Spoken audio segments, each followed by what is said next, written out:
Okay, we're going to go ahead and get started. So I'd like to call to order the Fairfax Town Council special meeting. Excuse me, guys. I'd like to call to order the Fairfax Town Council special meeting. Fairfax, excuse me, over there. We have to get started. Fairfax Women's Club, 46 Park Road, Tuesday, April 23rd, and it is 6:34 p.m. And I'd like to ask for a pledge of allegiance. I pledge allegiance to the flag of the United States of America and to the republic for which it stands, one nation, under God, indivisible, with liberty and justice for all. Thank you, Madam Clerk. Can we have a roll call, please? Yes. Councilmember Lax. Here. Vice Mayor Goddard. Here. Councilmember Reed. Here. Councilmember Ackerman. Here. And Mayor Kohler. Here. Thank you. So I'd like to have a motion for approval of the agenda and affidavit of posting. So moved. Second. Okay, so that was Goddard and second Reed. All in favor? Aye. Aye. Aye. Thank you. Okay, moving on to the regular agenda. And even though I'm not reading the Roberts Rules of Order tonight, what that really talks about is civility and also silencing your cell phone, please. Thank you. So we're going to go ahead and get That's started. in Robert's Rules of Order? They had cell phones back then? Yeah, it's new. Yeah. I just added it. Cool. Okay, so with that, we'll get started with item 1, introduce an ordinance to consolidate titles 19 and 20, telecommunications, the Fairfax Town Council or Town Code into revised Title 19, which establishes uniform and comprehensive regulations for wireless telecommunications facilities, including the regulation of the installation, operation, and maintenance of wireless telecommunications within the town on private property and within the town's public rights-of-way, CEQA exempt. And Town Manager, would you like to give the staff report? Sure. Little background, Title 19, which we were actually working on to consolidate. That was actually, the original Title 19 was adopted in 1999. Primary purpose at that time was to address large cell phone towers. Hasn't been modified since that time. And so you may recall last September, the council actually started its general policy discussion talking about wireless small cell facilities, and that's what we refer to as 5G. At that time, the council discussed it, received public comment, and then forwarded it on to the Planning Commission for discussion to really start talking about setting up development standards, application requirements, permitting process, and some other matters. What we found then, that was on September 5th, 2018, and then because there was going to be a meeting of the FCC, the Federal Communications Commission, on September 26th, the council felt at that time conducted a special council meeting and adopted an urgency ordinance. The reason for that was the council was concerned the FCC was going to adopt regulations related to shot clocks in terms of processing applications, was adopting a requirement that you had to have aesthetic requirements in place at a certain time, and that they had to be reasonable or no more burdensome than other types of infrastructure deployments published in advance. And so the council said, given the potential FCC action and the interest in the industry in implementing 5G or installing 5G, that the council thought it was very important to adopt the urgency ordinance. So the council adopted the urgency ordinance, and then for that urgency ordinance and asked the Planning Commission to consider adoption of a regular ordinance, because the urgency ordinance in essence is a temporary ordinance until a regular ordinance can be adopted. Our ordinance, you may recall, was modeled after Mill Valley's, which had a part of Petaluma's in there. In essence, really to summarize that urgency ordinance, it prohibited small cell facilities in the public right-of-way and on private property in residential zones, requires a minimal distance of 1,500 feet between facilities, establishes design application process, the permitting process, and that's generally what it covered. So October 25th of last year, the Planning Commission started its process to consider an ordinance. And what we shared with them is really the urgency ordinance, except we converted it into a regular ordinance, and we tried to consolidate the old 19 into the new 19. So Planning Commission considered public comment, and really they continued it to the November 29th meeting. They offered more comments, and at that time, we worked with the Planning Commission to suggest to the Planning Commission the most efficient approach would be for the Planning Commission to provide general comments to the council and not try to get into the changing the 30 pages and wordsmithing and adding provisions into the ordinance. We thought it'd actually be better to provide the general comments to the council, and then the council could then determine which things to incorporate into the ordinance. And we thought this would allow the ordinance to get to the council sooner. So the Planning Commission met on November 29th, gave its comments, asked that we come back to them at their meeting on December 20th to summarize their comments, and then they added more comments. So we took those 2 comments, brought it to the council at the January 16th meeting, of which we had our power outage. And so we had that special meeting on January 23rd to consider the planning. We gave you the Planning Commission's comments, the ordinance itself, and try to get some general direction. Council provided some general direction, some general comments, maybe some things we weren't sure if there's consensus. But what we've done since that meeting is legal counsel and staff really focused on trying to consolidate the old 19 into the new 19 to make sure we're not missing anything. And so what we attached, the staff report, is something referred to as concordance table, and that kind of tries to point out those sections of old 19 where they're incorporated in new 19 and any language changes if we added something different or if we couldn't specifically add something in. And so some of the things we did in addition to that is there were some things we thought that there was PC or council direction on, and so we added some clarification that costs for independent experts are covered by the applicants. We included a findings section based on San Anselmo's ordinance. We added an exceptions section based on San Anselmo's ordinance. We added a monitoring requirement. We added an annual recertification requirement. The annual recertification requirement actually has this section regarding insurance, but we realized we didn't really add an insurance requirement, so we'll have to go and add that in. And then we added appeals by the general public section. And so those are some of the things in addition to try to consolidating the old parts of the old 19 into the new 19.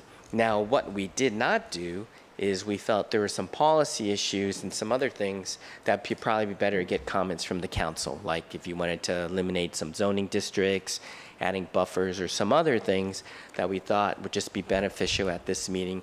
You would share their thoughts. If there's a majority, then we can go ahead and make those changes.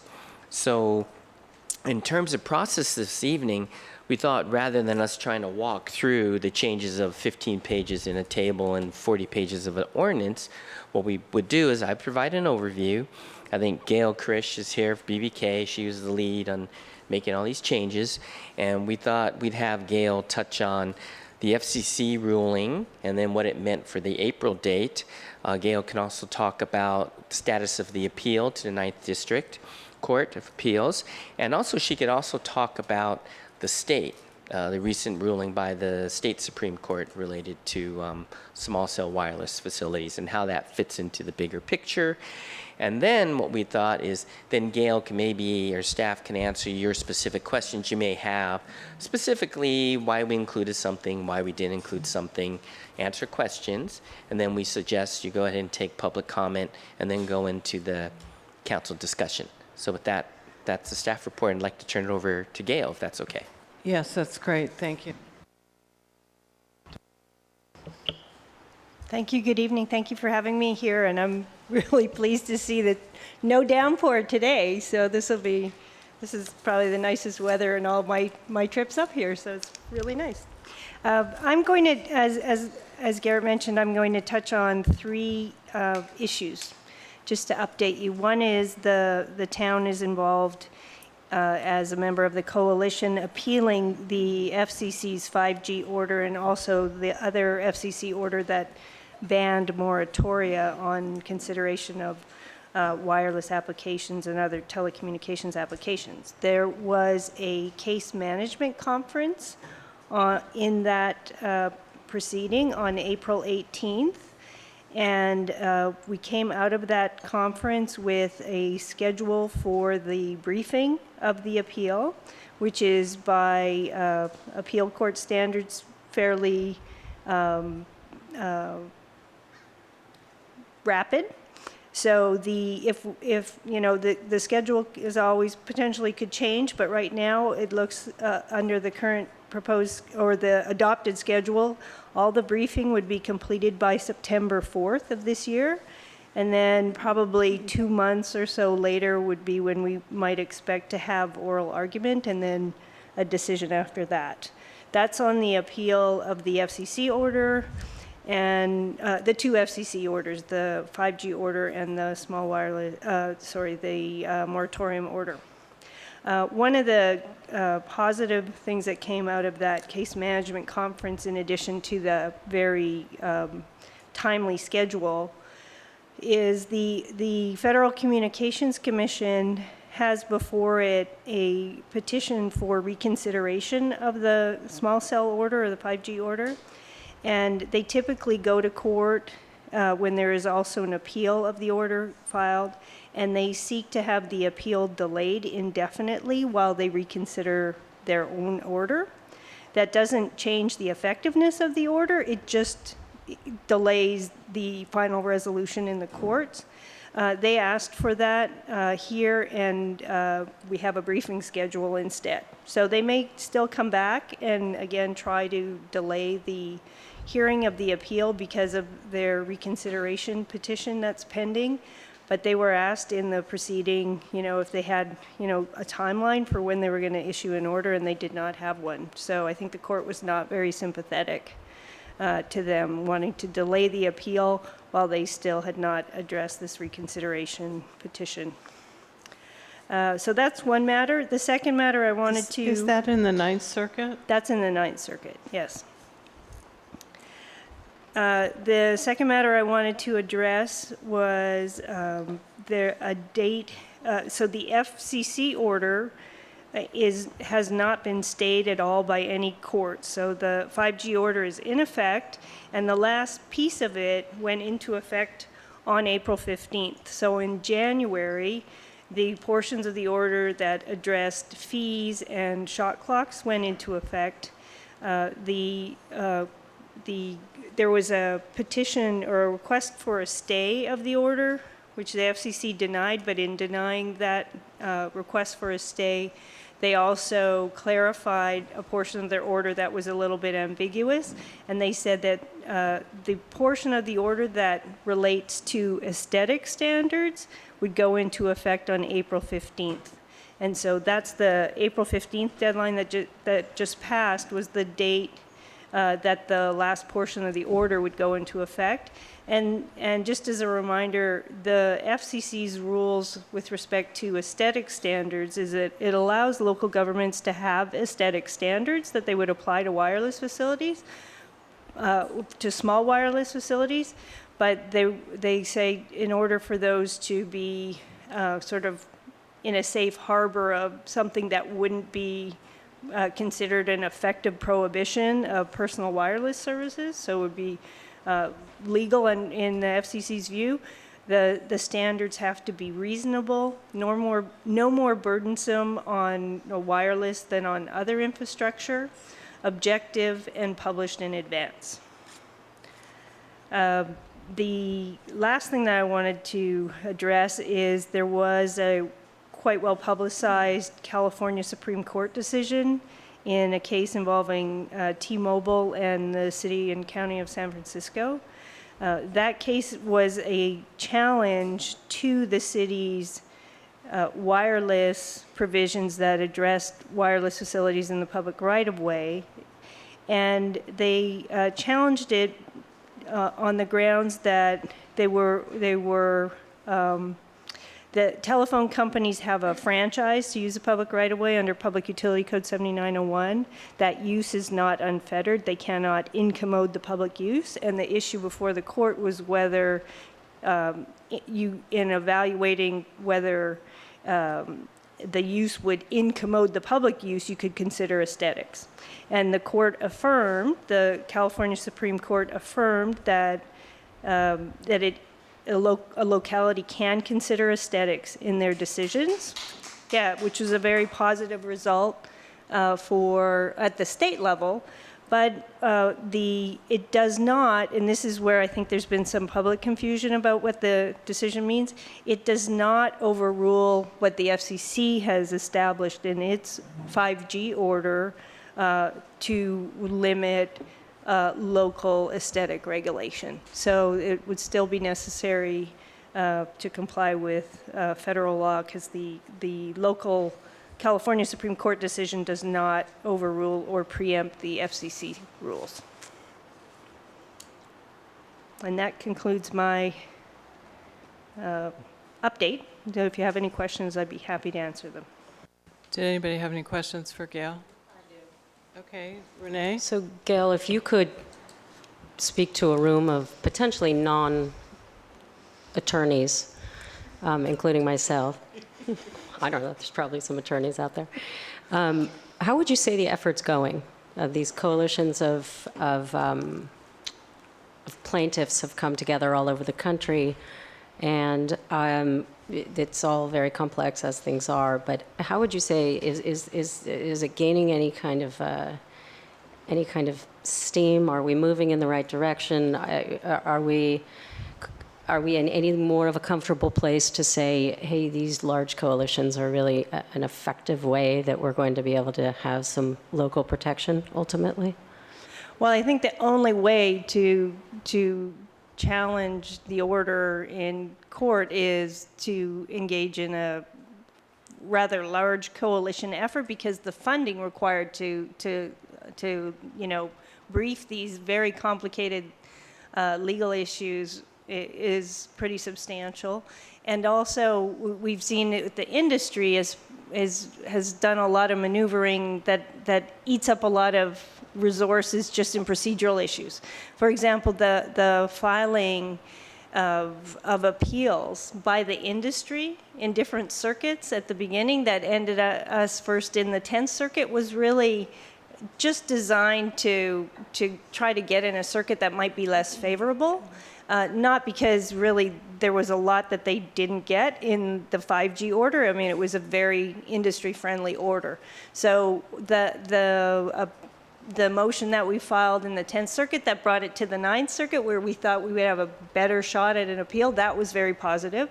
And then this latest case management conference, where it was clear that that they were going to set a briefing schedule and not entertain at this moment holding the whole appeal in abeyance while the FCC order was still in effect. That was also very positive. So I think we don't have a hint of sort of what the decision might be at the end of the day, but we're seeing at least we're in the place where we wanted to be for the appeal, and we've got a briefing schedule that's pretty aggressive. So that's positive. Other questions for Gail? Yeah, real quickly, Gail, I don't know if you're following, but are there any legislative initiatives in Congress to try to overrule some of these FCC restrictions on local regulations? I know that Diana Shu has a... You mean Anna Eshoo, excuse me. HR 530. Right, Yeah, right. Anna Shu. Anything on that front? That one, it's getting more sponsors, but as far as I'm aware, the last time I checked, it was still all Democrats, so it'd be difficult to get it through both houses. Yeah, last time I checked, it's all Dems. Yeah. So I have a question on the franchise fees ruling that you're still working on, and how that impacts PEG fees, et cetera. Do you have any updates on that? Oh, okay. You're talking about so that's a rulemaking at the Federal Right. Communications Commission. Which they haven't finalized yet. No, they have. So all of the comment and reply comment periods have passed. So that's the one that's trying to reinterpret federal law with respect to what you can spend and what you can spend that wouldn't count against your franchise fees, and also to do some other things like kind of broaden the authority of cable operators. That one at this moment has not been scheduled for a vote, but the cable industry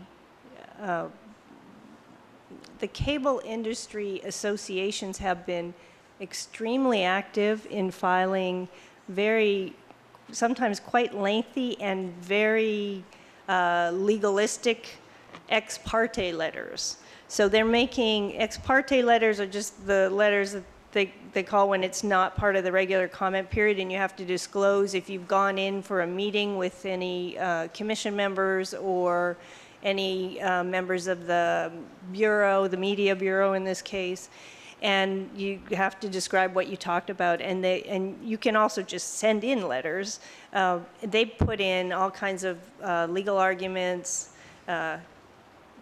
trying to get the FCC to go even further than they already had proposed to do in the order, and trying to wrap in taxes, all kinds of things. Also naming localities that they feel were, the industry feels are not complying with the law. So they're very aggressive at this moment in the filings that they're doing, but no decision. Okay, thank you. And that is one, sorry to interrupt you, but that is one where there's also been a lot of concern in Congress, and a lot of opposition sort of letters and things coming out of members of Congress. Yeah, and the Marin Telecommunications Agency, which I chair, joined the coalition in large part because we're really interested in that ruling, which in essence could potentially mean a big limitation on PEG fees the way the ruling is written right now. Okay, well, thank you. So I guess I'll open it up to public comment, and I want to remind folks you have 3 minutes. If you're speaking on behalf of a group, that would mean one person can speak on behalf of a group, but you can speak as individuals for 3 minutes. So if there is a group here, and I think there is, decide who you want to speak for 5 minutes, and then the rest of you can speak for 3 minutes. So thank you, and let's get started. And if you feel comfortable doing so, state your name and address. Oh, and push the button. Hi, I'm Dr. Julianne Griffith. I'm a Harvard and Oxford trained neurologist. I practiced in the county 22 years. I care about the patients in the county. That's why I'm presenting to multiple cities. I'm also founding Energy Health Center, which will be a center in Marin for clinical education and research. And I wanted to raise awareness and bring caution to implementing 5G or installing 5G. I would say we need to do a lot more research, and the research that exists it shows health adverse effects. In Belgium, and does the council already have the presentation April 2nd, 19 by the Minister of Brussels that where they decided to block 5G for health adverse effects. Do you have that? If So not, we're not answering questions at this point, Okay. just make your statements. Thank you. but at the end, if I could be told if I can send information. Can send information to our town clerk. Okay, thank you. I understand there's 26 other, and then I'm not sure if it's city or counties in the US that are already blocking 5G. And there's a free booklet about 5G by Dr. Martin Paul, who was a professor of biochemistry and basic medical science at University of Washington.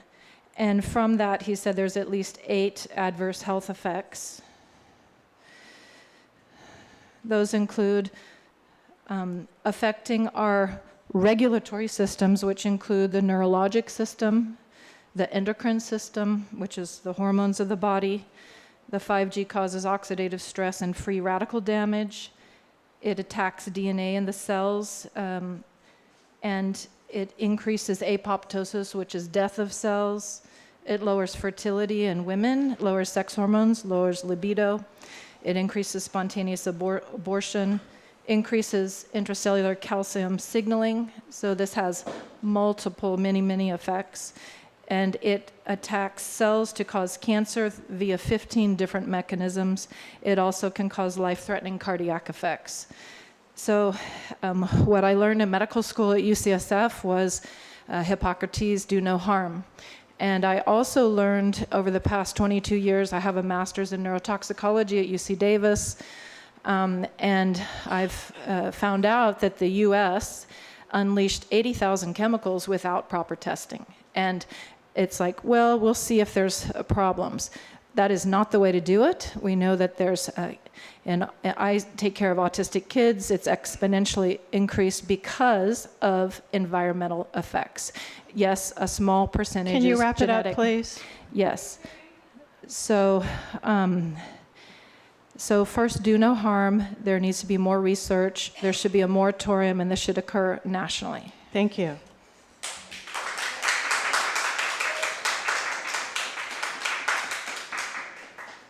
Andy, you pass those to the clerk.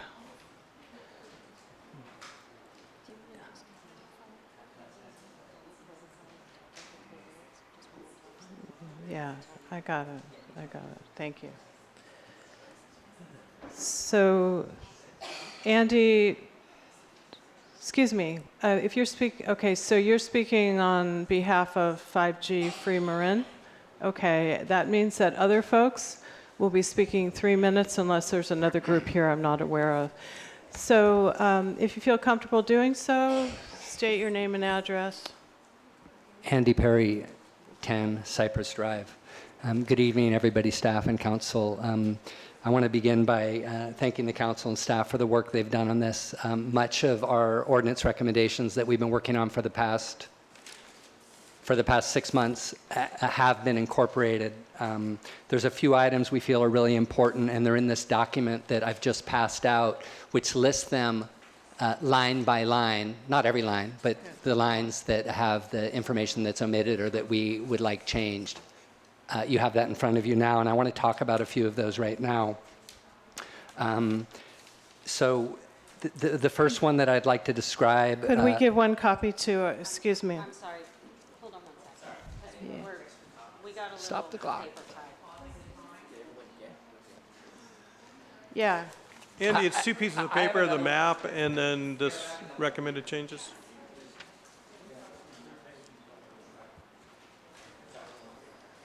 Andy, it's 3 pieces of paper, correct? Well, it's one is double-sided and it's 2 pages. Same one. Got it. Yeah. Okay, Andy, thank you for the interruption, but we just want to make sure our town staff are following. Yeah. Thank you. I don't know how much of what I said you heard, but it was just introductory remarks. You don't have to start the clock. Oh, good. Yes, great. So the first item, I'm starting from the top where it says line 299. It says include San Anselmo's applicant permit checklist. San Anselmo has done an incredible job on this, and we think that that should be included. I'm not sure that it gets included in the ordinance. It's a procedural thing afterwards, but we hope that Fairfax will incorporate that. Line 349, I'm skipping a couple right now. Line 349, it says maximum power and frequencies. Well, there's no maximum frequency issue. What we would like that changed to is all relevant frequencies being used. I don't have time to go through the nuances of that, but if that could be looked at and changed, I think that's a pretty easy change. The line 387 regarding monitoring, we want to make sure that the independent expert that has been articulated in this ordinance is given maximum latitude to do what is necessary regarding monitoring. And I'm going to talk about monitoring a little bit more. I'm going to skip, regarding setbacks, the language near is used in this ordinance. We really would like to see something more specific, and these are our recommendations. 200 feet from all residences. I've done the mapping. It works. It's possible. It leaves a number of places throughout the town that are possible so that the telecoms will not say you're being completely prohibitive. We're asking for 300 feet from childcare and daycare centers and schools and medical facilities, that is care meridian. I've given you two maps that show 500 feet and 200 feet, 250 feet for your reference, just to show that those are not excessively prohibitive. In fact, on the contrary, they're very doable. Line 819, I'm going down to the next item toward the bottom of the first page. We would like to see decorative light poles prohibited. There's other kinds of poles that they can put this on, or they can erect their own pole perhaps, but we do not want to see them on the decorative light poles. For line 857, we'd like a fifth provision included that says for all applications in undergrounding districts, all undergrounding district regulations apply. So we want to make sure that they don't put stuff in undergrounding districts without us giving very clear indication that that is not allowed, hence the purpose of the undergrounding districts. We'd like to see the annual certification fees be $300. That's line 1511. That's not specified. In terms of zoning, we'd like PD excluded, because PD is Perry Park, where the children play, in the park where baseball games are played. It should be treated like schools, and it should be treated like child care centers. And then finally, regarding easements, we would like to see language in the table that shows RS, RD, RM, PDD, UR, to have a footnote that says this includes all easements and public right-of-ways within this section, which is labeled as private property. So we want to make sure that they don't come in and say, hey, there's an easement with PG&E here in the middle of a residential district we can install there. Everything should be excluded if in the residential districts. And then one more final point. Yes, this is just 2 seconds here. Monitoring. We want to make sure that this annual monitoring for these massive MIMO beam-forming pieces of equipment that shoot the signals in all different directions, to sit there and monitor once a year is absurd. And we think it should be bi-weekly monitoring, at least for the first 6 months, so we can assure that they are complying with the signal levels and the signal densities that are required. And your independent expert can develop a protocol with the town on that. Thank you, Ann. Thank you.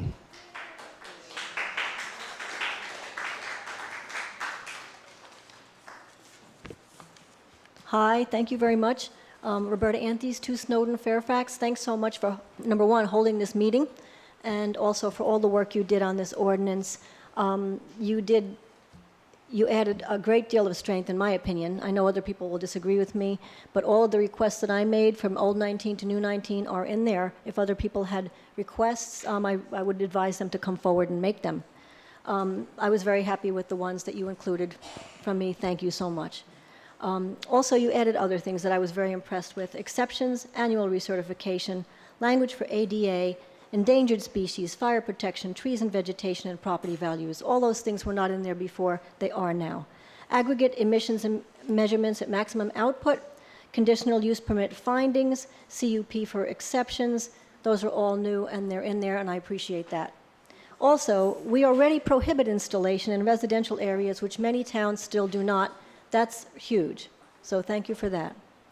You also added an appeals provision for the public with a public hearing, which is excellent. You took San Anselmo's language. I really like that. It refers back to Chapter 17, wherein the protocol refers to an application fee. I would like to request that it be waived so as not to be prohibitive for the public. I believe it's $500. This was in Old 19, and you transferred it over exactly as it was, as we requested.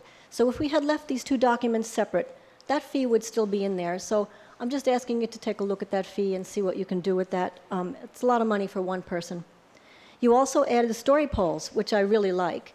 I feel they're important because they tell the story of where, how many, and the parameters of what this is going to look like. They're a way of informing the public, and they're vital to the, just the democratic process. I'd like to request that you change the language there from photo simulation and/or story polls to just and story polls, so that they become a requirement in our ordinance.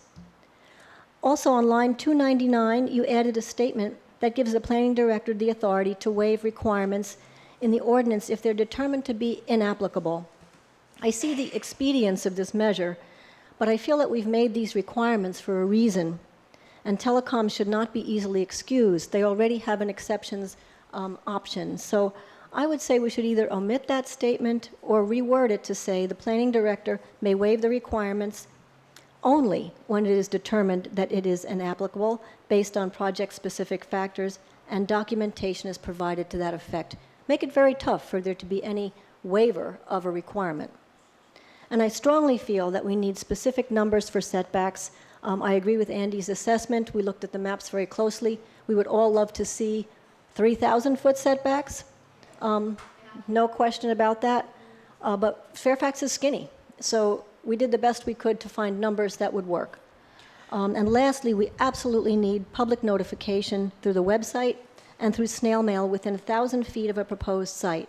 This is part of the democratic process and necessary for public participation. Thank you, Roberta. Thank you very much.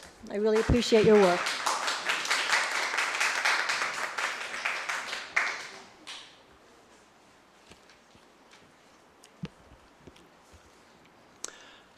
Hello, my name is Matt Landman. I'm here today because decisions made in the town of Fairfax will impact people throughout California and even the rest of the world.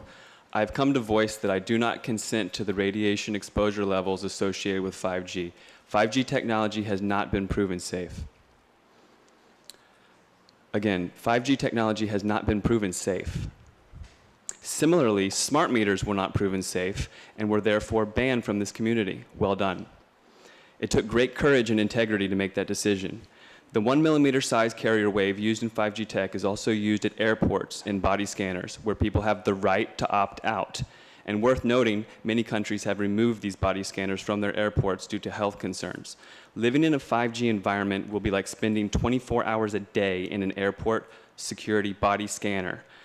Please consider creating an independent, unbiased research committee to assess proximity and cumulative exposure health implications, while especially considering children and pregnant women. The town of Fairfax is not capable of making an informed ruling on this complex 5G infrastructure deployment without adequate research. No offense, you're just not experts in this field, but experts do exist. Topics such as radio frequency non-ionizing radiation and electromagnetic fields, increased chirping levels in plants and trees associated with fire hazards, inclusion of electrosensitivity in the ADA, and bioaccumulation exposure impacts such as childhood leukemia. I do not consent to a small cell in front of my home, and neither should you. Please ban 5G from Fairfax or form a committee to assess the health implications before experimenting on us and our children and our children's children. On March 14, 2019, the state of New Hampshire passed a bill in the House, House Bill 522, which establishes a commission to, quote, study the environmental and health effects of evolving 5G technology. The bill appoints qualified experts to ask pertinent questions such as, why are the FCC radio frequency exposure limits set for the United States 100 times higher than countries like Russia, China, Italy, and Switzerland? If the state of New Hampshire can ask these questions, so can Fairfax. I'd like to submit this bill for your reference. Lastly, I just want to say how very disturbing it is that we have to come here to beg to not be poisoned by radiation. I know the FCC has ordered local governments to not consider health impacts and has initiated shot clocks to push these decisions through. But this is not a sporting event with built-in shot clocks. This is the health and safety of your community. Please honor your integrity as you did with smart meters. Consider the next generation when finalizing these rulings. Thank you very much. Thank you.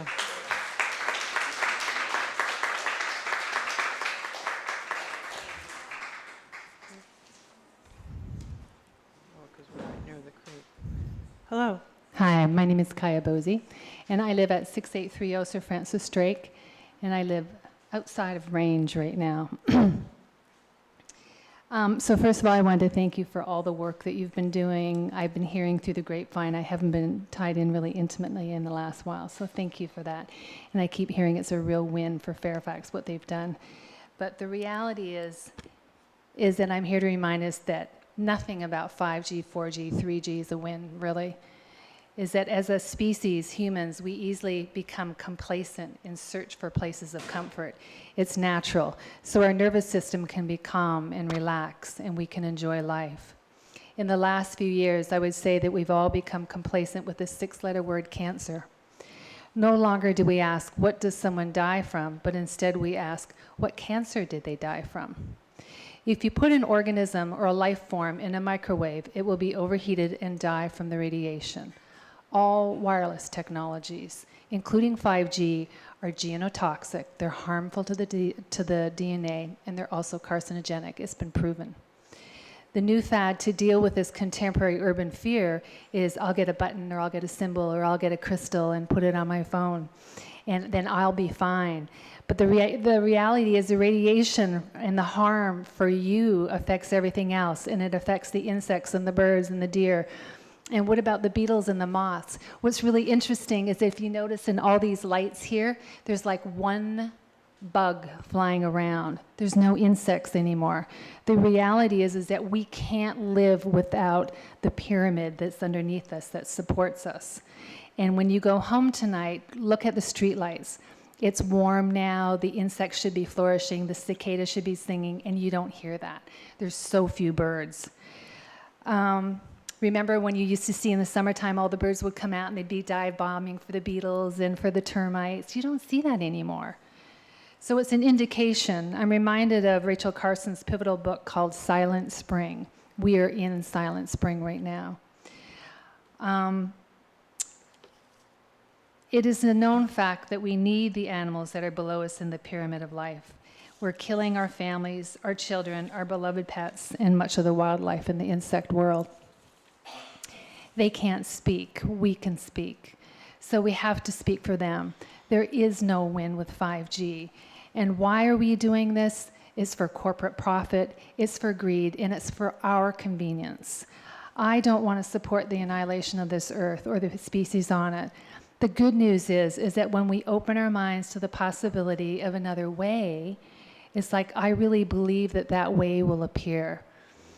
So I want to put my stock in a new future that's beyond our current scenario. I believe that we can have our convenience, we can have our safety, our health, and our profits without tipping the balance of life on the planet. This is global, and each day, each one of us votes with our cell phone and with all the wireless technology that we use. And so please look at that. Thank you.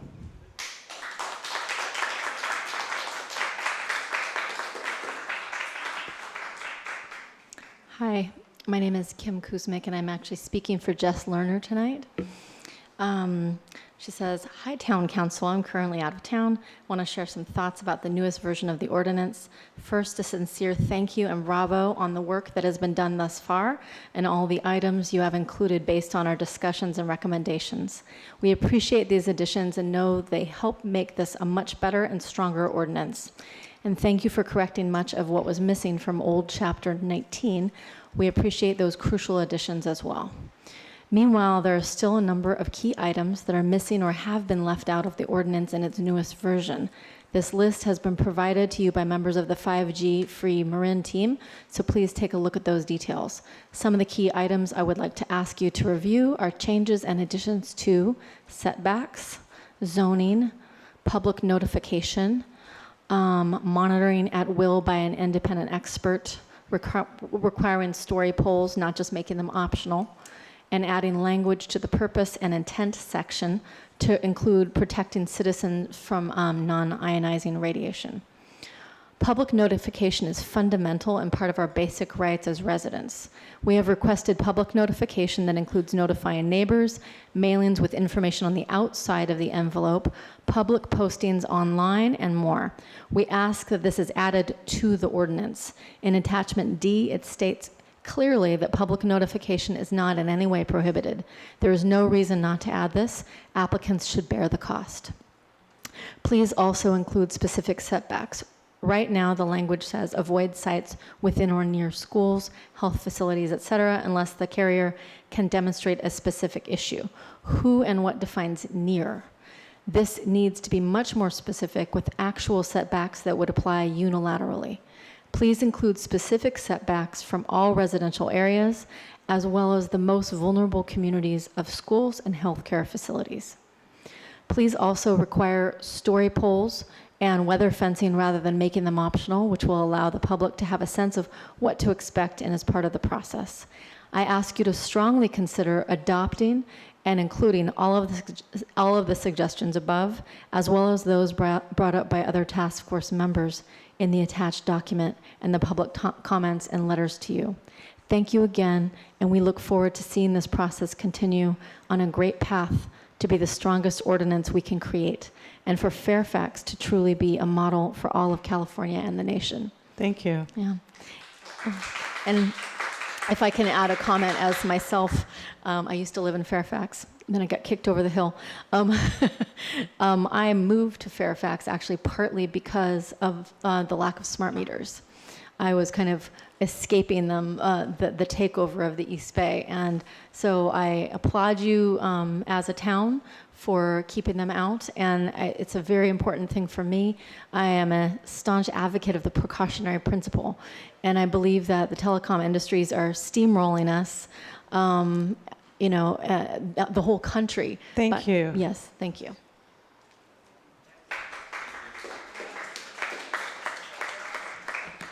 Good evening. I'm Vicki Sievers with the EMF Safety Network. I do education and outreach work for them. I'm not representing them as a group this evening. I'll take probably fewer than 3 minutes. Thanks. Great, thank you. You mentioned H.R. 530 earlier.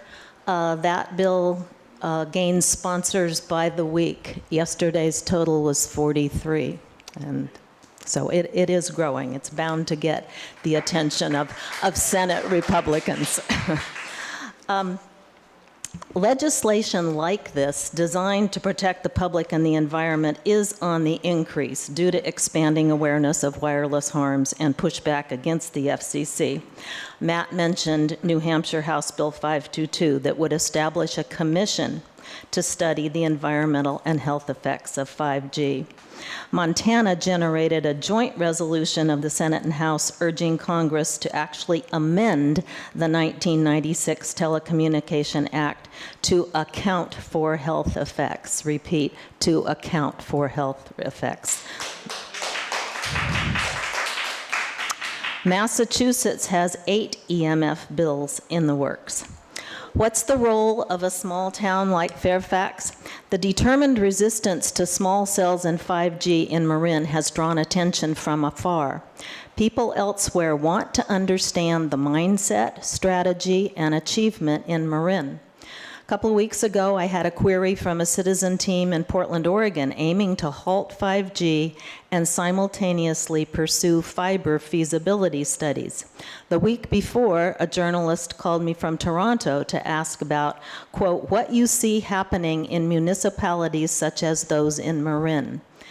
End quote. Last fall, CBS This Morning asked the EMF Safety Network for Marin contacts to interview. CBS had seen IJ coverage of Mill Valley's and San Rafael's ordinances. Particularly attention-getting for me has been a phone conversation I had with Washington State University professor Dr. Martin Paul, Julianne Griffith mentioned, who is working on a review of literature on how EMFs increase plant flammability.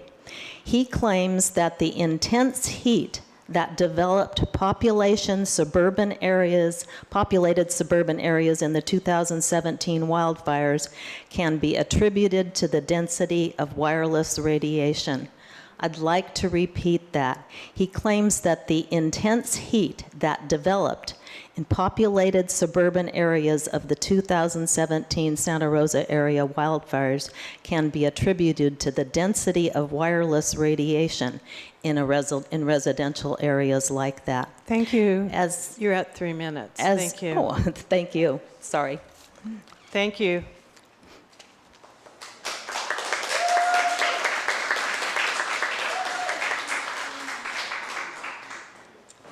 Hello, Valerie Hood, Fairfax. I'm the designated representative for the group Save Fairfax tonight, so I'd like to claim my 5 minutes. I probably don't need that much, but I'm again asking the council if you have approached the supervisors in other towns to join forces and expertise and resources to fight the implementation of 5G together.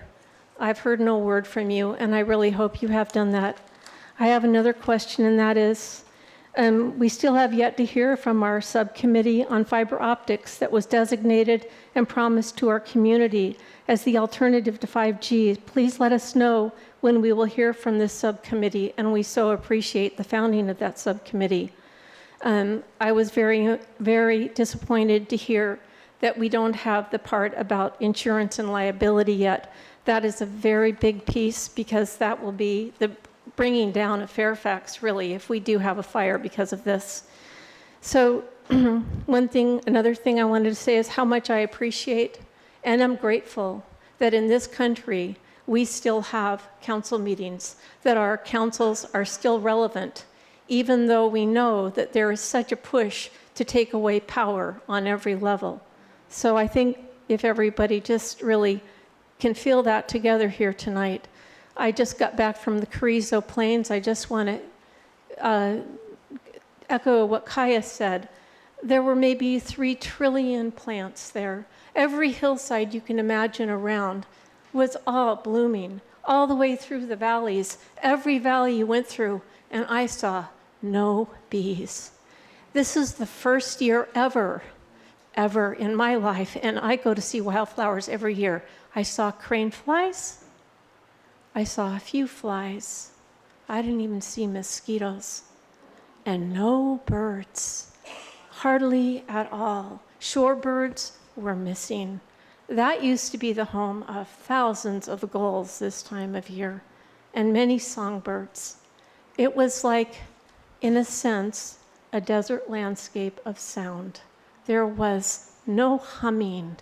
There was not that deep pulse of life that we normally come to appreciate, and you actually can feel it in your nerve endings when you are immersed in that kind of wildflowers. The scent was so overwhelming that it was almost impossible to pick out any one scent. You had to be there.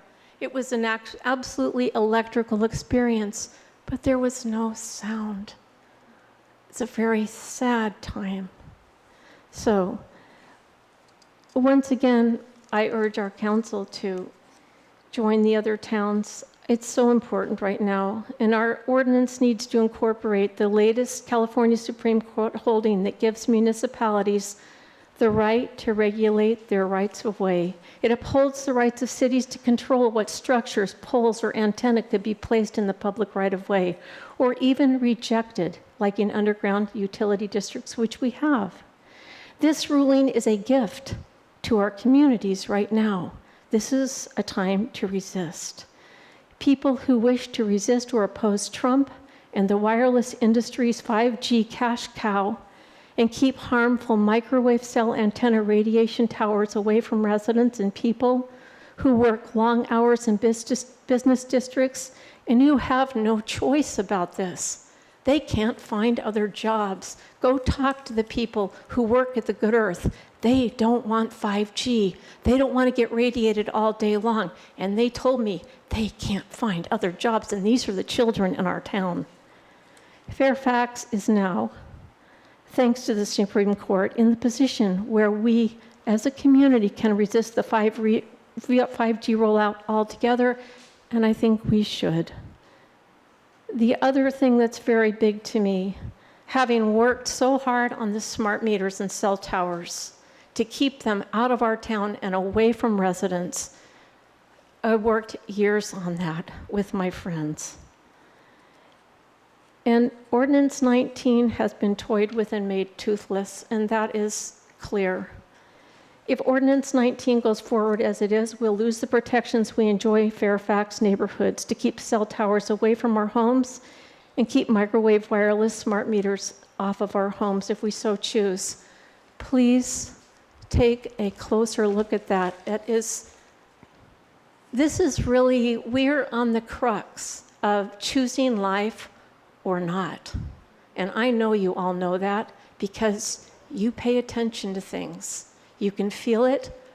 It shouldn't be 90 degrees. Thank you. Thank you.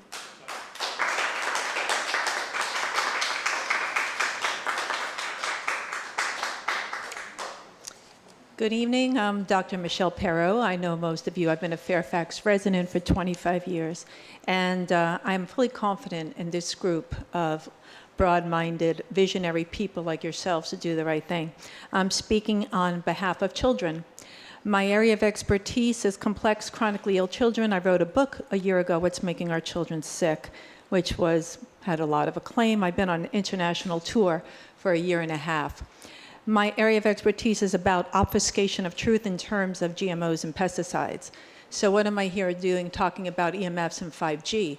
Well, I go into all the toxic factors that make our kids sick, and I couldn't avoid looking into electromagnetic fields as well as to our food. I'll share with you that the state of our kids' health is quite dim, and 1 out of 2 children now with a chronic illness. I could sit here for the next 2 hours giving you statistics that'll make your hair gray. Oh, well, mine's colored, but we all know what that's like. So it's pretty concerning. Our dogs are not faring that well either. 1 out of 1.6 dogs will now develop cancer, with malignant lymphoma being the first one. So EMFs have been shown to be problematic for children, and children are more sensitive to electromagnetic frequency than adults, so they don't perceive it the same way. I can give you one small piece of data. My colleague, Dr. Griffith, already went into some of it. But for example, through the work of different researchers, I learned that electromagnetic frequency, probably even enhanced by 5G, causes decreases in melatonin. Melatonin is a very important hormone in your body, and is an anti-cancer hormone as well. Children had 15% lower levels of melatonin that were exposed to 5G radiation. But, you know, I'm thinking this is probably not a good thing. 2 out of 3 children now suffer from sleep disorders. They're called dysomnias. So our children are not sleeping well. If you're not sleeping well, that's when your immune system repairs itself. Their immune systems aren't repairing well, and they have the ill effects of chronic immune dysfunction, such as things like autoimmune disease, up, cancers, up, and things like that you may have heard of, things like Crohn's and ulcerative colitis, etc. So what I say is, I believe, and I've been in Fairfax, as I mentioned, a long time, that we, as a small town, we're an amazing group, and I applaud you for your efforts to be the leader, to hold off on this 5G installation. This may be too little too late until it's further documented. When I read those setbacks, they were arbitrary. I didn't see any data nor electrophysiologic studies on children to show me what effects does it actually have. And what you're hearing from our speakers this evening, and what everybody's concerned about, is our children are only just one particle of the web. You're hearing about the other wildlife, plants, etc. So we're all in the web together. How far it needs to be away? Could you wrap it up, please? Absolutely. I think it's important to slow down and reconsider. I'm not saying stop it completely, but let's look at it and reconsider and look at health impacts. Western practitioners are not addressing this issue, so it will be an unidentified health issue for all of us and our children. Thank you.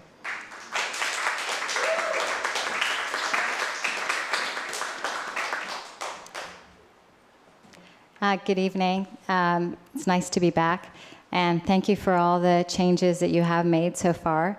My name is Dr. Jacqueline Chan. I've been here before, and I also stand on behalf of my patients.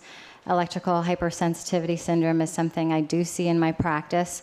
I just wanted, basically my stance is I think we should demand the safety data from the FCC. We should demand that we're not going to put this in unless we are at least gathering data for at least 3 years.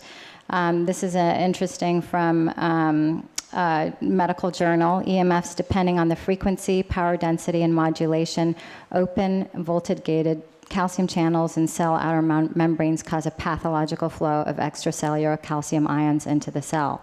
The calcium ions stimulate the enzyme nitric oxide synthetase and affect superoxide dismutase, causing a buildup of reactive oxygen species and oxidative stress that inhibit calcineurin and thereby suppress the immune system. Doyen and Johansson, which I heard Johansson speak, probably about 10 years ago at the Commonwealth. He's from Sweden. He was part of the bioinitiative report against smart meters and EMF. They say that 2 research avenues need to be conducted to prove or negate their hypothesis.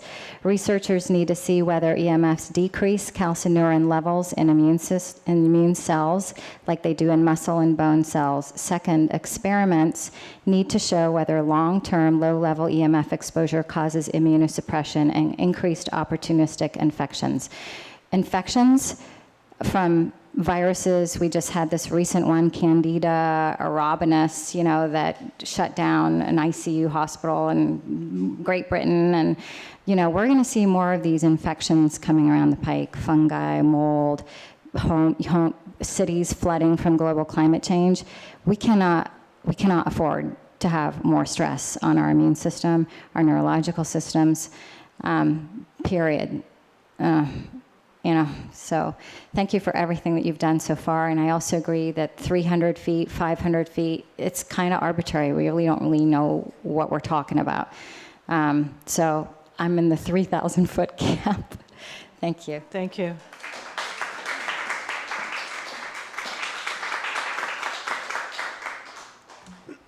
Hi, my name is Robert Ernst. I live in San Rafael. I think children are important to everyone, and I think there's no science that I've read or that has been presented to me that puts 5G or digital technology, perhaps of any kind, in anything other than a questionable to negative light. Children I've taught in high school experienced losing students to very rare forms of brain cancer close to cell towers. That's since been proven to be connected. I want to also sort of reaffirm the changes to the ordinance that have been presented to you by the council, by the 5G network. The light poles mounting any and all hardware or antennas on Fairfax-owned decorative light poles should be prohibited. That's the bottom of the first page, 819. And zoning, new wireless, and this should be obvious to us by now. New wireless antennas should not be installed in or near anywhere near where children's playground or recreational activities are taking place. And I believe in the concept of do no harm. I think the other 3 things that I find suspiciously left generically undefined by the council are setbacks, which is line 477, generic rather than specific, public notification, and independent monitoring of the facilities. I can't understand why you would trust an organization that comes out of the telecommunications industry to be able to monitor themselves. That's as foolish as the California Public Utilities Commission being able to monitor PG&E, and I think we have a good idea how that fell down. How am I doing? No, I'm not doing too bad. Those 3 things bring me to a I have a healthy distrust for you guys. I'd like to be able to say that I appreciate what you're doing. I do appreciate what you're doing. But I think when you leave out 3 of the big things and you give a bunch of the little things, I'm very suspicious of political, semantical, linguistical talk that becomes the letter of the law as though it's not open to interpretation. That's why, and I think those 3 big things, without that, it's kind of like a car that you can get to hook up to the electrical system and you can start the motor, but you don't have a transmission. Thank you. Am I done? I am. Yes. Okay, thank you. Thank you. Well, thank you.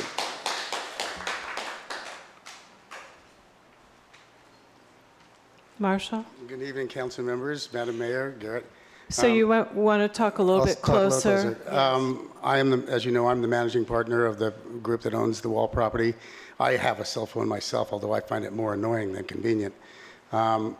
I recently rejected as dead on arrival proposals from Verizon Wireless and from AT&T to construct towers on my property, and my proposed deed restrictions will preclude any such installations in perpetuity.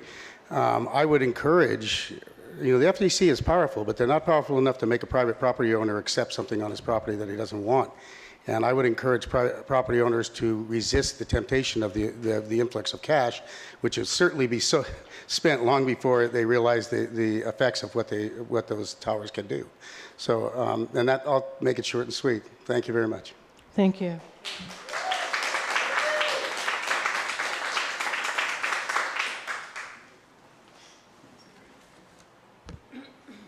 Hello, Fairfax Town Council members. Thanks for your openness to your community. My name's Lana Holden. I live in San Rafael. I've been to a bunch of these meetings, and every time I come, I learn a lot more from my Marin neighbors. Every sperm and every ovum contains the cumulative knowledge of 4 million years of human evolution. It is scientifically and irrefutably proven that constant high levels of EMF exposure distort DNA irreversibly. This means that the pervasive exposure to humans, which is promised by 5G small cell technology, installed in close proximity to homes, hospitals, skilled nursing residences, workplaces, and schools, and eventually radiated from space by an array of satellites surrounding the Earth, turning the planet into a microwave oven, would change the biological reproductive future of humans forever, making people sterile in 3 to 5 generations, the end of humankind, to say nothing of the end of all life on Earth. I would like you to imagine all the people protesting 5G, all those here tonight, plus all the municipalities of Marin County, all the 5G protesters of California and of all states of the USA, and their municipal, county, state, and federal government representatives who are listening and passing restrictive ordinances. All the thousands of doctors, scientists, and engineers and tech professionals internationally who are sounding the 5G alarm, plus all the citizens of all cities of all nations around the world who have done due diligence in determining that the risk of 5G is far greater than any long-term benefit. I would like you to imagine all those people lining up at this microphone now and how far that line of people would reach, as if this was the only chance they had to voice their concern and protest, because in spirit, they are all lined up here behind those of us which are visibly present. That's how urgent this issue is. The 5G issue is calling to attention to discern the difference between hope and hype, of choosing between the gift of long-term proper cellular function and entitlement to faster wireless digital tech convenience. Many of us worry about a reactive president having access to the nuclear defense system button. You have access to the No 5G button locally, to the banning of the future of a technology which has profoundly more potential to destroy than a global nuclear war. The greatest thing you can do is to join other municipalities around the USA and the world in opposing the FCC and 5G, to join an international movement of heavy restrictions and moratoriums that in the USA overwhelms the FCC with such opposition that it becomes legally impotent. Thank you. Thank you.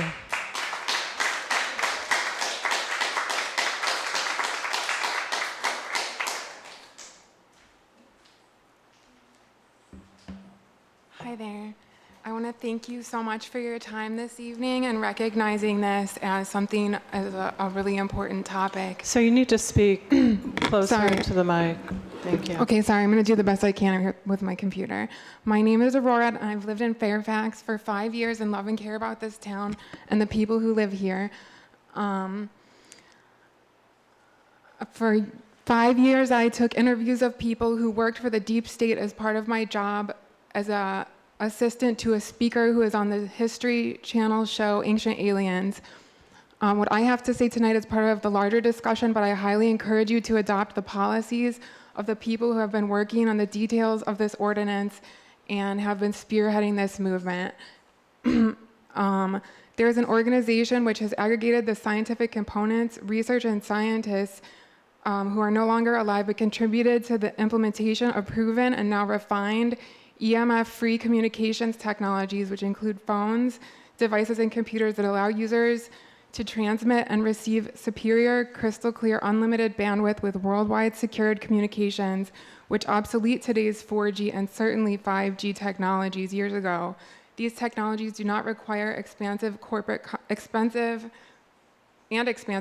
competition between cell phone companies, large-scale infrastructure and power requirements, or government-run agency regulatory bodies.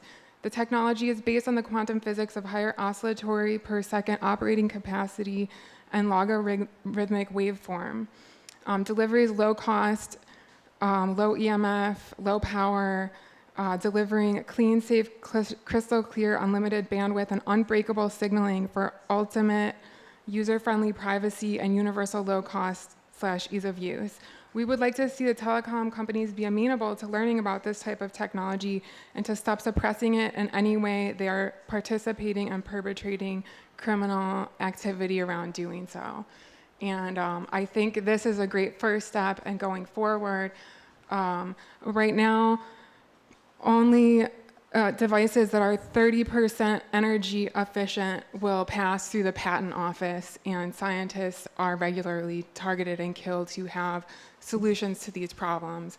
Why is this flawed technology being rolled out instead is an entirely different question, but it's definitely a huge problem, and Silent Spring says it all. So thank you for your time.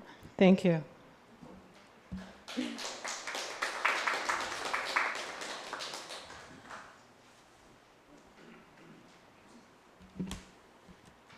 Good evening. My name is Janet Fitzgerald, and I live in Canyon Road in Fairfax. I want to thank you for listening to all the valuable information and startling and horrifying information you heard tonight, and for integrating this information very carefully, because all of our lives are at stake. By now, you have read a very recent notice from BB&K about a new heads up about the FCC's latest attempt to, quote, usurp local authority. I mention that because we can be assured that we will see only more of this. We've seen evidence before, and there's more to come.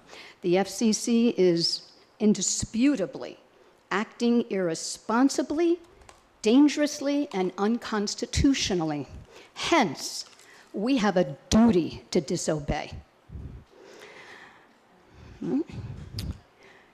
So with this in mind, and the very questionable ethics that were revealed this week at our highest federal administration level, and the increasing interest as seen in the HR 530, CBS's 60 Minutes about a related topic, upcoming local PBS in Southern California about this topic, interest is growing. We are requesting that we recommend the FCC forbidden M-word, a full 5G moratorium until safety can be proven by an independently funded, peer-reviewed study. This is being done and asked for elsewhere, and there's no reason why we can't do it. We have to be just logical and responsible at this point. It's our life or obeying the FCC. It's only fair and logical. So as much as I appreciate all the work that's gone into the ordinance, things have changed since then. And we have to assume that the level of trust in our federal government that it's no longer deserved. We have proof after proof every single day. We cannot trust our administration. We'd be foolish to do so. Also, the level of accountability and transparency and coordination with telecom that would be necessary to make this ordinance happen is completely unrealistic. So at the end of the day, our citizens, our children, our businesses, our pets, our wildlife, and our very woodsy wildfire red alert Fairfax will still not be protected by 5G's harmful microwaves without a moratorium and these essential studies that would follow. So we have a duty to stand up for our rights to life, liberty, and the pursuit of safety, and freedom of speech, Thank as you. a matter of fact. Thank All you. right? You are very welcome. Last thing I'm going to have to add, We sorry. need to wrap it up. You're over 3 minutes. I get it. Door number 1 or 2, we which have- will you choose? I know. I'm We just have going a to ask number you. of people waiting. I do. I understand. I'm just going to Excuse me. take. Thank you. All right. One Thank you. sentence. Which will you be proud to choose? Thank you. All right. Make your families proud. All right.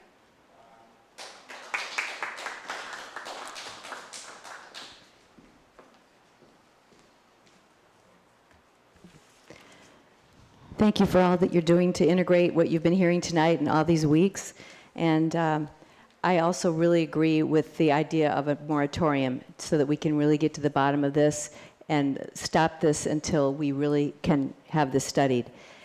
I do want to mention something in the ordinance that seems to be, needs to be more clarified, and that has to do with security. And the cybersecurity privacy language needs to be included. We'd like to see adding the language that telecoms must engage in due diligence to ensure, to the best of their ability, to unauthorized use of or exploitation accessible through its equipment to ensure privacy, integrity, and availability of network services. And I have a few comments about privacy, and none of this matters if we don't have life and a place to live. So this is very secondary. And I feel that the health concerns have been spoken about, and I would like to just bring up a different topic.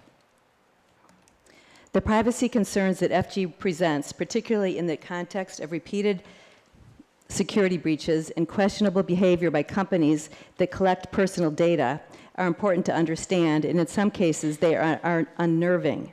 First, 5G will make real-time location information for any user carrying a cell phone far more accurate and invasive than they are today. Essentially, there will be few places to hide from location awareness. Your movements down to the minute and the precise location will be easily tracked and potentially overlaid with other information. Who did you meet with? Where did you go? What did you buy?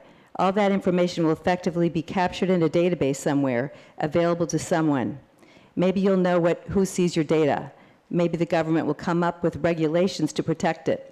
Precedent has not been promising on either of these issues.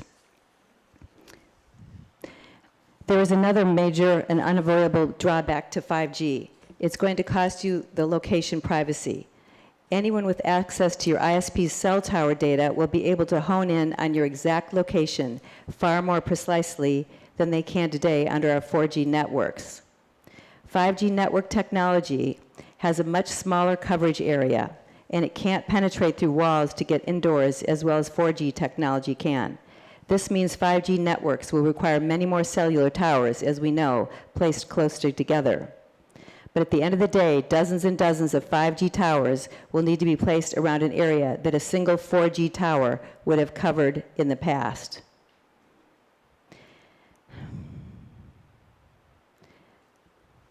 Anyway, none of this matters if we don't have a planet.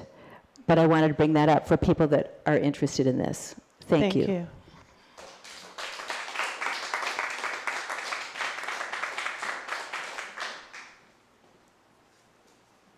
Hello.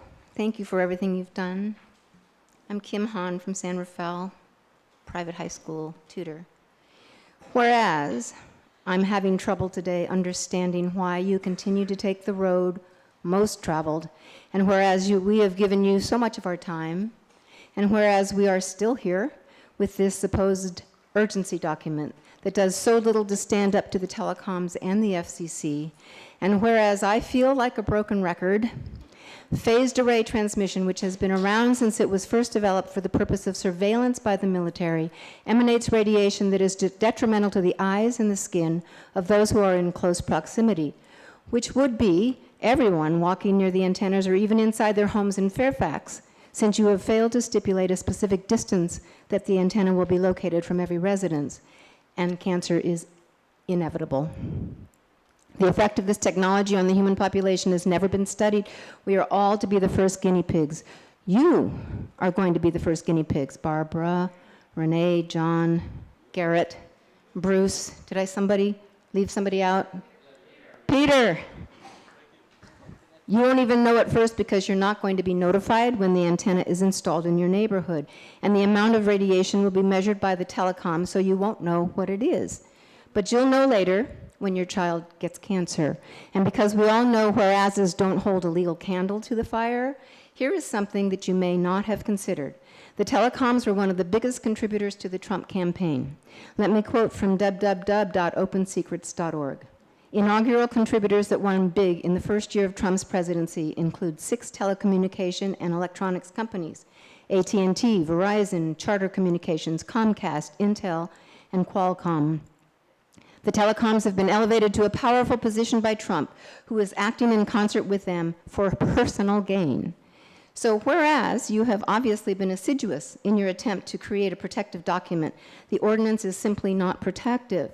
Worse, you have even taken out the protection against smart meters that was in the old 19, and it was the smart meter that caused my electrohypersensitivity and that of tens of thousands of people around the world.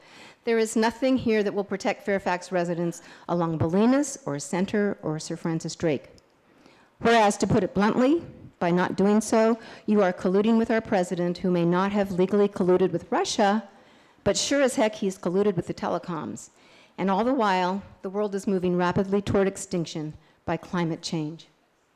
I'd like to invite you all to the anti-G5 event on May 15th in San Rafael. You can email Valerie at BartSch, B-A-R-T-S-C-H, at Yahoo to find out more information. I hope you all come. Thank you so much. Thank you. Just a point of you can sit down, but a point of clarification, smart meters is in Chapter 8. It's never been in Chapter 19. So it's still as it was? Yes. Thank you so much. Richard Applebaum, 61 Woodland. I'd like to comment basically on strategy and process, if there's enough time left for me. I believe that we've heard sort of 2 streams in this room tonight. One is, be bold, be brave, ban it, moratorium, whatever, and maybe you will, maybe you won't. The other direction we've been going in is to have the most vigorous ordinance possible, and I believe that in terms of, are we ready to vote on it tonight, I would say no. There's been, I endorse everything that Roberta and Jessica and Andy and others have spoken about in terms of strengthening the ordinance even further. And in terms of my personal view about our best strategy, and I really believe this, is that we're better off with the most aggressive pushing the envelope ordinance, because I believe that the telecoms don't want to come and bother Fairfax. We're too small. We're not worth the trouble. And the fact that we have the reputation of being a very literate, as you've heard tonight in all the other meetings, and a very activated, this is not the town you want to come to and start a fight with. We're not the people that they're going to come and sue, because that's a bad look for them. It's PR. Crews are coming down from all over the country and the world, and they're interviewing everybody around here, and it's bringing out all these things that all the other people in the country don't know about yet. So I really believe that strategically we're actually stronger doing the more aggressive and pushing the envelope style ordinance. And some things that perhaps the attorneys are advising not to do, maybe we should do, because I really believe that that's the case. In terms of process, the public, we've only had access to the latest document for a few days, and as we all know, Brown Act and the way things happen, staff reports to you, they don't really interact directly with us, and we just need a little more time. It's it's only a few days for us to assess this. You know, everyone's been scrambling and trying to understand what we're seeing. We haven't seen anything different than September ordinance for a really long time. So at this point, you see the passion, you understand the hard work and the research and things that have been done. I just don't know that we're ready to be at a vote yet. And at a minimum, there's still some things that many of us would like to see get in there. I'm with all the experts on the health stuff, and if a moratorium is really something we're brave enough to do, I'll stand behind you on that. But if not, then let's keep going. Progress has been made. The ordinance is a lot better than it was in September, but it's not there yet. So thank you.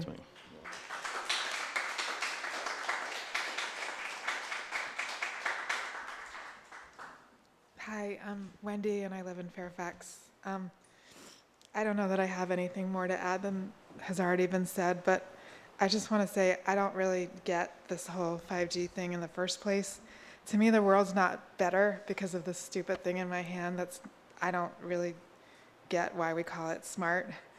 And it's not proven to me at all why we even need 5G in the world in the first place. I don't know, I haven't heard anybody prove to me that there's any benefit to it for anybody's sake, and I don't understand why it's being pushed on us. And I strongly have believed in the precautionary principle ever since it began, and it's been a big part of my own life.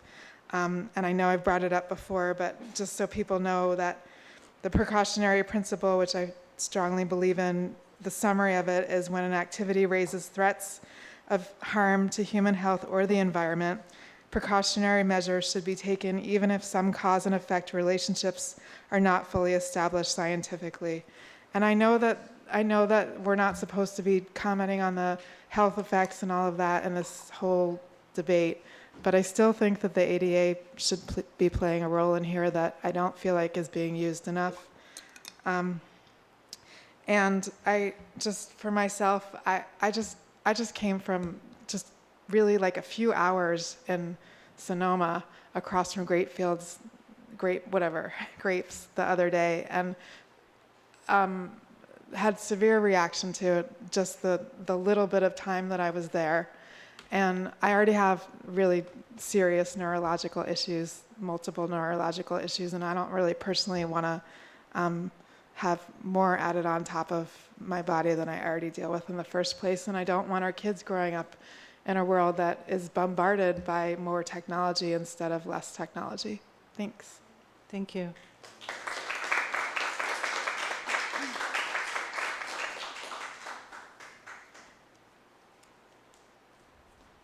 Hi.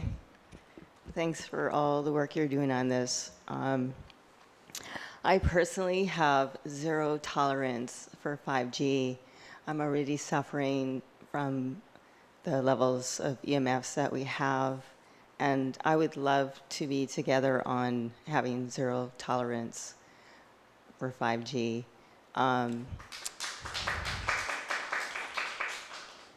I have personal experience of what I'm talking about when I say zero tolerance, and that's like it's life-threatening for me. And I have walked into, I was away from my office for a while, and I came back in, and I felt something going on with the EMFs coming from next door, and I couldn't actually be there. And fortunately, she was cooperative, and I actually had someone come in with a meter, and it showed there was 5G turned on. And fortunately, she shut it off right away. I mean, it was very serious. And so I actually can't even imagine like this happening. It would be just like horrifying for me. And I would have to go somewhere and just hope there's some place that doesn't have 5G.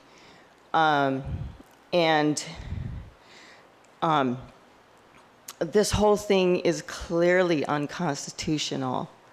They're asking us not to object based on health. We have a right to life. This is life-threatening. And it's classified as a possible, cancer-causing carcinogen. It's classified that way. You know, so I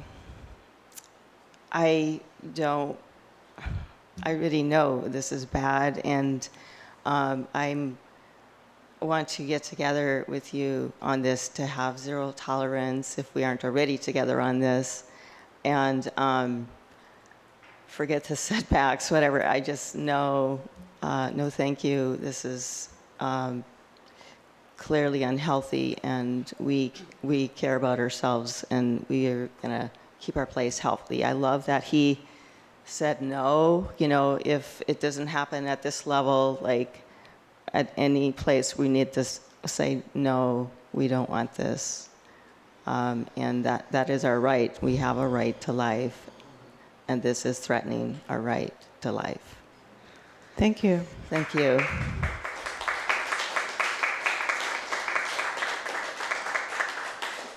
Did anyone else want to speak on this matter? I also want to apologize. We have to have the doors open because it's very hot, but there's a creek nearby, so some of you are getting bitten by mosquitoes, as we are. Apologize for that. So I'd like to bring it back to the council, and I think Gail walked out of the room, but I think Garrett and Janet can field any questions or direction you guys would like to provide. I think we've had an opportunity for questions. You may have follow-up questions based on what you've heard, but who would like to get started? Well, I'm sorry, Janet, we've already had public comment, so we're bringing it back to the council. Thank you. Peter, would you like to go first? Yeah, I have some preliminary questions before I wanted to sort of start deliberating or And you might want to suggesting speak a little changes. closer to the Sure. mic. And I tend to do this. I turn my head, which is not a Right. great thing. So I had a question for council or staff. Some of the suggestions that Andy Perry and the 5G Marin brought forward, I think, are very worth considering, but I had some questions about them. Using the application permit checklist similar to San Anselmo's, is that something that we can do administratively? Just direct staff to develop a similar checklist? I think I forgot to mention the staff report. We didn't include it because there's just been too much paper, but that's something that's just done administratively, and we would just, in essence, modify their checklist to match our ordinance. Sure. Change the logo. Yeah, that'd be great, because I think we... Just piggybacking on that, would that include the public notification process as part of that? Because I see that it is not in here, but there's a reason it's not in here, not because we've blatantly disregarded the vital nature of public notification. Where does that come? I'm imagining it comes administratively, as did San Anselmo. I believe it comes as part of the CUP process, but Garrett, There's the CUP, and that has its own noticing by ordinance. If you're talking about any application, then that's something the council should let us know if that's the type of notification you want. And you could we could build it in administratively, we would just do it, or if you wanted to build it into the ordinance. But that's a discussion item, I think, for the council. Okay. Could you write that down, just so that we make sure to come back to that?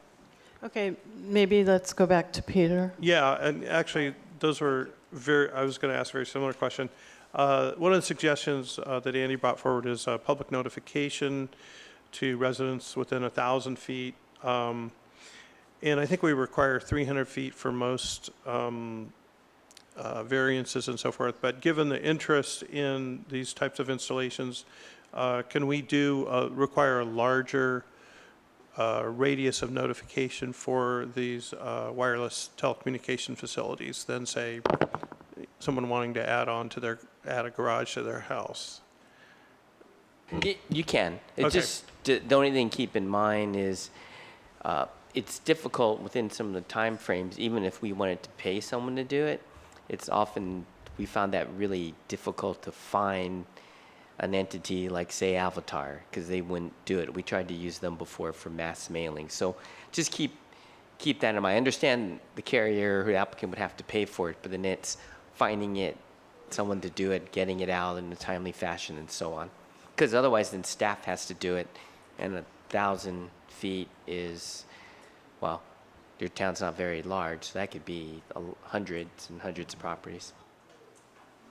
Right, and then the other couple of other issues is cybersecurity issues is something that I'm also very curious about, and that's something fairly complex, which I don't think we would want to try to weigh in on tonight. But are there any federal preemption issues in terms of requiring some kind of security protections as part of a local application process? So the federal law since 1993, I believe, preempted any state or local regulation of the service itself. And so to the extent that that would be considered a regulation of the service, it would be preempted both at the state and at the local level.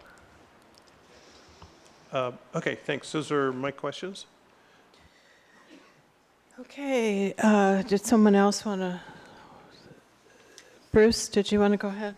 Well, there's one thing that I saw in the course of reading this document, and thank you for your work. That's quite a bit that's been done here.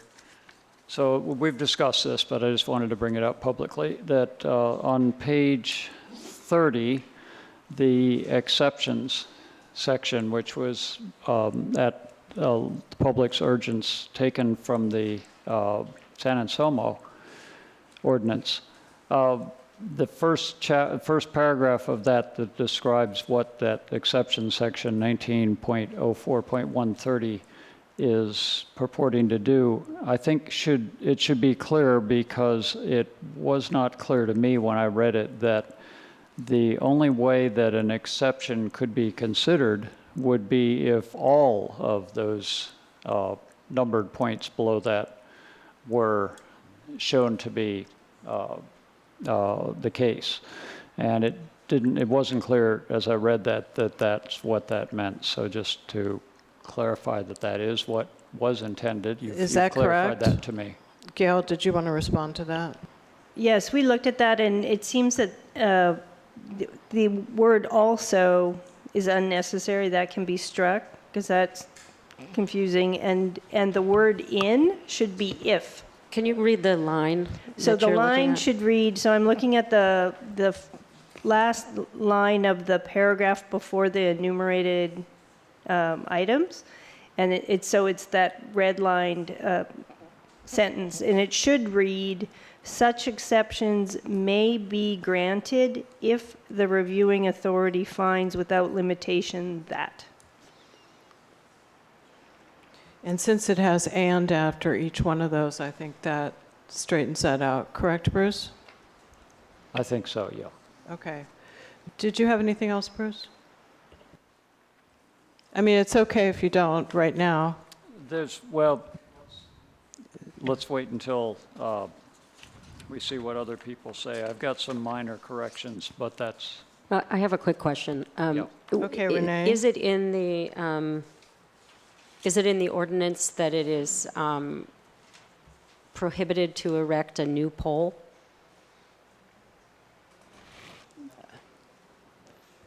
I believe it's in there. I don't remember what page it's on, but that I think they can do it if they can show that it's really necessary. I just wonder if you know where that is. I have no idea where it is. I think it's on page 23, so line 832. If an exception is granted for placement of new poles. So that's where it's that paragraph.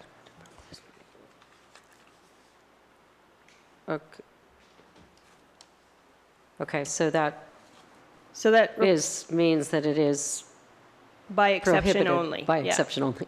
Okay, thank you. Okay, any other, I mean, I have a couple of things, but I don't know. John, did you have something? If you don't right now, that's okay. Well, I think in regards to the, I guess this would be line 329. What page are you on? Exhibit A, page 10, which is the story polls, and it says and/or, and I think "and" would be, What did you want to say? What did you want to do with "and"? have "and" instead of "and/or." Wait, in regards Are we to just story. asking questions at this point? Okay, so Yeah. you could give your comments. I said if you had additional questions, you could ask that. Got it. So I think, Okay, yeah, and also I am on the line 1139 on page 30, that you, 1113 on page 30 of Exhibit exception may, and striking the word also, be granted in the interviewing authority finds She without already struck limitation. that. But that still means that all of those findings need to be made. Right. That's what we clarified Okay. earlier. That striking also, and that adding an if instead of an in, and it all says and. We clarified that. Okay. That was a question. Okay. So I have a few comments. I don't have any further questions. I've asked my questions of staff prior to this, and I don't have line numbers in my comments. So some of these things I'd already raised, and I want to say how much I appreciate how much work you all did, and I think that some things slipped through the cracks.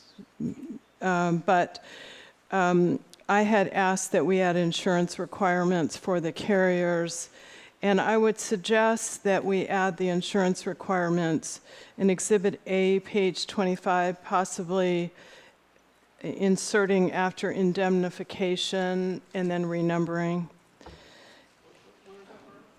It's on page 25, Exhibit A. I don't have the line numbers, but there's a definition, or there's a discussion of indemnification. I would say we would add insurance requirements in between that, so after indemnification.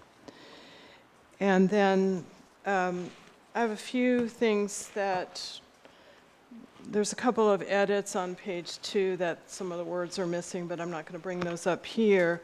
But on Exhibit A, page 3, under J, the Department of Fish and Game changed its name a number of years ago to California Department of Fish and Wildlife, and I believe their code name has changed as well.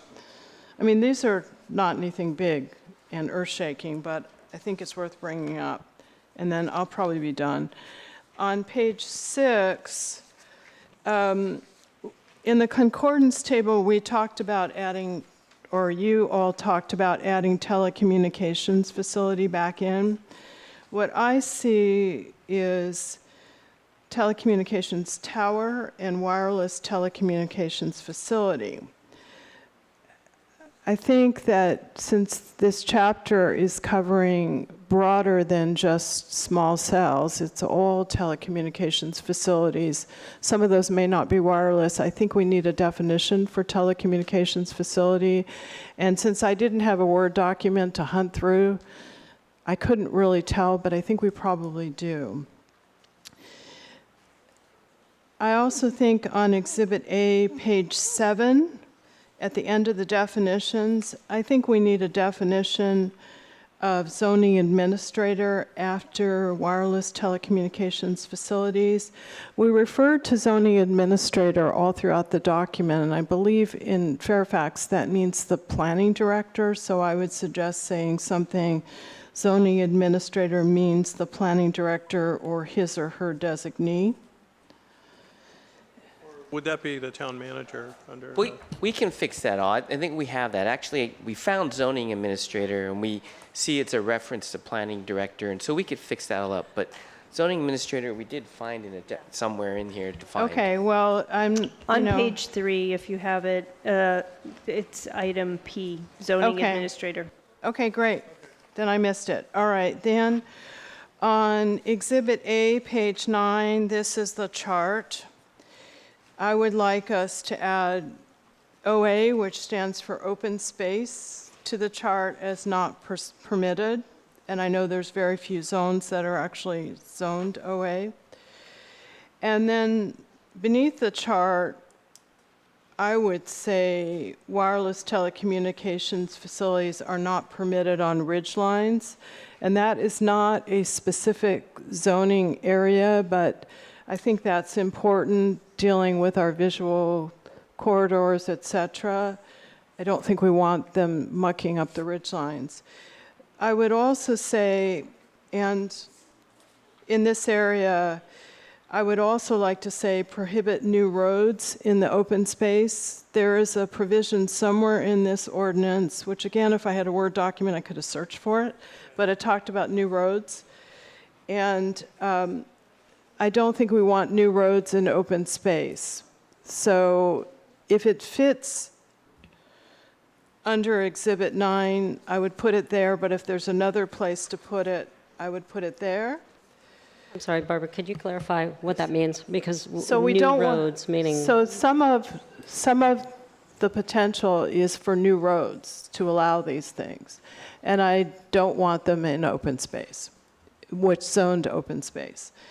And then under Exhibit A, page 11, this is under item 10. So I think the lawyers might want to listen to this. You refer to Chapter 7.16 noise control. That's San Anselmo's noise control ordinance. Ours is Chapter 8.20. Okay, I want to get this here for the record. So I've talked to Garrett about these, but I just want to make sure they're in the record so we can make the changes. And then page 14, number D, I had brought this up before. So you have the order of preference locations. I would like the order of preference to be the CH, then I would move CS zoning district there, and after that I would move CC. And I did bring this up before. And then under Exhibit A, page 15, under H, accessory equipment. I brought this one up before too, and I don't know that everybody loved it, but I did. And that is, I don't like the words where possible. I think where possible allows the carriers to drive a truck through that. So I would say insert instead, unless it is an antenna or an electric meter. And then I would have something at the end, and I'm not sure I wrote the legal language correctly, but I would say the applicant shall bear the burden to provide evidence to support allowance of any additional equipment above ground to the zoning administrator. There may be some other pieces of equipment that can't go underground, but I think we're safe for the most part saying it's an antenna or an electric meter. I just want them to support these changes. Okay, we've already closed I know public we've made public comment, but this is where political and medical are butting heads, and you guys are ditzing around the little details. Please let me speak. No, One sentence. we've closed public comment. No, I'm he's sorry. talking about 300 feet. You have no research to show that 300 feet is okay. Excuse me. We've closed public comment. We've heard you. You need to sit down. You're shutting down medical We've heard expertise. You don't have the training. I'm saying you don't have the training to protect the health. You need to sit down I do. now. No, we're leaving in protest because this is wasting your time. You're diddling around with little details. Thank you. You need to do the moratorium. Thank you. Okay, and then on page 26.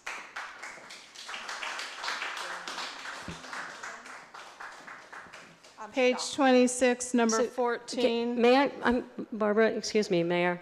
Before you leave, are you really all just going to leave? We've just begun. This is a workshop. We're working on many things. You've only heard a couple of questions But you're and a wasting couple of time details. with little details. You know, I'm sorry, but this is like little ditzy Okay, things. we're not doing a moratorium tonight, so thank you for your comments. If you'd like to stay and listen, I'm going over details. There may be other things that other folks say that you may be interested in.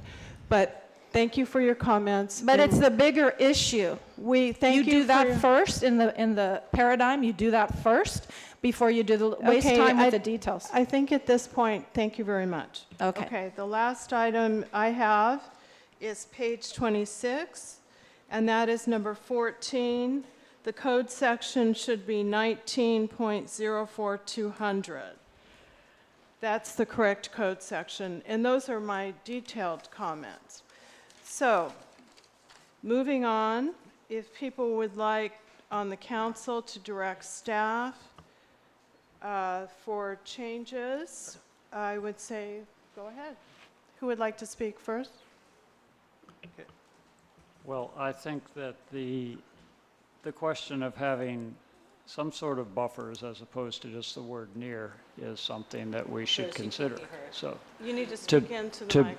bring this up, I think that having some kind of buffer zone as opposed to the word near is something we should consider, and we can discuss why that may not be legally advisable or whether it's something that we should do, but we've had a specific proposal and we have maps before us, and on first glance, they look reasonable to me. That's different from a complete moratorium. That's different from saying we're refusing to do it and bring them in and sue us. So you need to, I want to talk about buffer zones. okay, so Bruce, do you have a suggestion, or you Yeah, just wanted to the throw that maps up? that were presented to us when Andy Perry spoke, there's two maps here. They were kind of confusing as they got passed around, but one of them is for a 250-foot buffer, one of them is for a 500-foot buffer, and I believe, if I understood correctly, what Andy was suggesting was a 300-foot buffer. Let me get my notes here.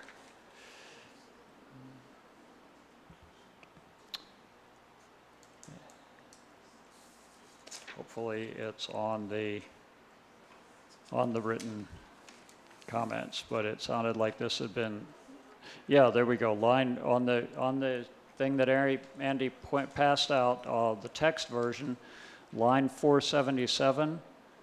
There's a specific proposal, and so I'd like to see whether that would make sense to the council. 200 feet from all residences and 300 feet from daycare centers, schools, and I would think playground as well. Yes.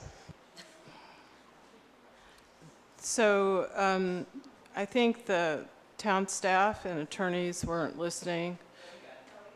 Okay, so, and I would ask, I think Renee weighed in, did other folks want to weigh in on that proposal?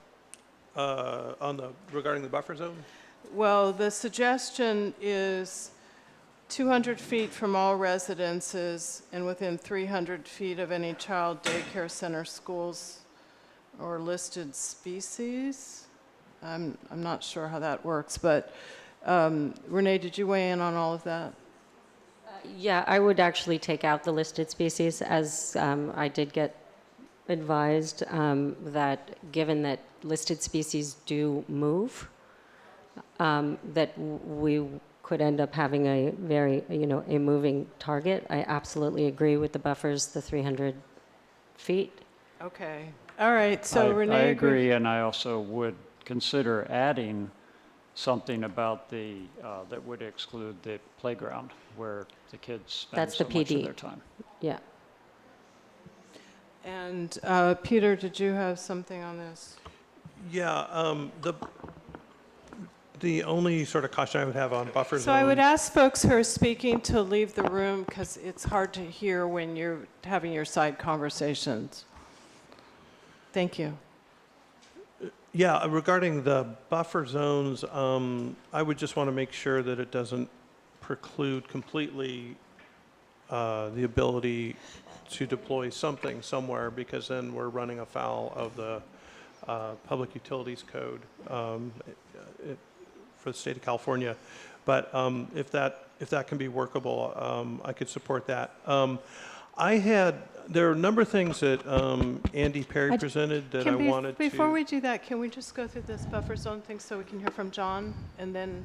Sure. And then I had some things on I wanted to suggest. I'm So not sure Barbara that Kohler, Bruce- do you have a conflict of interest? Are you driving this whole No, I'm the issue? one who actually brought this issue, so please sit down. I thought you were a president of telecommunications. No. Describe what your conflict of interest is. There is no conflict, and what are you doing in that position? I am the chair of Marin Telecommunications, which is not over cellular. Are you getting money from the FCC?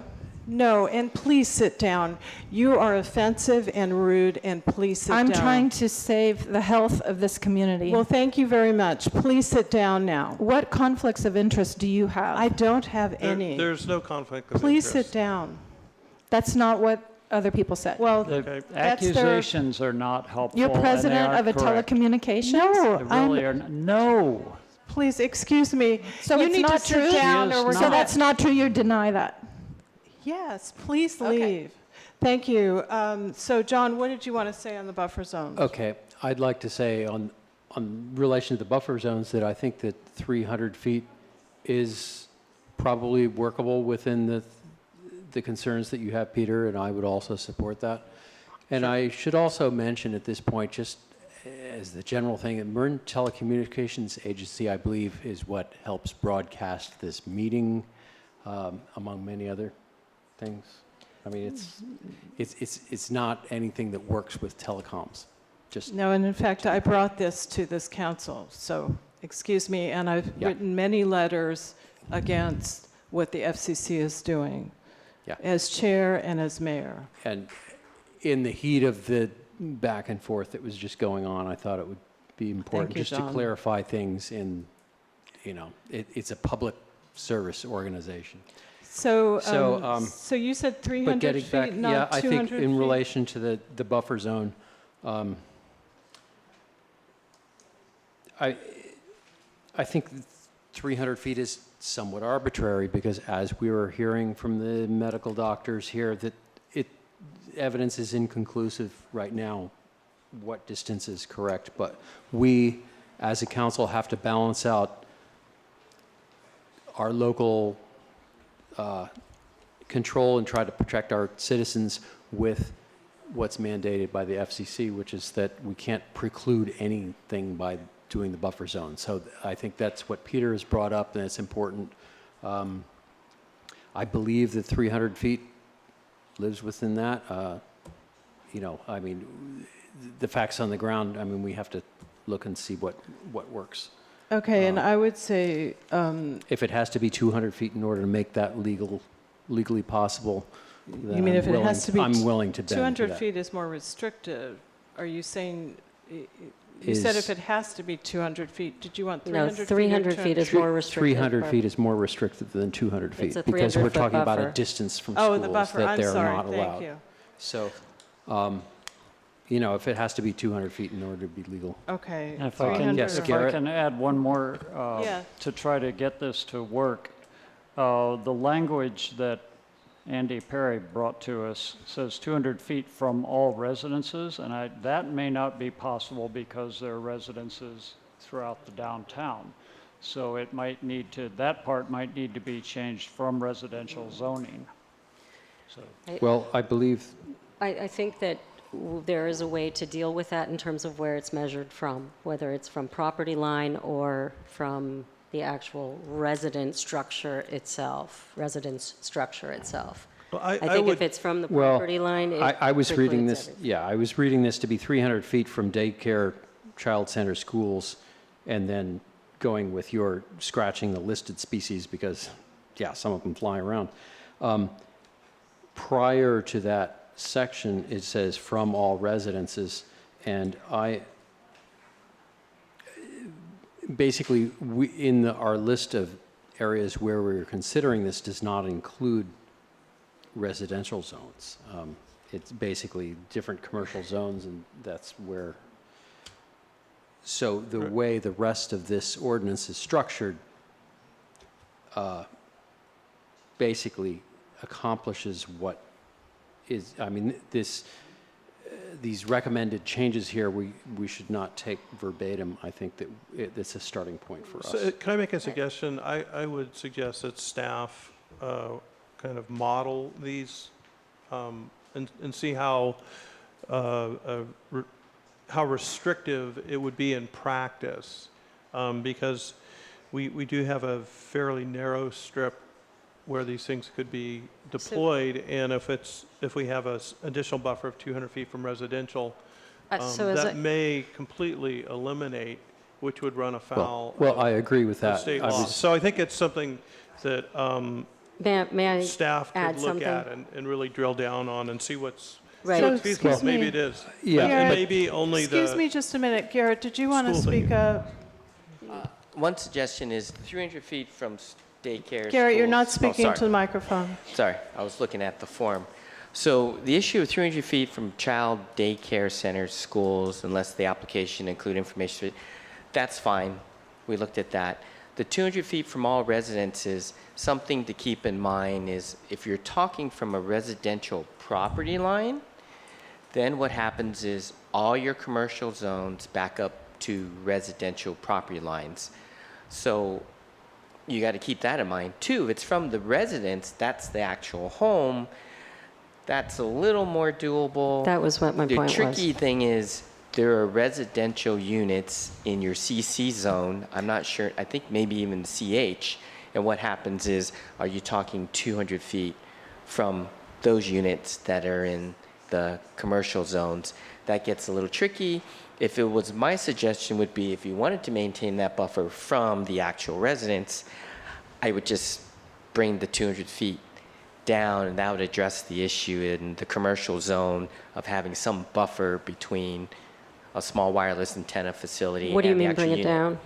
Well, like I'm making this up, you know, somewhere between 100 and between 50 and 100 feet, if that's something that you wanted to do. So but I don't think that we really. seems, okay, I would just say, I'd like to speak up, is that I sort of think that's a good idea, because the whole idea is you don't want, what I've seen pictures of is sometimes you have these small cells right in somebody's bedroom window. And I think what you're talking about is if you say 100 or 50 feet from the residence itself, not the property line, then that gets to that issue of, you know, having something right in your window. So could I suggest that we look at it from maximizing that distance from the resident, from the structure itself?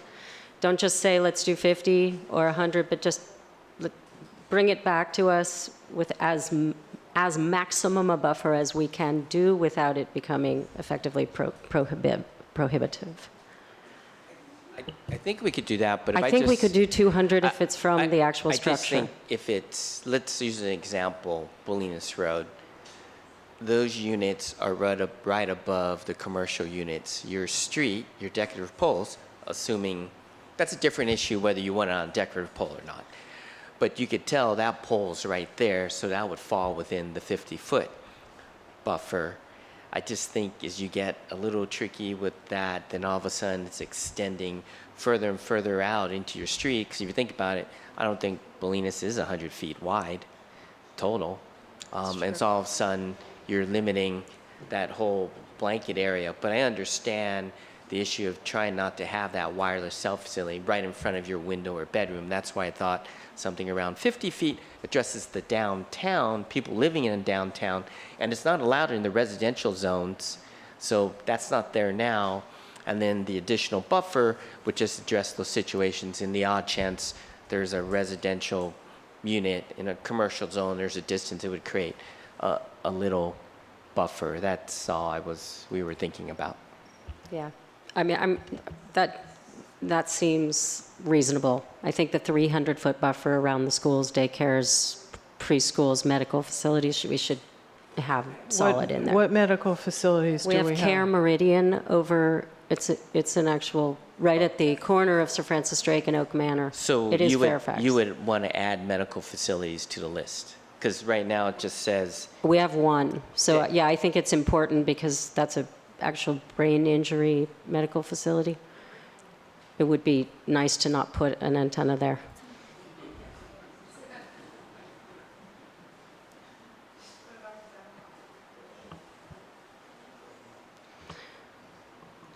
That's really, it's up to the council. So are we good with that? Okay, so I'm not good with the 200 feet or even 100 feet on in the residential. We're already banning it in most residential. No, we're looking at 50.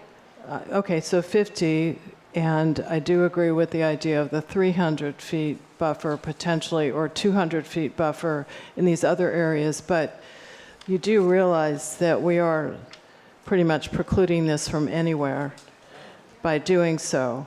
Well, we're working on, I do... That's a concern I would have is, you know, if you do completely preclude it, it'll get just struck down Okay, so a lot of work's been done so that this is not an effective prohibition. So we need to go through each of these pieces. I've been working really hard, and I do Okay, wish so the let's people who move on. left in protest would have listened. I have created buffer maps that chose buffers so that it would leave a sliver going through the center of town. Right. And I know that if staff does the same thing, we'll find the same thing with these. Right, so Andy, we'll move forward directing them Yeah, to. so. hopefully staff will be able to recreate So I similar guess, results as what I you're guess my presenting. question is this, is that we're having a special meeting tonight, and we already know that we've spent a couple hours on this issue, which I think is great, but our next meeting in May will take up a pretty controversial issue. So there's questions about how much remodeling or repurposing we want to do on all this stuff. I think it would be a good idea if we provided direction to staff tonight. And they've worked really hard to try to bring in, I think just to quote Roberta Anthes, pretty much everything that she brought up to us. Now, that's not everything that people would like, but there's been an amazing amount of changes in this document, and I think I've spent many hours working through it to try to understand it and see what was done as compared to what people have asked us. So I think it would be a good idea if we continued providing direction to staff. Okay, So- in that vein, I have some directions, but have you all spoken? Not on everything, No, no. I'll not wait on till the everything. end.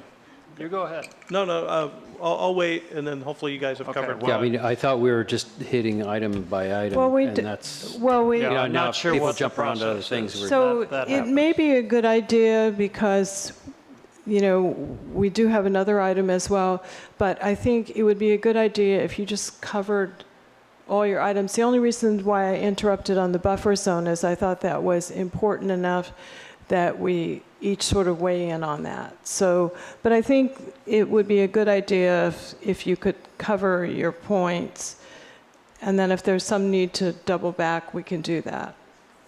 So, So, Bruce, did you want to go? Yeah. Well, I can go through the ones that I have, which are not that many. Again, going back to what was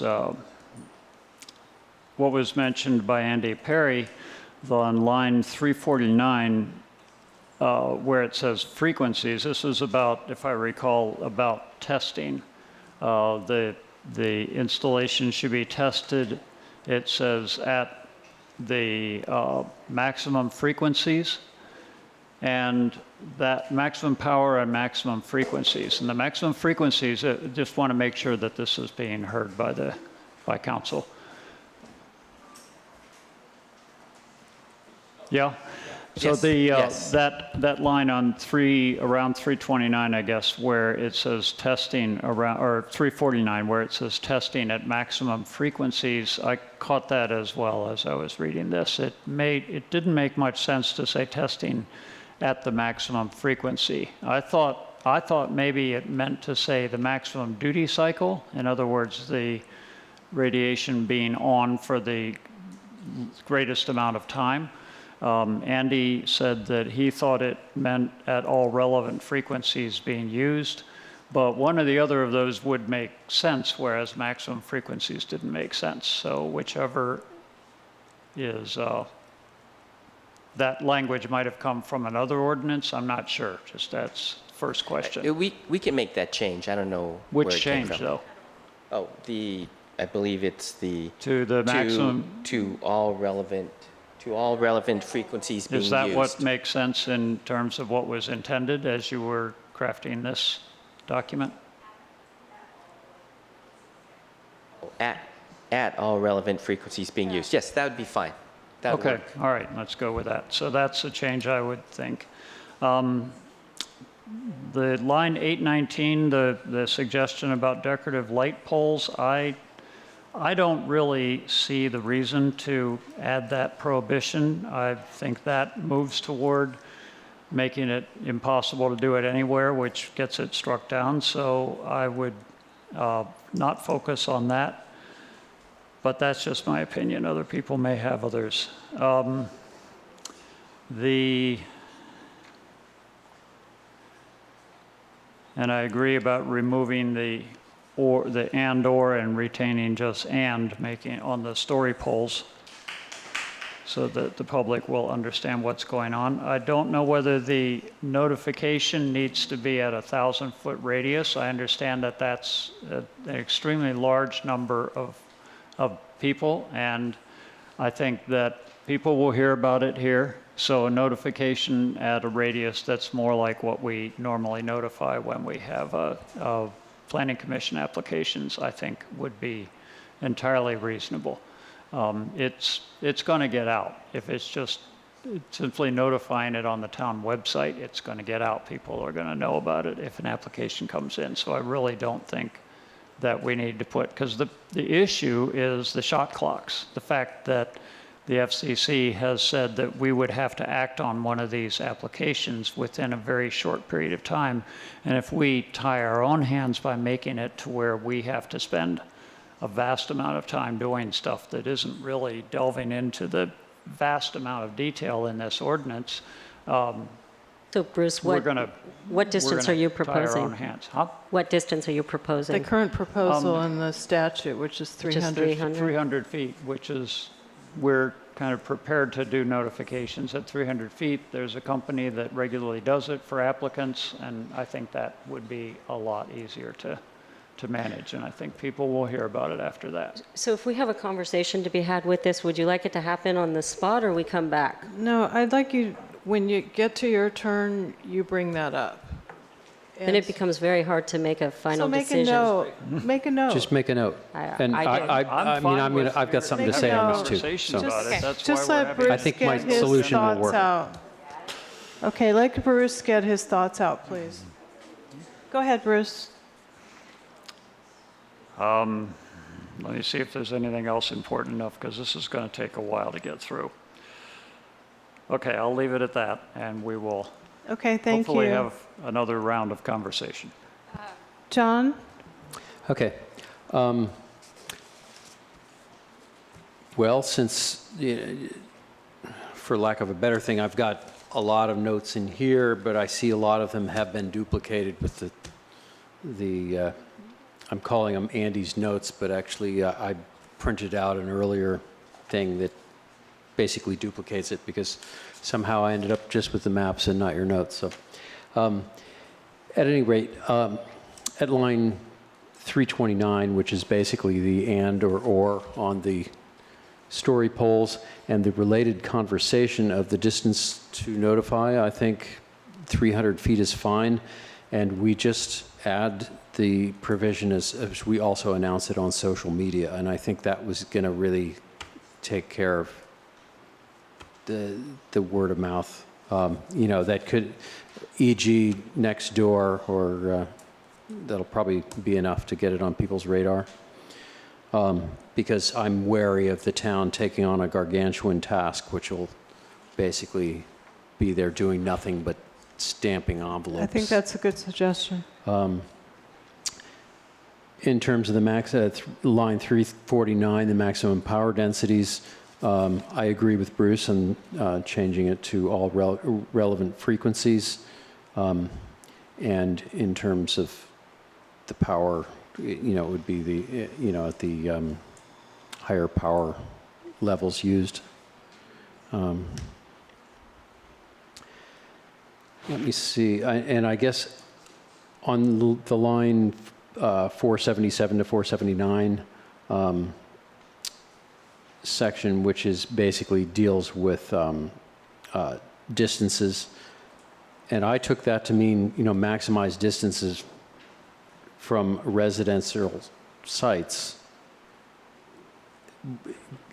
and then it says and sites within 300 feet. Basically the 300 feet is relating to child daycare centers. It's not from any residential buildings, and I think we just maximize the distance there.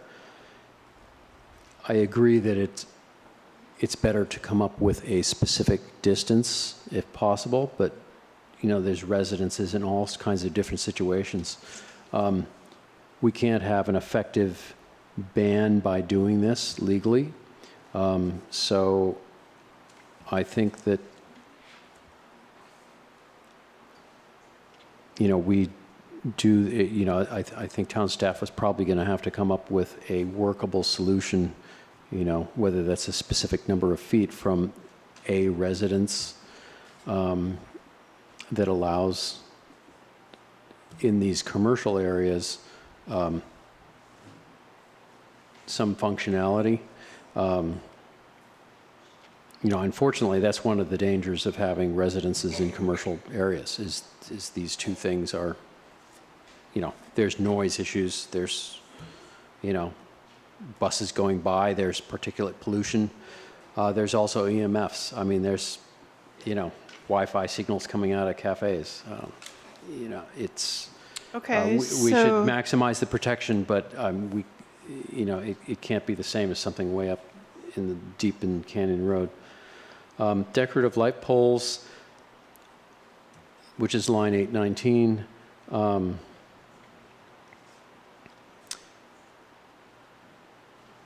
There's got to be a workaround that makes it functional. I'm not into junking up our light poles. I think most of our light poles are decorative light poles. Yeah, exactly. Could you actually qualify that? Is that true? In your downtown area, Park, Bolinas, well, basically Sir Francis Drake. They're all decorative roughly, all decorative light poles. Pacheco to Bank, down to Park. You have about 80 decorative lights all through your downtown area. So how many That's pretty poles much do all we of them. have? How many poles do we have that are not decorative? All the rest, you have Well, how many in the 470. downtown? Very few, if any. Like They're all, I think all downtown, except maybe on Sir Francis Drake, and I have to check. Most of them are decorative. You might have some Cobra heads. Do we have There aren't 5 very many. Cobra 5 heads? Cobra heads in downtown? I'd be surprised. Okay. Okay, so we need to count. It's pretty, I mean, we've basically. undergrounded the utilities, so we don't you know, have telephone poles. Our downtown is basically, it relates very much to the site, the Supreme Court decision where San Francisco versus the T-Mobile court case, where it was just ruled in favor of San Francisco, is there is aesthetic grounds. Downtown is an undergrounded district because it is valuable to the town of Fairfax to have, it's part of the scenic thing. We have decorative light poles because they look good. And Okay. all the utilities are undergrounded for a very good reason, and it's based on aesthetic grounds. And I think it follows the same legal argument that San Francisco recently ran in that. And so I think that we need to, if the only place is on a decorative light pole, we need to make something that goes with the design of the light pole that hides the antenna. So let's, And what all else? the other equipment needs to be underground. Okay. Besides the antenna. And I think that pretty much covers the other thing there. I also, in terms of PD, I think we need to keep antennas away from children's play recreational activities, and that can be dealt with the other distance from child care centers, schools, and we can add playgrounds. Isn't to that. PD schools? PD is Not private schools. It's I public, know it's like not private public schools. domain. It's like Perry Park, and we have public schools and all the town-owned property and the Okay, parks. thank you. right. So we can add playgrounds and ball fields to the section in line Okay, you can wait. 477 to deal with that I'm waiting. in terms of the PD. Okay. All right. That's pretty much what I got. Okay. Okay, so Renee, did you Just- want to go now? Yeah, but John, for clarification, are you saying take out the PD? Prohibit in the PD? No, I'm not saying that. I'm saying within, because PD includes a lot of different kinds of So are you saying the buffer functionalities. zones? I'm saying if there's a playground within 300 feet or a ball field within 300 feet, then that section of PD should not have. Okay, so we've been And told, I would and include the pavilion in that we've too. been told and read the studies about the fire stations that have actually prohibited Oh, sure. having antennas, so that's our PD.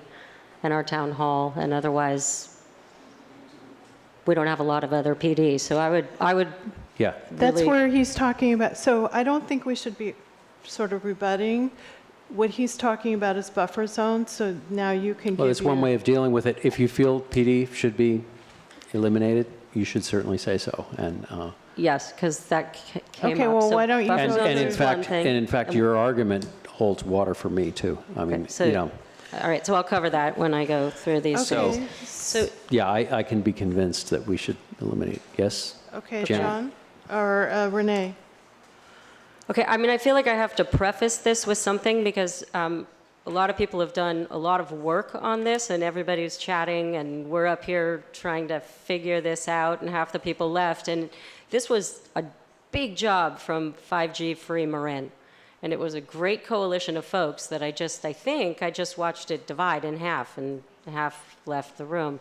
So I've been working really hard with the group of the 5G people who've been incredibly cooperative and informed and diligent in this. And so I would like very much to bring forward what it is that they handed us, that staff has a copy of, and we've all jumped around with the different pieces of this that we'd like to see incorporated. We've had a couple of things that we're not completely yet in agreement with, or we may not be. But I would like to just start from the top to the bottom of this. Most of them have been covered, and I'd like to put them in and direct staff to go forward and incorporate these things. I don't think any of them are extreme or will take a lot of time to Well, why don't you go through those? to noodle. So yeah. So I would like to start with, I'm not going to read the ones that are already, I believe we're in agreement with. Line 299, which is the planning director may waive the requirements. This is why this is hard to do out of, we need to have conversations about each one, but I think line 299 needs to have that change. And everyone's looking at it, right? Are you guys looking at it? Yeah, we are, so let's... Yes. Barbara, just let me do it, okay? Because this is Okay, not well- simple, and there's a lot of bits and pieces, and I want to make Okay. sure you guys are writing these down? You? Gail? Thank you. Sorry, I'm looking under my glasses. Okay. The administrative part that we want to make sure that we've captured San Anselmo's checklist and application process, and in making sure that that's handled administratively, but that does it need to be referred to in the ordinance language? No, it does not. So, and is that something that you will then bring to us to look at? Pretty much what we're going to do is we're duplicating exactly what San Anselmo has. We might have to change a couple of things. We change the name, we change the logo. It's good. If the council, though, just wants to see what we did, we could bring it back. That would be And- great. I think just a couple of things. There is a place in the ordinance that talks about the planning director being able to create more information, so it is in there. All right, go ahead. Okay, story polls, certainly make that change and make it and. Line 349 is done, the frequencies. Sorry, and you earlier 477 said that a is- social media announcement would be a good idea? Yeah, I'm not there, actually. Well, She's, sorry. That was she's historical. going down the whole line. I'm going down the list. that was not on the list. I added it. Okay, but Okay. we're not there yet. So decorative light poles is one of the things that is the least vital to me in terms of including it, and this would depend on what we're able to do in terms of buffers from residences. If decorative light poles means we shrink the buffer from a residence, then that would be my trade. It would be great if we could keep both at 50 feet. So I'd like to see both of those considered. If you could look at line 857, which is on page 23, under F, under location, I believe we could add number 5 in there. This is about the undergrounding. And if we could incorporate the language, Garrett, are you able to write this down, or Gail? If I'm looking The correctly, language is, if you're looking at what they suggest for line 857, that's fine. Unless you're saying it's not. you'd like to reword line 857. For all applications underground, all underground. Yes, keep that. The wording in there, on their list. Turning it over, I think that it is not too much of a hardship for the telecoms to have to pay $300 for their annual research fee. So I'd like to incorporate that in line 1511. Just one thought is that we're going through a fee study, and to prescribe an amount, our fees have to be based on cost recovery, so we should not prescribe a specific amount. That's kind of what FCC did. And so we want to be able to decide what that fee is based on fees for review of this. So I don't think we should do that, and I don't want to interrupt you. That's okay. So calling out a fee you believes would preclude us from, it doesn't mean that we are not going to require a fee. Is that what you're saying at this time? I think we're requiring a fee, and we're saying that they have to pay for it, and but to say what it is not the right thing for the town, because our fees are all based on cost recovery, and that's where we'll determine what that fee is. It may be more, it may be less. And that language It should not go in an ordinance. No fee should go in ordinances, because then you can't change them. Right. On line 1511, it says and fees established by the town. I think that really covers it. Yeah, it gets approved by resolution in your master fee schedule, and then we'll come up with the amount, unless there's some restriction, we'll come up with the amount that it actually costs staff to process the applications. Okay, that sounds reasonable. Line 1647, if we could keep that and add with the exception of the fee requirements for the public to appeal. That's usually that the I wanted to decision leave of as the a council. That's usually the decision of the council based on a appeal specific, rather than making all with no fee. So there are you're saying we could not make that just for this item, for this issue? I think one of the things, if you followed what San Anselmo is doing, their appeals, they've been going through appeal upon appeal because they charge on everything, because they charge almost nothing. We've had situations in this town where a council decides a certain appeal doesn't require a fee, but not to do it blanket. But my question is for this issue. I think we would have I an understand we appeal don't on want to take every it. single one, and that means tremendous amount of resources for the council, for the planning commission. It would be quite a bit. So I think we should leave that to the discretion of the council to decide if they want to waive those. I think, But go ahead. yeah, Just Barbara's get- point okay, is no, I that wanna appeals understand that. cost money, and a significant amount of money. And if the council chooses to waive those fees in a particular situation, that's up to the council. Meaning the appeal would come to But if us- you just kind of say all appeals from now on don't cost any fees, I'm but only they cost a talking lot of about, money. I'm and only talking about 5G. So what we would have is all appeals. Every time we would have 5G, we would have an appeal that would be free, and that would cost us a lot of money to do that. I think we should decide that on a case-specific basis. But you just register your comments. If that's what you want, you can put that in. But, you know, I want to understand these things, so this is really helpful that we have this opportunity. It needs to be done right. So my question then is, if someone wants to appeal and they don't know whether they're going to have to pay it or not, when and at what point in the process does the council determine whether they have to pay the fee?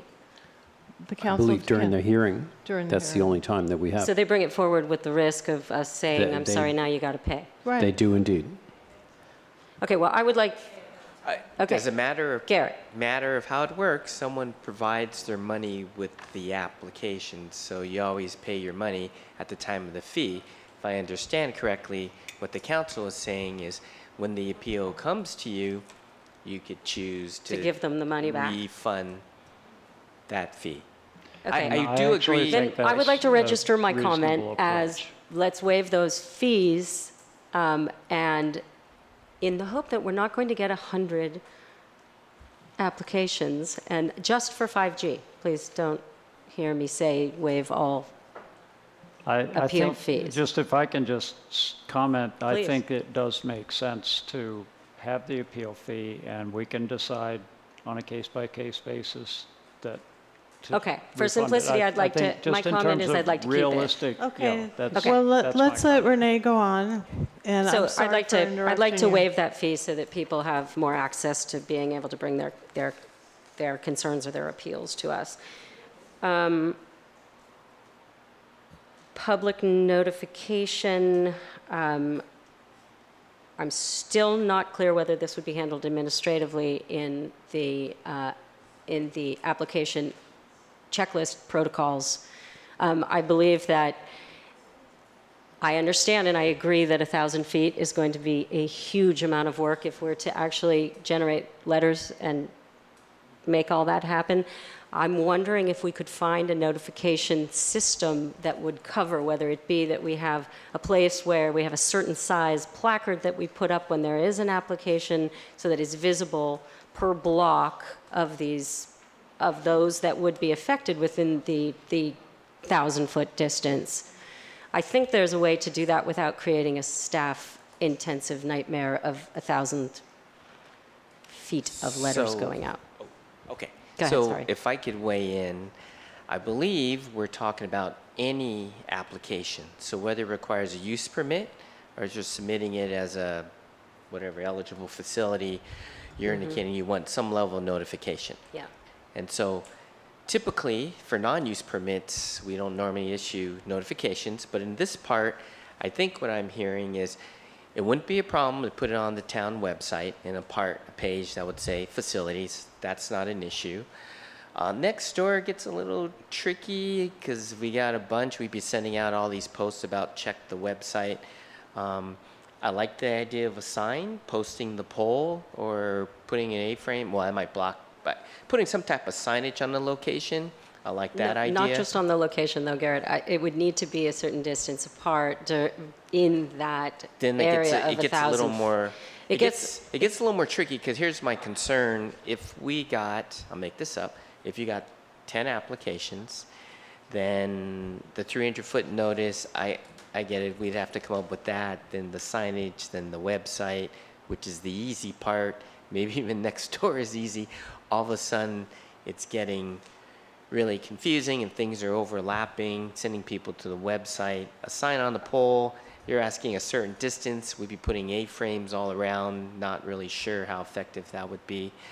I think at this point, we're just looking for directions. If you said, doesn't matter, send out a 300 notice to everybody, properties within 300 feet, we'll just do that. It'll take staff time, it'll take resources. But if that's what you want, what we'll do is if it gets to be that's all we're doing, then we'll come back to the council. And You're talking about 300 feet. right, we can do 300 feet, we'll put it on the website, and then figure out from there. I would like a little latitude administratively to figure that out as opposed to you listing it in the ordinance, because if I didn't follow it, then staff, it just puts that additional burden. But in the administrative checklist, when we come back to you, I'll add a notification section that kind of describes how we'll handle it. Okay. It does seem to me that if we're going to do 300 feet with the notifications by mail, that we would have some way of posting it somewhere physical, because there are a lot of people that are, I believe that 1,000 foot is appropriate for what it seems to be these concerns are very real for people. And So you can't rely on... Can I just comment real quickly? Please. Initially, I was like, 1,000 feet, let's have really robust notification because everyone in this town is going to want to know about it. But it puts a burden on the town, and if we fail to meet our due process requirements that we put into place, the applicant can say, oh, you didn't notify or whatever. And that works against us having a burdensome process because that's part of the process of the application and the shot clock. So I actually have evolved my thinking to say, let's just go with 300 feet mail notification, notify it on the town website so that we're not burdened and eating into our shot clock for getting a notice out in time for a hearing, et cetera, and then an appeal, which all has to happen within the shot clock. So pure practicality, less burden on staff outweighs really robust notification to 1,000 people. That's my thoughts. Okay, And Renee, if do I you? may make a quick suggestion along those lines, I think free and less burdensome on staff is better. And why not just start an interested email list? There's, it's up to people to put their name on this list, and we send one email out that says, there's an application. And anybody who's interested can do that if that's something that's easy for staff. Okay, then I would like to just, this is not in the ordinance, obviously, explore some ways that we can do some physical posting so that we can extend the actual notification in some way past there. There are also a lot of people who are not on email. Some of the older folks may really need to be able to read it. And just a reminder, there'll be story polls as well. We've all suggested that. Right. My hesitation, obviously, is to overburden staff but I believe the public notification is certainly of vital importance here. Okay, It's an important so part of do you want to move All right, on? I'm going to move on. Zoning, I said, I really believe that we should remove PD from consideration. There is something in that chart that we were talking about where it's on page 9 in Exhibit A.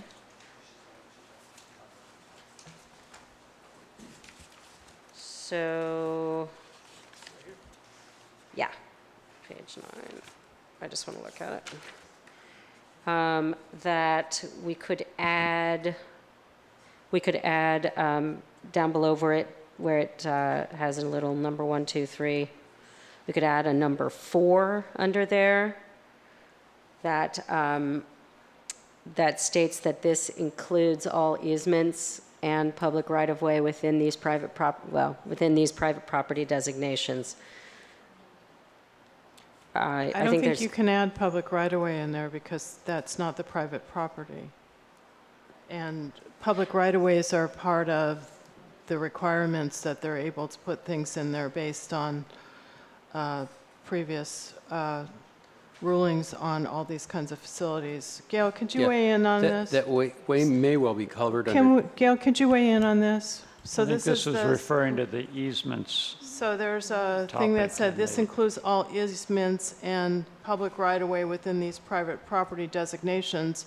It's my belief that public right-of-ways we don't have the ability to exclude those. Is that correct? In the residential zone? The third column is public right-of-ways, non-residential zoning districts except for CR.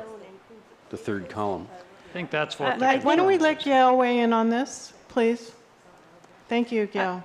My understanding is that the way you define your zones, they include the public right-of-way. And Okay, so when so that's you all right to do that? Yeah, when you exclude a residential zone, that would include the public right-of-way, that would include the utility Okay. easements. So you're saying we don't need to call out that? Correct. The easements and the public right-of-way?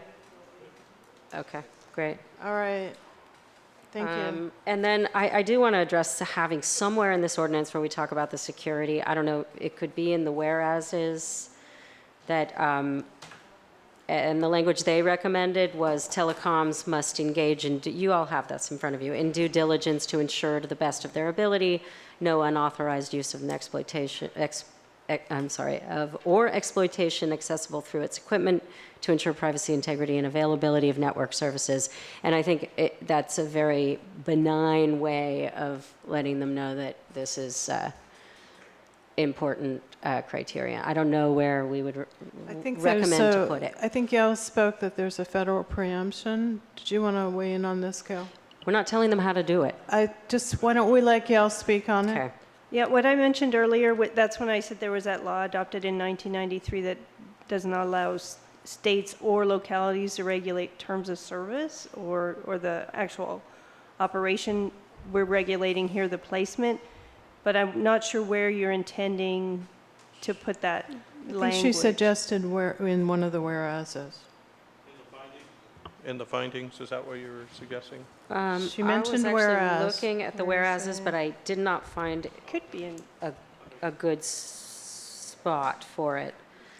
I think you could do a separate I would also whereas. point out, just from a would need technical a point of view, that it's not really at the antenna where the security would be breached. What, in fact, one speaker who addressed that question was talking about, and I think was a valid point, is that if someone had access to the cell company's records, they would be able to more accurately know where you are at this point because you would be close to one antenna, whereas with the 4G, they only know that you're within the range of this antenna that has a much larger range. I think that's a valid point, but that has nothing whatsoever to do with the antenna sited at a particular location. So- and it has everything to do with us telling the telecoms how they run their Janet, business. did So I you don't want know to if it weigh in on works. this? Excuse me, Bruce, I think Janet was kind of If raising. you want to put that in a recital, we can do that. So that's in the whereas. Yeah. Okay, well, why don't we just. Yeah, I would like that to be added. Thanks, Bruce. Thank you, yeah. And then in monitoring, we do mention monitoring in two different places in here, in line 1342 and also in line 387. And for the person who was concerned that we weren't talking about monitoring, we're talking about it twice, and it is an independent monitor who's being paid for by the applicant.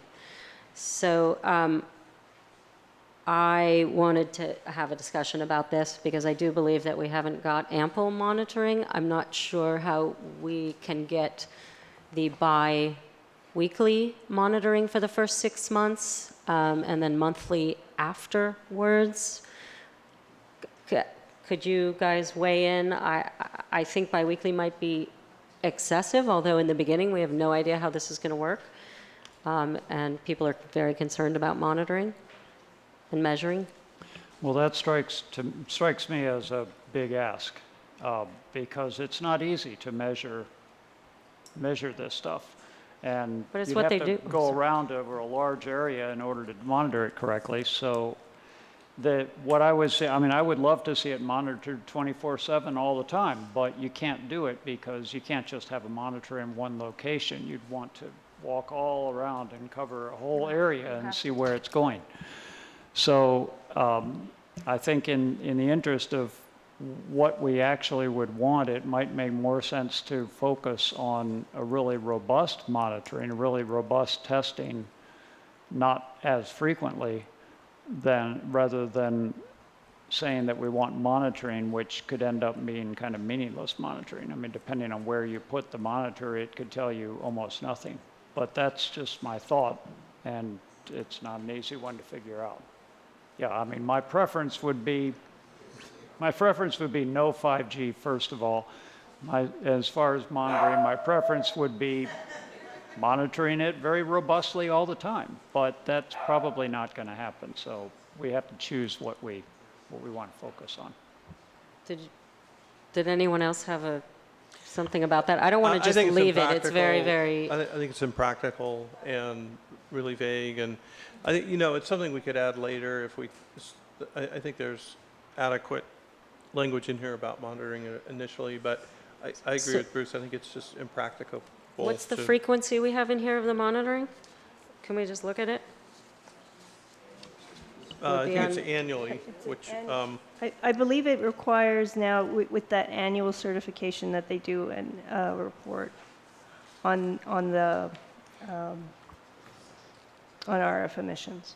So the issue that I would raise with respect to monitoring, certainly the town can hire someone to do any type of inspection or monitoring of the facilities. The question when you try to impose these sorts of requirements on an applicant or on a permit holder is that that's where there is some case law at the state level interpreting what the scope of the federal preemption. So the FCC has established, has the established authority to set what are the safe limits, whether we agree with them or disagree with them.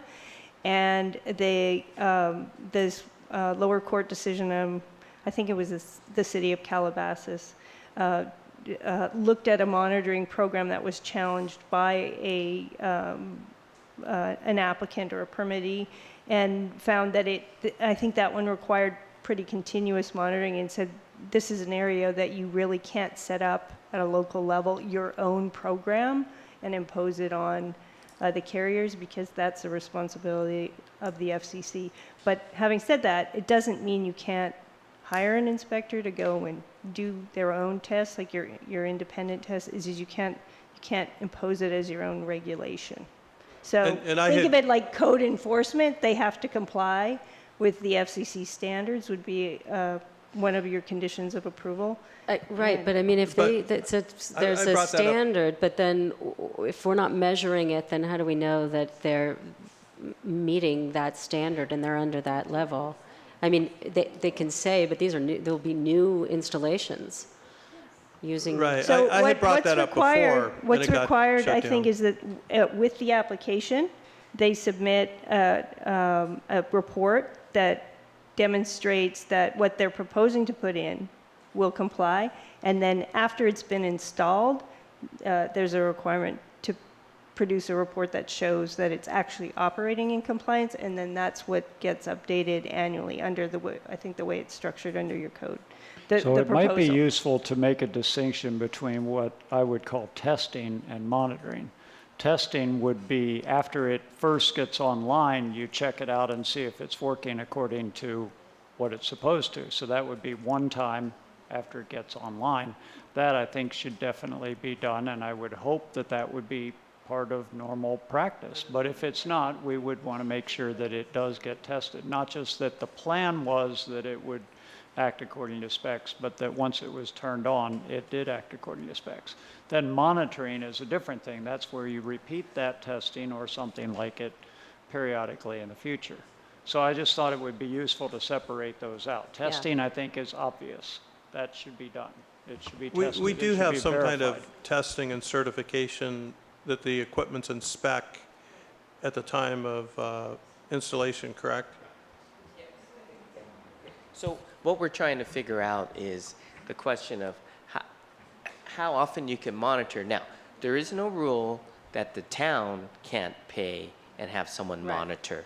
And then we would have studies, and if we thought there was a violation, then we would let them know. But that would be at our cost. But I think Gail was going to and we went over this, because I brought this up back in September, and that was the same discussion, that no, we can't impose it. It's impracticable and too much for us to impose on the applicant. So I wish we could too, but I think it's just not something we can impose on them at their expense. Okay, I mean, I think there's a lot of things that we're doing and taking a pretty bold position on things, and so I would like to register my comment that I believe that monitoring less than 3 times a year is irresponsible with technology that we don't understand and hasn't been studied enough.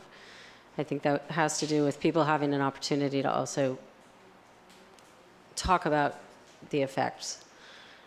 So I don't know how that looks, but I do want that registered that at least 3 times in that first year after the test, post-installation.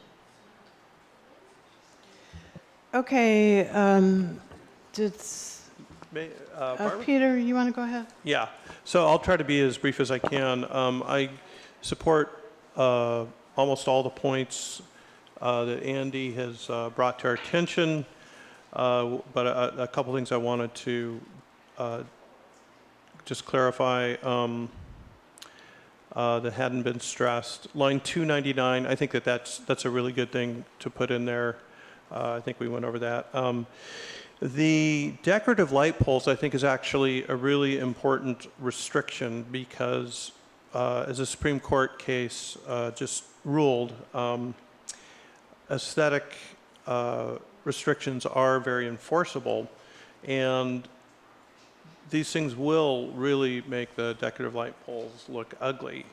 And so I would agree with John and respectfully disagree with Bruce's point. I think we should, I would like to see banning them on our decorative light poles, but with a caveat too that I also want to, as with all of these things, just make sure that we're not making it too restrictive, that we're running afoul of the Public Utilities Code preemption. But I think where the decorative light poles are, prohibiting them on them wouldn't prohibit installations, because I think in many places where there are decorative light poles, there are also just regular utility poles. So I don't think that would necessarily preclude that opportunity, but I think it's worth checking and seeing what the effect would be on that point. Peter, if I make a clarifying point, I think when I was speaking to on the decorative light poles is creative problem solving, and there may well be a fiberglass cover that, you know, an antenna could live inside, and it could look like a part of that decorative light pole, but it would not preclude it, because I think when there are decorative light poles, really there's nothing else, because we're in an undergrounded district. You know, and so you have those decorative light poles, and you have the flashing beacons for the crosswalks. Right. That's about all you got. Okay. A couple of stop signs. Well, I'd like to see what the preclusive effect of that would be. You may be right, and like I said, I want to make sure we're not.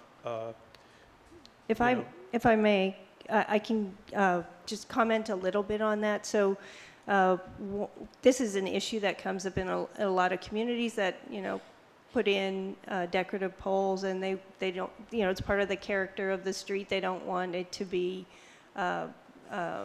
messed with, and they don't want an antenna stuck on it.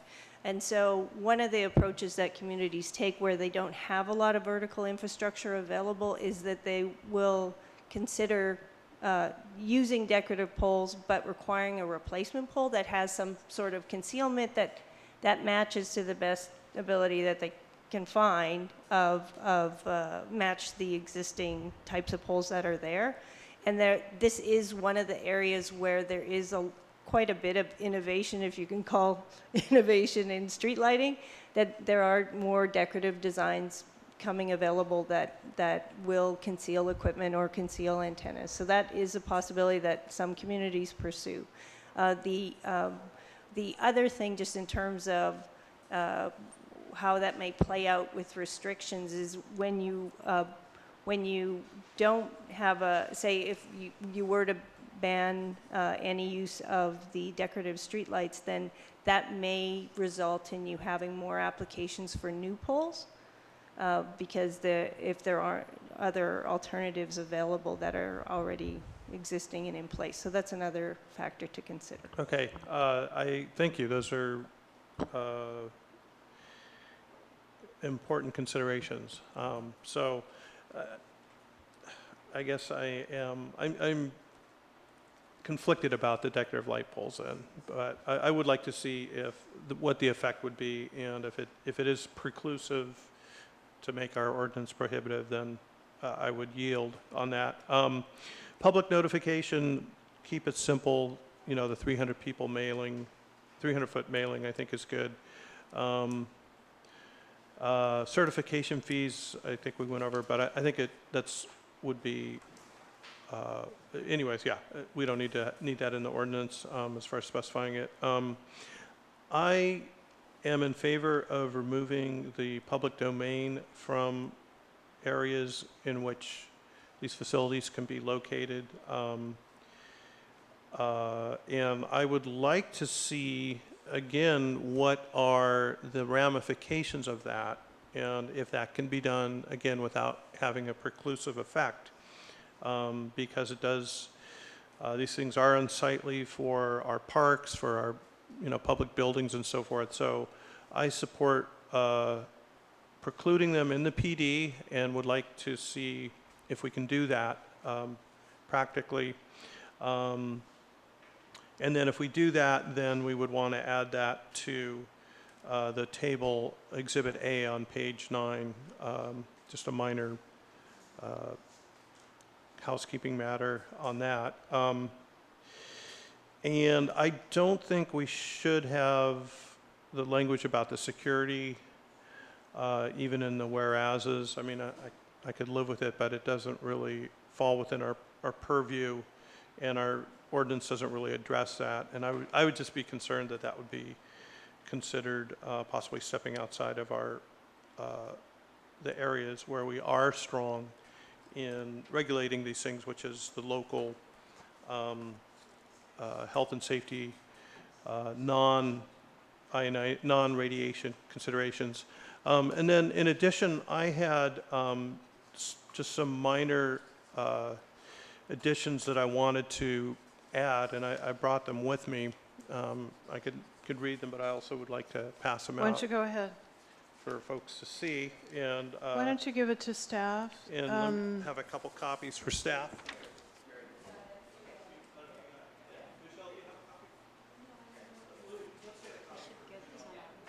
No, they put one out on the dais.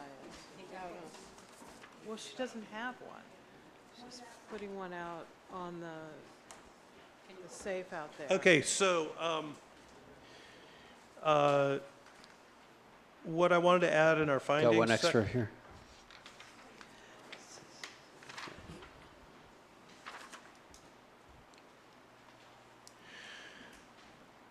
So this is from the City of Larkspur's ordinance in the findings, adding at the end, accordingly regulating the installation of wireless telecommunication facilities. We could change in the town is necessary to protect and preserve aesthetics in the community as well as the values of properties within the city, and to ensure that all wireless telecommunication facilities are installed using the least intrusive means possible. And I think that just echoes and reinforces the types of ordinances that we do have. Sounds good. Another feature that Larkspur had and a lot of other facilities had, which is expressly allowed according to Government Code Section 964, is a build-out period. And essentially a build-out period is a kind of like a reverse shot clock. It's like, okay, you got your permit, you got so many days to build it or that permit expires.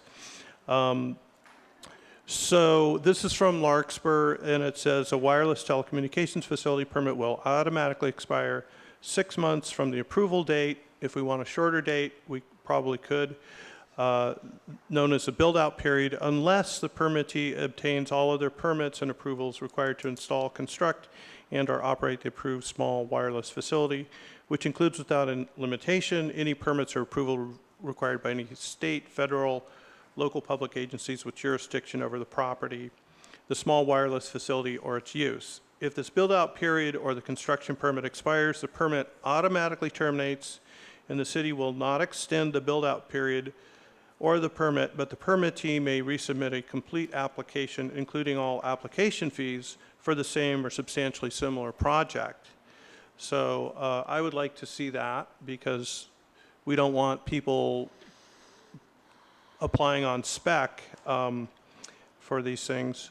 And then May I just make a comment on that language? I understand the sentiment, how you described it, but I think that this language seems to be missing something, because it really is just focused on getting the other permits. It doesn't actually require the installation to happen, which is, I think, what you're intending. Yes, and I mean, I'm open to input, especially from you, as far as enabling that. So, but the spirit and intent is to put a limit on the construction period. The construction period Yeah. and so forth. So I think that is, as you mentioned, that there is a government code section that would allow you to have a build-out period, and I think that this language needs some modification. Okay, to well, achieve I that. would love if you could wordsmith that to accomplish that. In section 19.04.070, that's at about line 659. And for those of you watching at home, and for the people up here, that's on page 18. And the language that I'd like to add there is, it has to do with lighting. And, these things can blink and twinkle and be annoying visually too. So adding some standards for that type of lighting. Wireless facilities shall not include any lights that would be visible from publicly accessible areas except as may be required under FAA administration, FCC, or other applicable regulations for health and safety. And all equipment with lights, such as indicator status lights, must be installed in locations and within enclosures that mitigate illumination impacts visible from publicly accessible areas. So again, that's, I think, a very reasonable aesthetic thing that we could add. And then on permit... Peter, if I may Sure. quickly stop you. Adding language publicly accessible or residential areas, because, it may be just focused out to the side and, Sure. shining into somebody's house.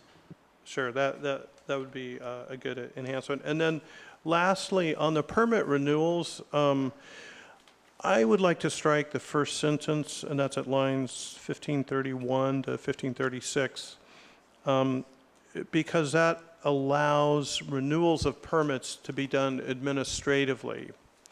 And these permits are 10 years in length. We don't know what kind of federal or state laws or regulations there might be, and also the technology could be changing. So we don't necessarily want to be grandfathering in obsolete technologies. And I don't think it's overly burdensome to require the renewal to have to go through that process again. It's once every 10 years. I think the problem is that they become eligible facilities, right? No? Gail, do you want to weigh in on that? No, you can't. I was just trying to read the language because I didn't notice there was something on the back, so I'm a little unprepared. But the way there is a case law that supports the concept of doing a renewal is if you have clear language in the permit that says it will expire on that at the end of 10 years, and that they have to basically apply again, then you can do that and apply your whatever are your current standards at that time. Okay. So I'd like to see that, because 10 years in telecom equipment is like 100 years in any other kind of technology, and who knows what kind of things will be out there. And so I just think it's prudent to have to look at it anew at that time, rather than just rubber stamp and say another Okay. 10 years. Thank you. Those are my comments, and I don't know if people are in agreement with those, or. So I have one more comment, very Okay. brief. I would like to go back to the purpose statement. It's actually right, line 2A. And we have not added anything in our purpose, at all, about health. And I understand we can't make and base decisions on health and EMF, but I do think that it's appropriate to add under line 13, where we actually call out line 13, number 2, promote and protect public health and safety. We could protect citizens from non-ionizing electromagnetic radiation, community welfare, and at least put something in our purpose. I know that San Anselmo actually went quite a bit further than that. So I would request that we put that in. I actually think that could present some real problems in terms of preemption. I think when you have the words public health and safety, that's a very broad language, and I agree with Peter that you're putting in language that becomes kind of a focal point, but public health and safety is very broad and it covers a lot without being very specific, so I think it captures the goal. That's my I'm not feeling. sure I see a problem with it, although Peter is much more of an expert than I am on the legal question. But we are, even by just making sure that they follow the FCC rules, we're protecting the public against the dangers of radiation. I mean, we are doing that. And the FCC wouldn't even disagree that we're doing that, because we're saying that it has to be tested, it has to follow the right specifications. That is protecting the public. So I'm not sure that that's. Yeah, that I putting don't that think in there is a problem. I don't think it's too far I to mean, go. you can say ensure also that any facility complies with all applicable state and federal regulations. That's one thing, but to call out that the purpose of this is for Maybe we'd let Gail weigh in on this. Did you want to weigh in on that suggestion? So we or Garrett? We were conferring, and if you wanted that type of language, we think we could add it. Okay. Yeah, I believe that other cities have definitely added it. Not all. San Rafael has done very little. Well, but they're not finished. I think, well, San Yeah, Anselmo's they are. not finished either, but. And They're finished? just to explain, I think it is more along the lines of what you were suggesting, that this is representative, but you require them to demonstrate that they are meeting the FCC standards.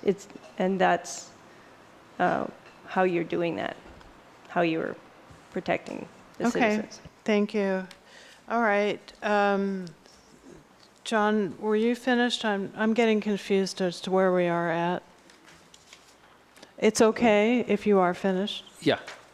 I'm basically finished with what is there, and then Peter added some stuff, so Why don't you just say if you agree with it or if you have a problem with any of it? And that's what I was going to say, is that I concur with this build-out period section. That certainly the findings on the Larkspur ordinance, the build-out period, I agree that it's half the language. Okay. I mean, and so I would, defer to our council to tighten up that language there and make it to what we intend. I guess I commented already about the publicly accessible areas, and also residential with the blinking lights, and that would also apply to noise, I think. I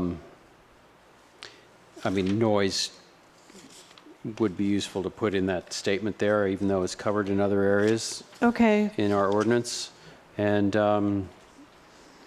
I agree also with the permit renewals. Okay, thank you. So I think Bruce already said he's good with those. Yeah, I do. And so I just wanted to ask the mayor, I guess, where are we in terms of process? It sounds like we're going to I just wanted to make a couple of comments on a couple of things that were brought up, and then I think we should talk about process. I think we're sort of passing it back to staff for Yeah. more work, and so I would want to ask staff at one I didn't think point that's whether where they we were have going to what they be, need. but Yeah.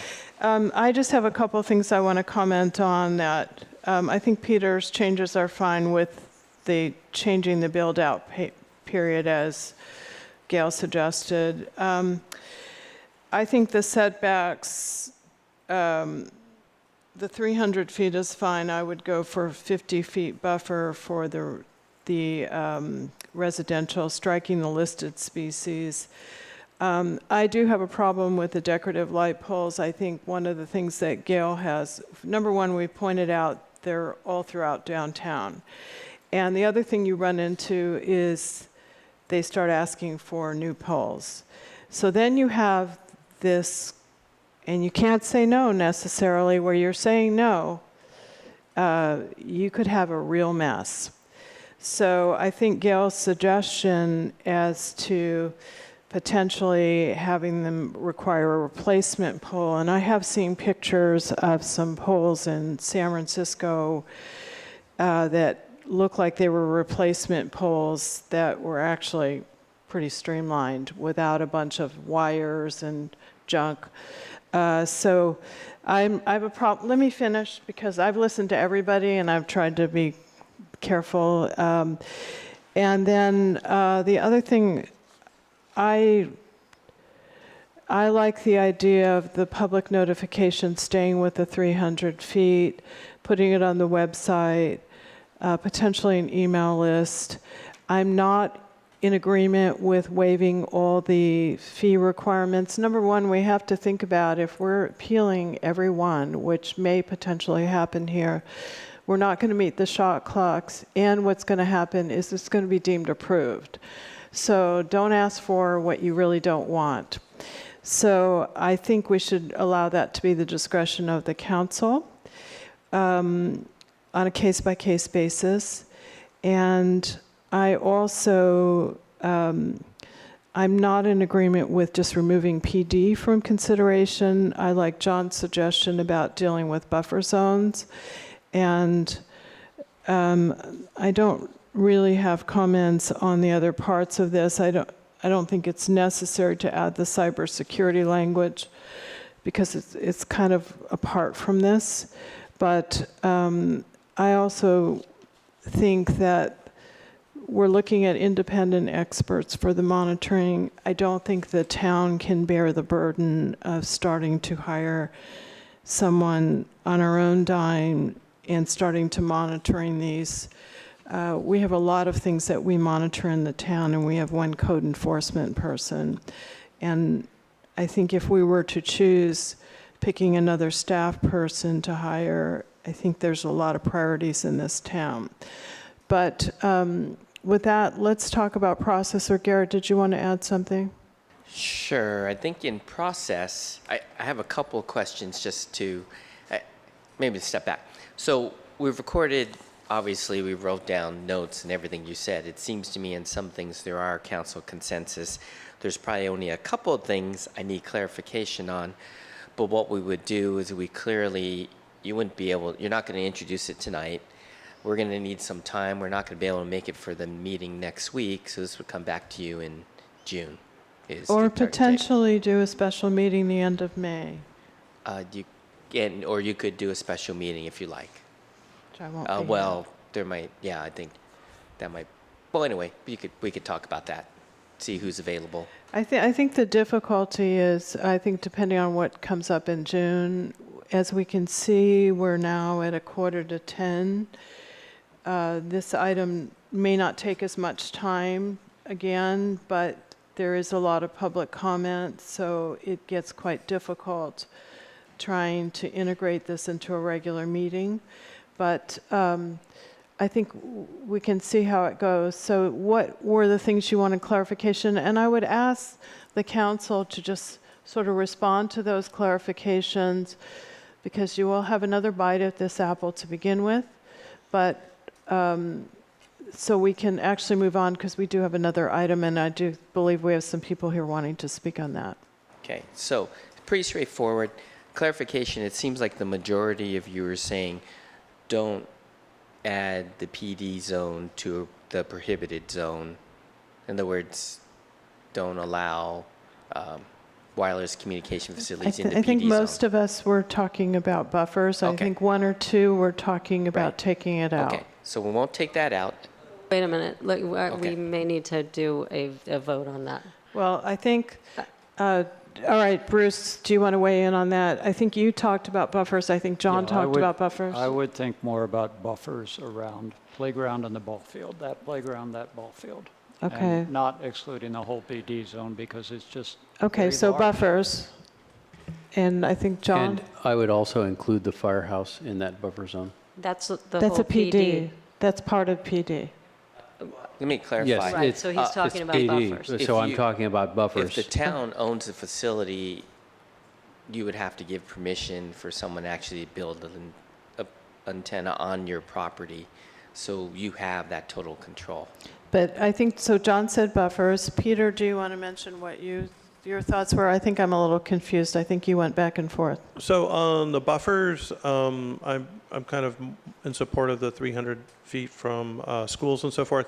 I'm concerned about, and I'll leave it to staff to guide us if buffers from residential would be too restrictive to make it undoable. That's my concern on buffers. And I actually do support excluding them from the PD. Okay, so that's potentially one for PD removal. Yeah, and I'm also remove the PD. Okay, so we have... Barbara, if I may, with the caveat that I also want to make sure that if we remove PD, we're not making it completely impractical for any installation. All right, so potentially we have 3 that are talking about buffers, 2 potentially for removal, 1 for sure for removal, and 1 wanting to see a little more on that. Okay, does that help? On how that would limit what we're doing. Okay. Okay, I'm going what I think you said. Okay, so Okay. he would like to see a little more, if I you know. excluded PD, how that would work as far as, are we really prohibiting so much? Okay. So, got that. Got Okay, that. what's your other Got that. clarification? So buffer zones. So buffers, I got 300 feet. It says child daycare center, schools. We took out listed species sites. And are we including playgrounds, ball fields, parks, and medical facilities within the 300-foot buffer zone?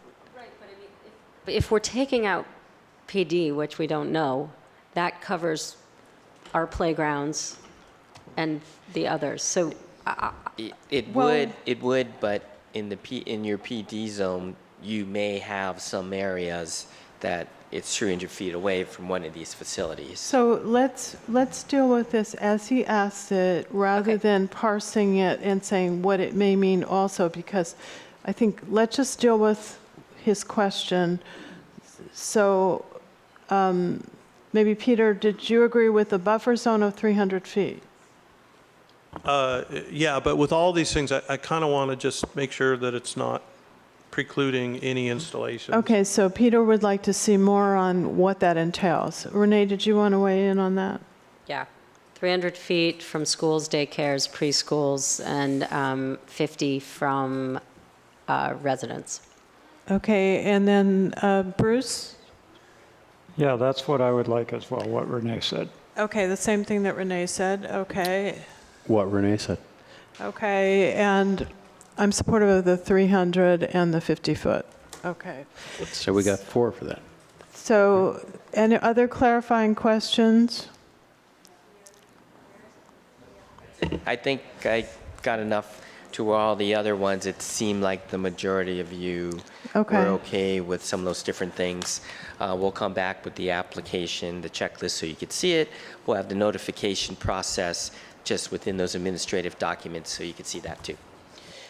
Okay, and so we've talked about process. Bruce, I know you raised process, but now we have the answer.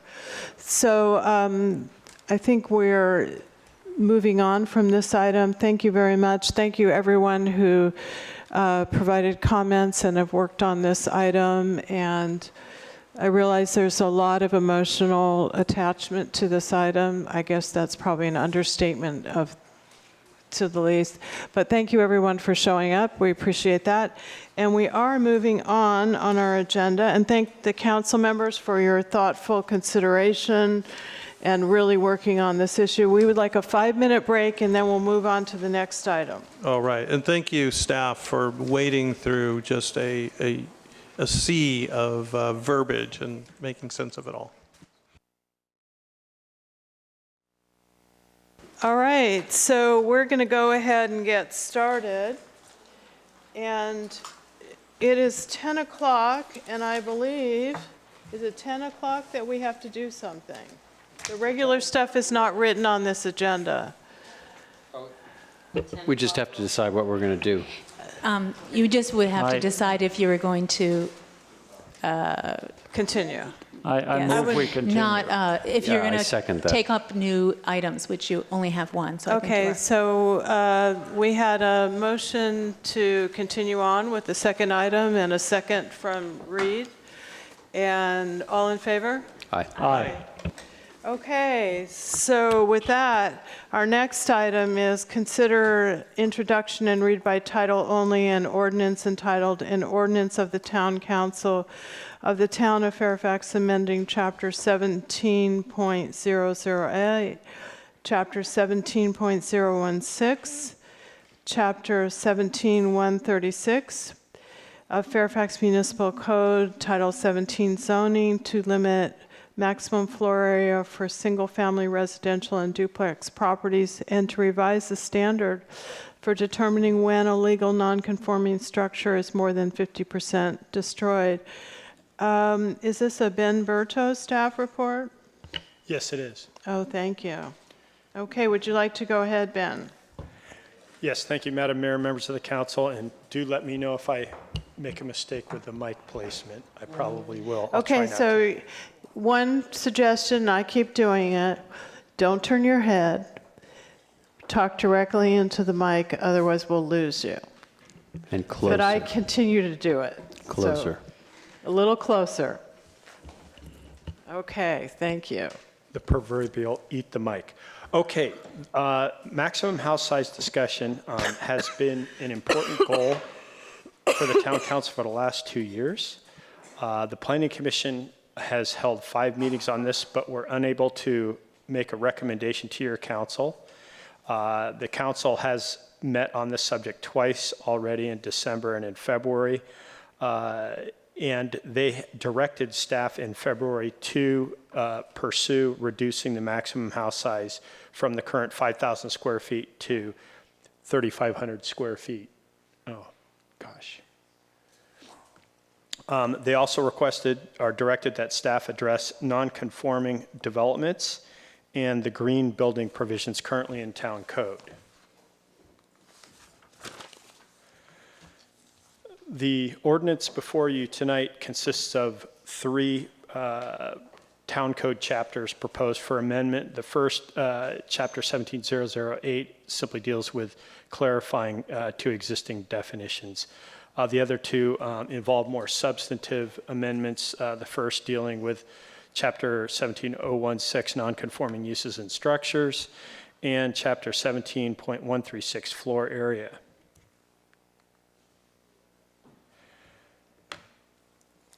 The subject of residential property development square footage limits, the maximum square footage of size. The current zoning residential limit is 5,000 square feet. As just noted, we are going to be, or are proposing, to modify the definition somewhat to really clarify that that is a net total square footage for most structures on the property. It's noted that this definition currently excludes the first 500 square feet of garage area for a single-family residential property and 800 square feet of garage area for a duplex property. And noting again that the council did direct that that 5,000 square feet get reduced to 3,500 square feet. The proposed regulations would reduce the total residential developable area to 3,500 square feet. So it's important to understand that when you think of a single family residence, you're thinking of the house, but actually, and you can see this throughout Fairfax, it's very common to have accessory structures, not just garages, which may be attached or detached, but other utility type buildings. So when we're talking about the total area of development, it often includes these structures. In considering this at your last meeting, the council did not reach a consensus on whether or how to apply the maximum square footage limits to existing developed residential properties. And this is an important issue because, of course, there are very few currently vacant parcels and thousands of residential parcels. Obviously, many of those would not even be applicable to the potential 3,500 square foot limit, but several hundred of them likely would.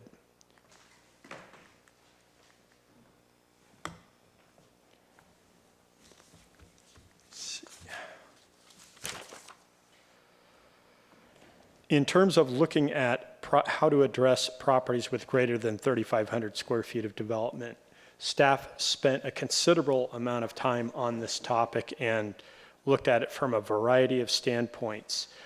We reached a proposal in the current ordinance before, or in the proposed ordinance before you, that we would, in the interest of fairness to people whose houses heretofore comply with the maximum square footage limit, that we would not be deeming those properties non-conforming. It's a legal term, and the proposed provisions would simply state that those properties are not considered non-conforming, regardless of whether they exceed the newly proposed 3,500 square foot net total developable area. The question is, how do we deal with the zoning requirements for these properties which may have other nonconformities? For example, it's not unusual in some of the older homes in Fairfax to not have the 3 off-street parking spaces that current zoning requires. They may also, for example, exceed maximum height or encroach into setbacks.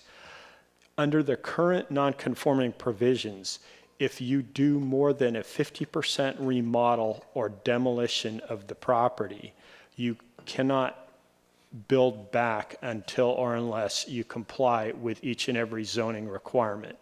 And this is true of all properties in Fairfax, is if you have a non-conforming aspect of your development, when you do a complete demolition, you're expected to restore that such that it complies with existing zoning regulations. As a practical matter, people do have the ability to apply for variances.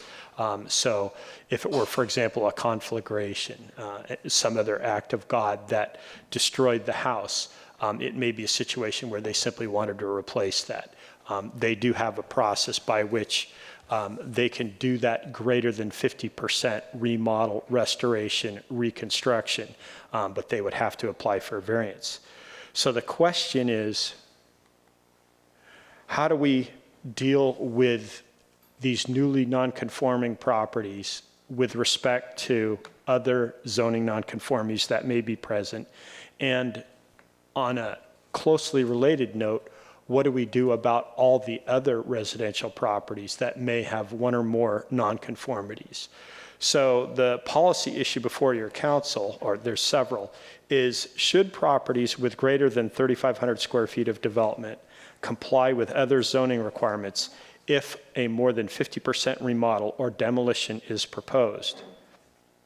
And then in the interest of fairness and equity, and this is something we discussed in the staff report, how do we address the other many properties in town that may or may not have zoning nonconformities if they're in a similar circumstance? When we did our staff conversations, we determined that in terms of a proposal before your council, it makes sense to try to treat all properties the same. It's certainly much easier to administer. So the zoning regulations that you have before you propose to do that. And what we're proposing is to allow properties that have greater than 3,500 square feet to replace that square footage without applying for a variance, but with regards to any other nonconformities that may be present. For example, if they have less than 3 off-street parking spaces, if they want to do a greater than 50% remodel or replacement, they would have to bring those other zoning aspects up to current requirements or apply for a variance. And it's noted that, again, our current zoning provisions and what's proposed in these would continue to apply the existing regulations, which apply this greater than 50%, you have to comply.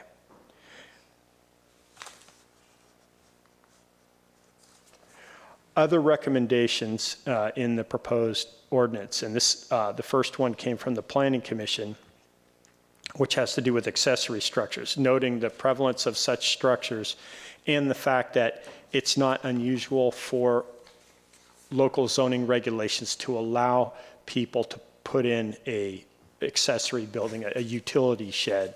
I shouldn't use the word utility. Just a shed, a storage shed, without having that count against their square footage. And again, as people who live in properties, you want to protect equipment, et cetera, the various things that you have on your property. So the idea is to not penalize for people for one accessory building of 120 square feet maximum, which, by the way, also avoids the need for a building permit application. So even the construction codes say if it's 120 square feet or less, you don't need to go through a process. The Planning Commission further recommended that these structures should contain no utilities, so no electricity, no water. It's truly a storage shed. Another recommendation, and something that staff brought before your council and did not hear any comments adverse to it, was to continue to apply the current square footage exemptions of 500 square feet for a garage for a single family residence and 800 square feet for garage area for a duplex. Another recommendation of the Planning Commission, and in this regard, we took advantage of the expertise of two of the architects on the commission, is to eliminate the current code provisions that allow for a 10% floor area increase if the design employs green building technologies. And it's noted that in the history of these technologies, or this provision, that Fairfax was once again ahead of the curve and wanted to encourage people to build energy efficient construction, utilize solar, et cetera. There's a list that you can see in the code in strikeouts. But it's noted that in the time since that current local regulation was created, that the state energy codes have caught up. So for example, if it's feasible, you're now required to put in solar energy in a new house. So what we see is much, if not most, of the green building technologies that the town has in our code are now mandatory requirements. So what you in essence have is a 10% square footage bonus under the proposed 3,500 square feet limit. That would be a 350 square foot additional area. So that was recommended by the Planning Commission to be eliminated. Another recommendation and a cleanup item in our current code is to amend the non-conforming uses and structures chapter. Currently, it looks at two ways to apply the 50% trigger for demolition for applying the non-conforming provisions, i.e., if you do more than 50% of the house, demolish it, et cetera, you will have to comply with the zoning requirements. The problem is our current zoning has two ways to judge that. The first is by floor area, and the second is by cost of replacement. The challenge with cost of replacement is I'm aware of at least 3 or 4 ways that you could use cost of replacement, assessed value, contractor bid, et cetera, et cetera. So it's really something that doesn't give you a very good benchmark on what would apply and what doesn't. The other problem is when you have two provisions, one that says use floor area and one that says use cost of replacement, you really don't know what to apply. Given that the floor area really is a fairly easily understood standard, there's 50% of the area of the house, and above that you would trigger the non-conforming requirements. The recommendation by staff and in the proposed code provisions is that we would eliminate the cost of replacement trigger and simply retain the floor area change trigger. Accessory dwelling units. As we know, the state laws pretty much govern what the town can and cannot do. and as such, these are not subject to the floor area limit.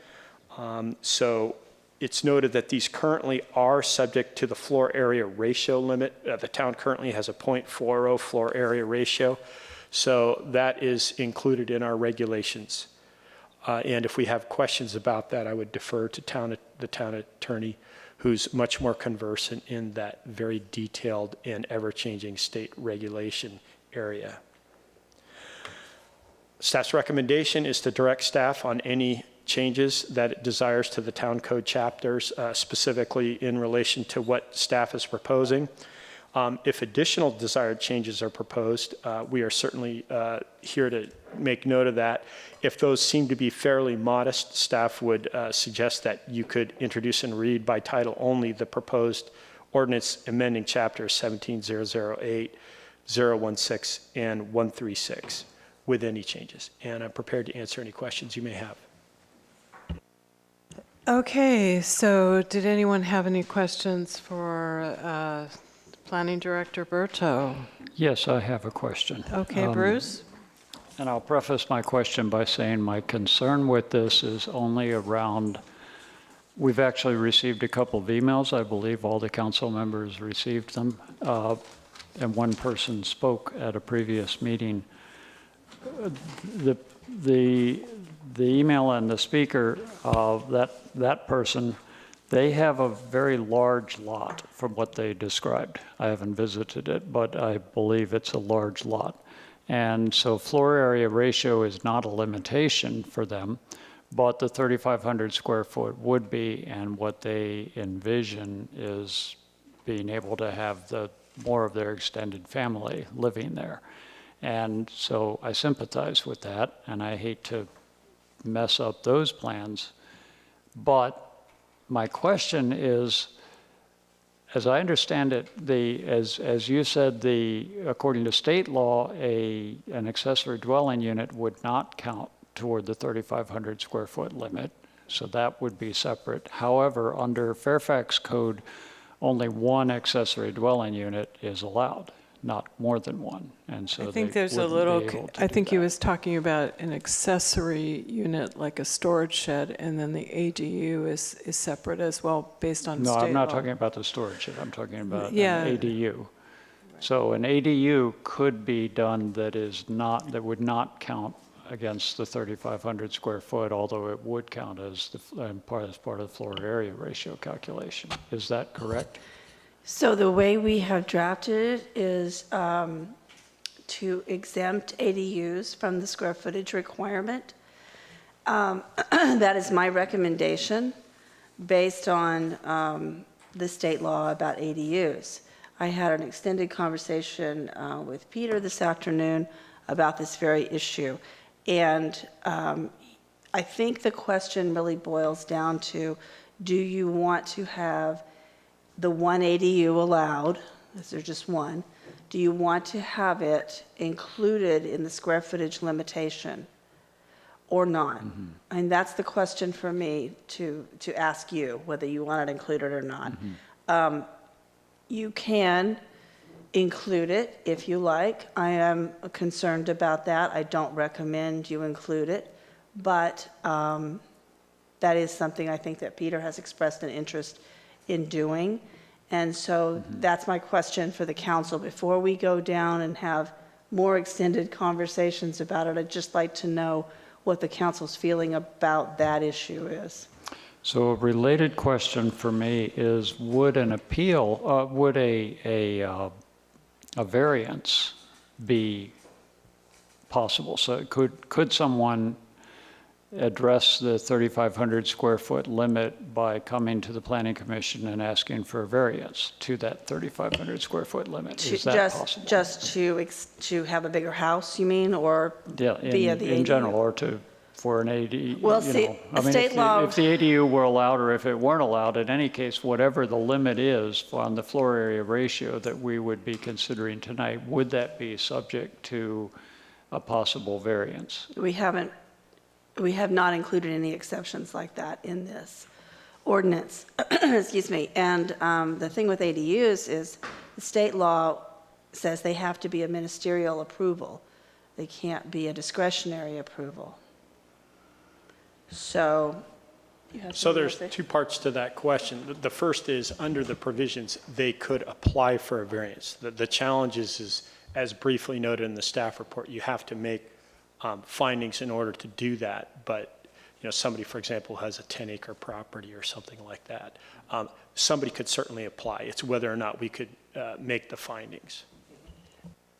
But point of clarification. But I think there's the complication of that ADUs are supposed to be ministerially approved based on state law, so you may get into a complication that you're applying a discretionary approval on that, correct? But isn't it also true, though, that someone could apply for, let's say that there is an issue with a total square footage, they could still apply for a variance to expand beyond, say, the 3,500 square foot limit.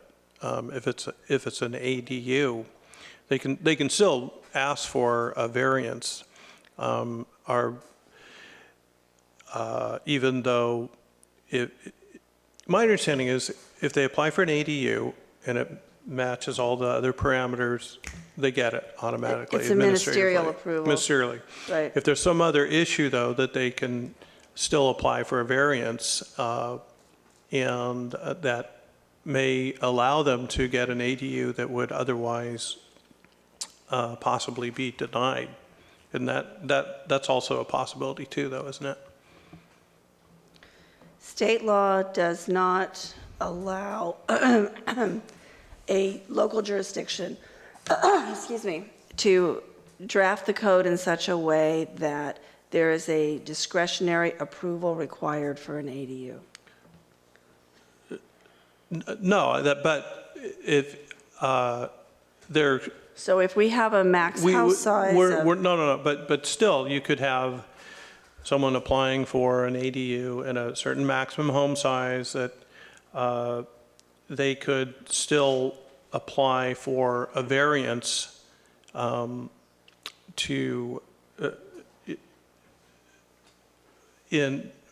a variance on the home size in order to get the ADU. That's, I think that's semantics here.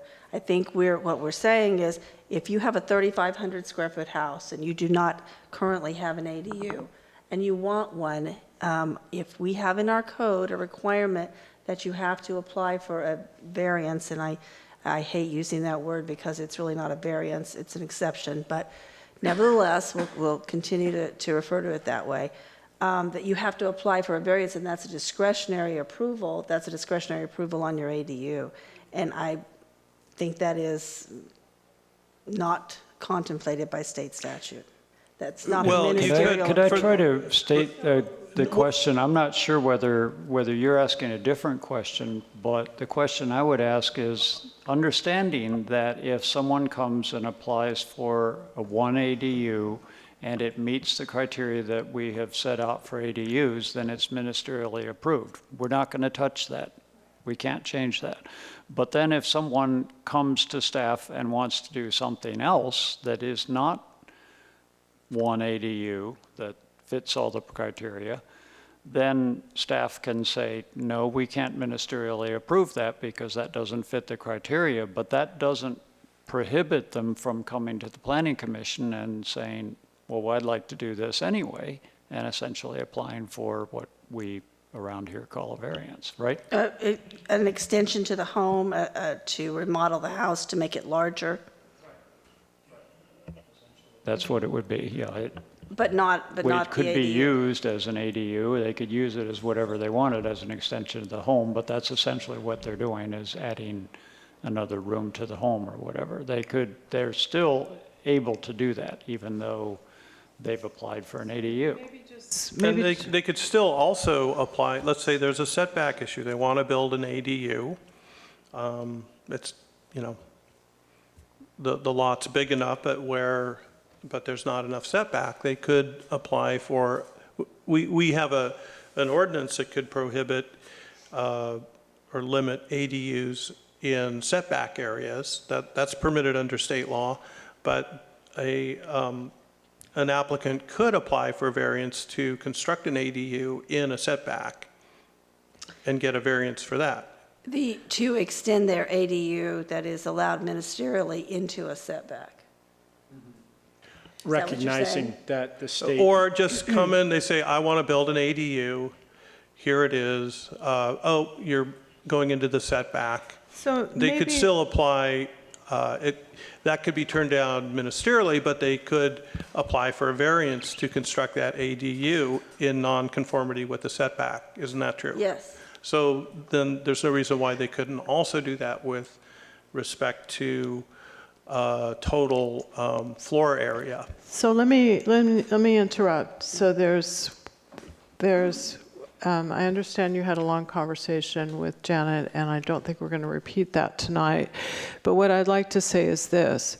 So there was a question from our attorney saying, it's a simple question. Do you want to include an ADU, which is required under state law to be ministerially approved? Do you want to include that within the 3,500 square feet? And I think it should be a simple answer if you want to do that or not. And let's not get into the gradations of would a variance work. I personally think that you're applying a discretionary approval on top of something. But I think the question is, do you want to allow that? Now, the email we got was from somebody who's very thoughtful in this community, who is somebody who's generally supportive of these kinds of things, and said she's very concerned about multi-generational housing, which we have quite a bit in Fairfax. I've walked precincts, and you look at ages, and there's sometimes 3 ages. But that's with people cramming in. So she brought up the issue of multi-generational housing and wanting to be able to keep people in this area rather than them moving out. So I think the simple question is, do you want to include an ADU within that 3,500 max without any further discussion?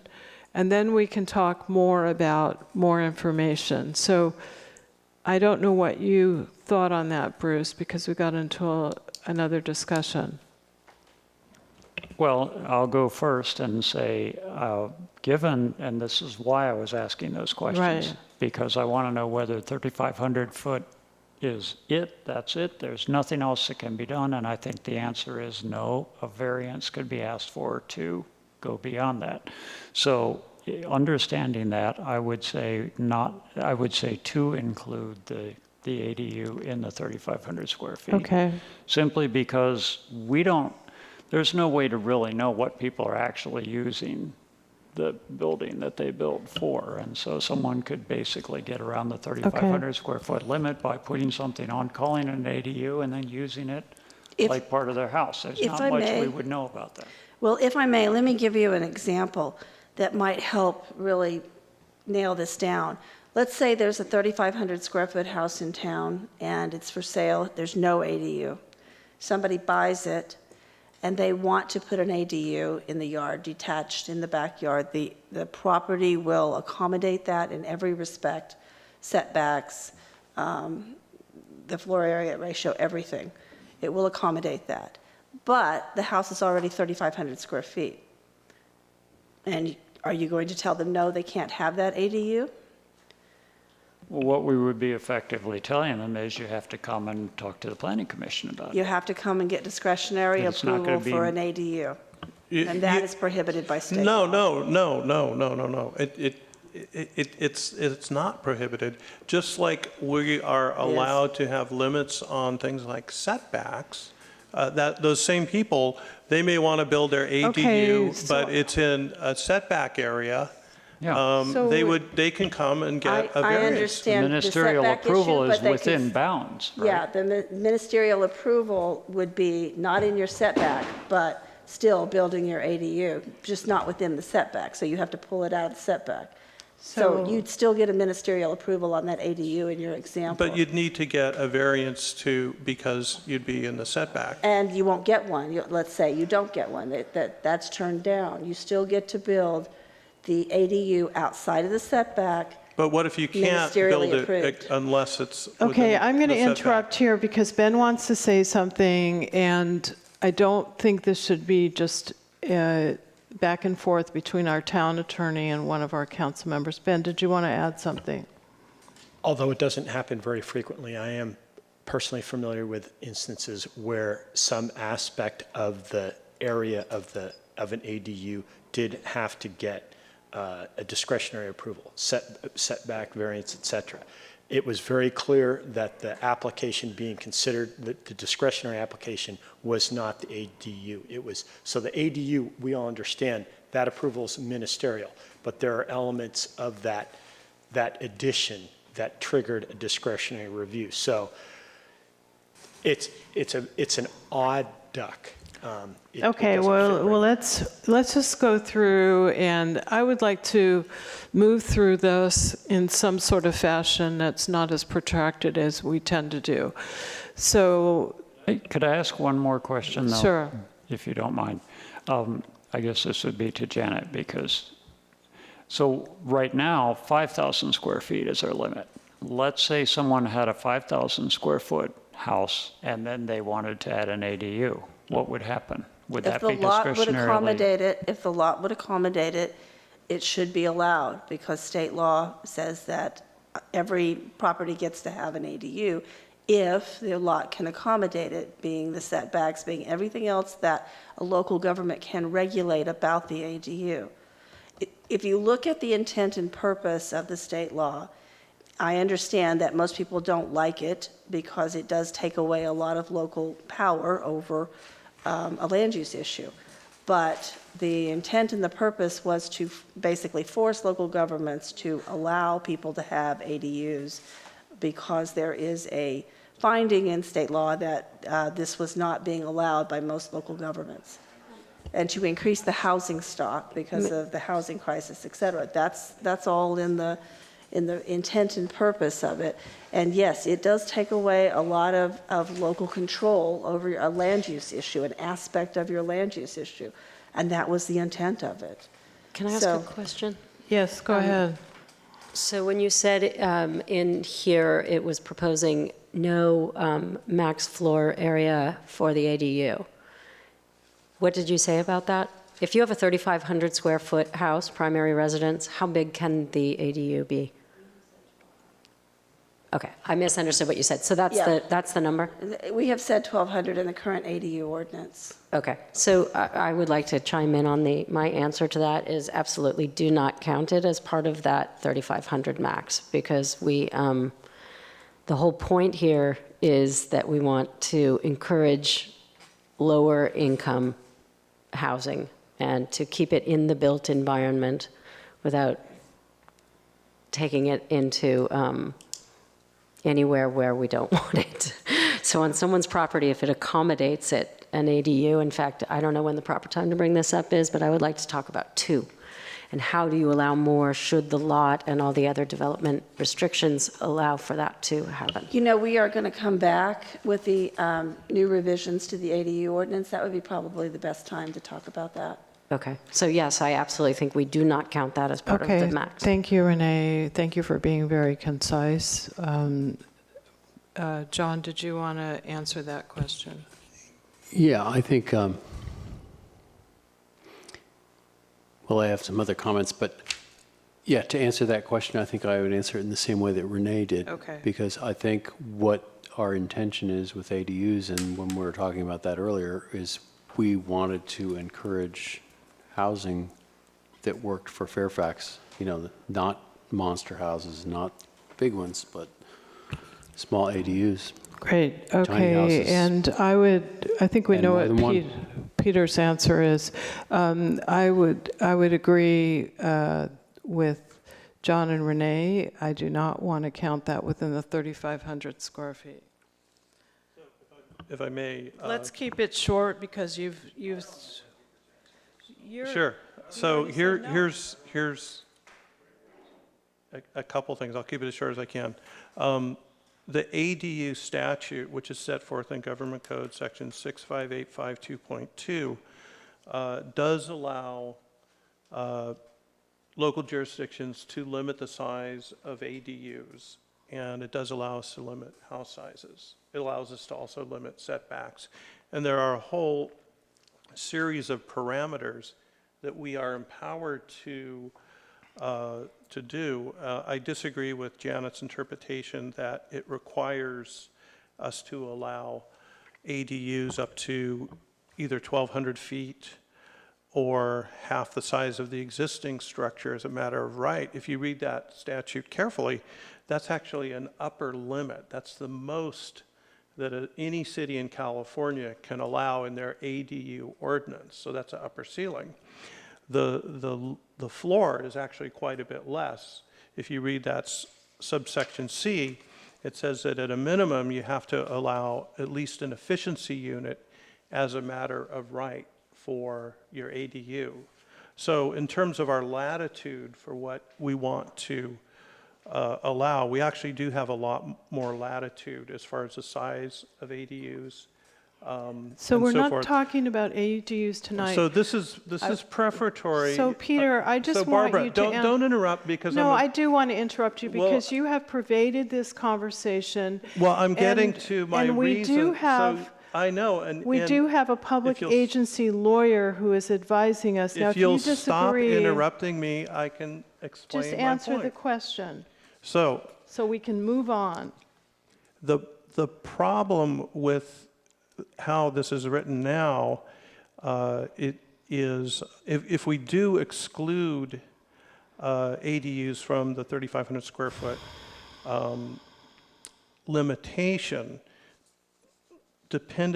we have to address it really in our ADU statute, but potentially someone could come in and say, oh, well, if we go with this interpretation, then we could build up to a 1,700 or 1,800 square foot ADU because that's up to half of the existing house. So that's my objection to the language that's proposed in here to exclude it from counting it in the 3,500 square feet. So you want to include it within? Yes, but because you can also get a variance on the size. Okay, so let's move on. Thank you very much. And I think one of the things the staff report points out is that the variance process, it would be very difficult to make findings to go beyond the 3,500 square feet. So let's go on to continue on through this process. At what point are you going to do public comment? I'm just curious because people are Yeah, I think hanging we out. just were asking questions. And did everyone done asking questions? All right, let's open it up to public comment. Thank you, Renee, for reminding me of that. And just a reminder, everyone has 3 minutes unless you're speaking for a group. And I know you have a group of investors, but I think that's a little different. No, that's not the same. Thank you. Good evening, council members, once again, Madam Mayor and staff. For the record, I'm Marshall Rothman, the owner or the managing partner of the owners of the Wall property. My concern with the reduction in floor area square footage is that I've not seen any studies or heard any findings which show this to be needed. In fact, nothing that rises to the level of finding that it's in the public interest or for the public good sufficient to restrict private property rights. In the staff report, they talk about 47 homes that are above 3,500 square feet out of something around 2,500 total. And, Fairfax endures. It hasn't destroyed Fairfax. And there is such a limited number of lots that would qualify under current restrictions for a larger house. It just doesn't seem to me that this could be supported under the tenets of due process as a needed to the extent that it would rise to the level of restricting private property rights. As far as the environmental impact report finding that this was exempt from SECRA, I would take issue with that. It seems to me that that there are a number of things that could be addressed. One of there was a reference made to it being accepted that larger homes are less efficient than smaller homes, and the fact is that modern larger homes are exponentially more efficient than the majority of the smaller homes in Fairfax. And in an environmental impact report, they could explore whether the increased tax revenue from those larger homes could be applied to a fund to help the smaller homes rise to the modern level of efficiency. It could also investigate whether a large family group living in one location has a smaller carbon footprint than the same large family group living in many locations. And finally, I'm getting tired. And finally, I'm concerned that by restricting the houses to the smaller sizes, you might be placing property owners in a position whereby, because they're getting a smaller return for less square footage on the houses, they might not feel that they were in a position to, for example, sell one of their parcels to a neighborhood group for a preferential price to be open space. They may feel that they need to get maximum profit from all of those lots in order to offset their costs. I think that an environmental impact report would be appropriate, and I'm not going to bore you with any more. I'm getting kind of beat myself. So thank you very much for listening. Thank you.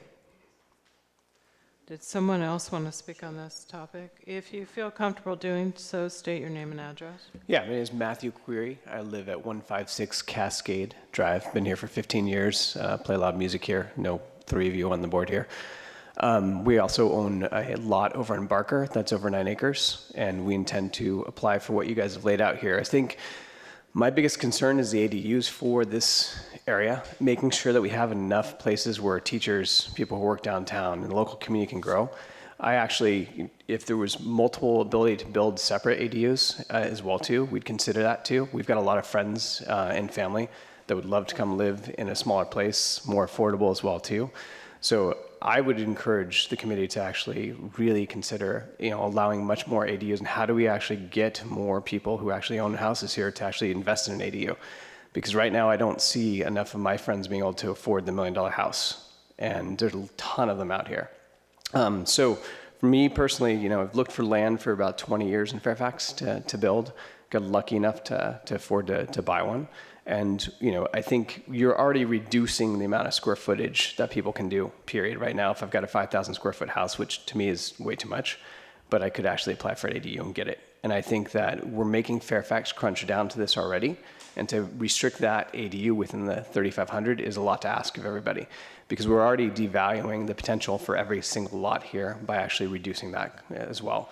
And I think by doing that, we're committing to building a better community and actually smaller house footprints and stuff, and all the new building has to be within 3,500, which I totally agree with. I think my wife is one of the ones that was impassioned about the last meeting talking, and might not have really made sense because she didn't know, and actually we didn't have all this information. So it was a little frustrating for someone who was homeless part of her life to actually have land to build and be like, now you can't build, and here's the cram down of what you can do. And she's, envisioning our families living there. So just want to thank you guys all for your time. Really appreciate all the hard work you put into this. I really think you should consider that 3,500 should be the limit, and that ADU should be completely separate from that. If you guys consider multiple ADUs, I'd definitely be in for that as well too. But I guess for me, it's all about Fairfax community, what we can do to basically keep Fairfax in a way that's going to allow people to have affordable places to live. And I think that's one of the big things. If you guys do go to multiple ADUs, then maybe you need a different parking requirement as well too, because there's 3 for, one an ADU. Maybe you need to add another car on. I think people would be amenable to that. I think there's a lot more people who would come forward. So I'm also happy to help out in volunteer research or anything. If there's a way you guys need more volunteer in terms of figuring out how to actually encourage more people around here to build ADUs as well too. But I just really appreciate everyone's time, and thanks for hearing us out. Thank you. I have some friends who live in Sebastopol on a piece of property where they've built a number of small homes, and it's just a group of people, not related, living together on some land, and it works pretty well. They've done it for a number of years. Mallory. Hi, Mallory Guide. I'm Willow Avenue.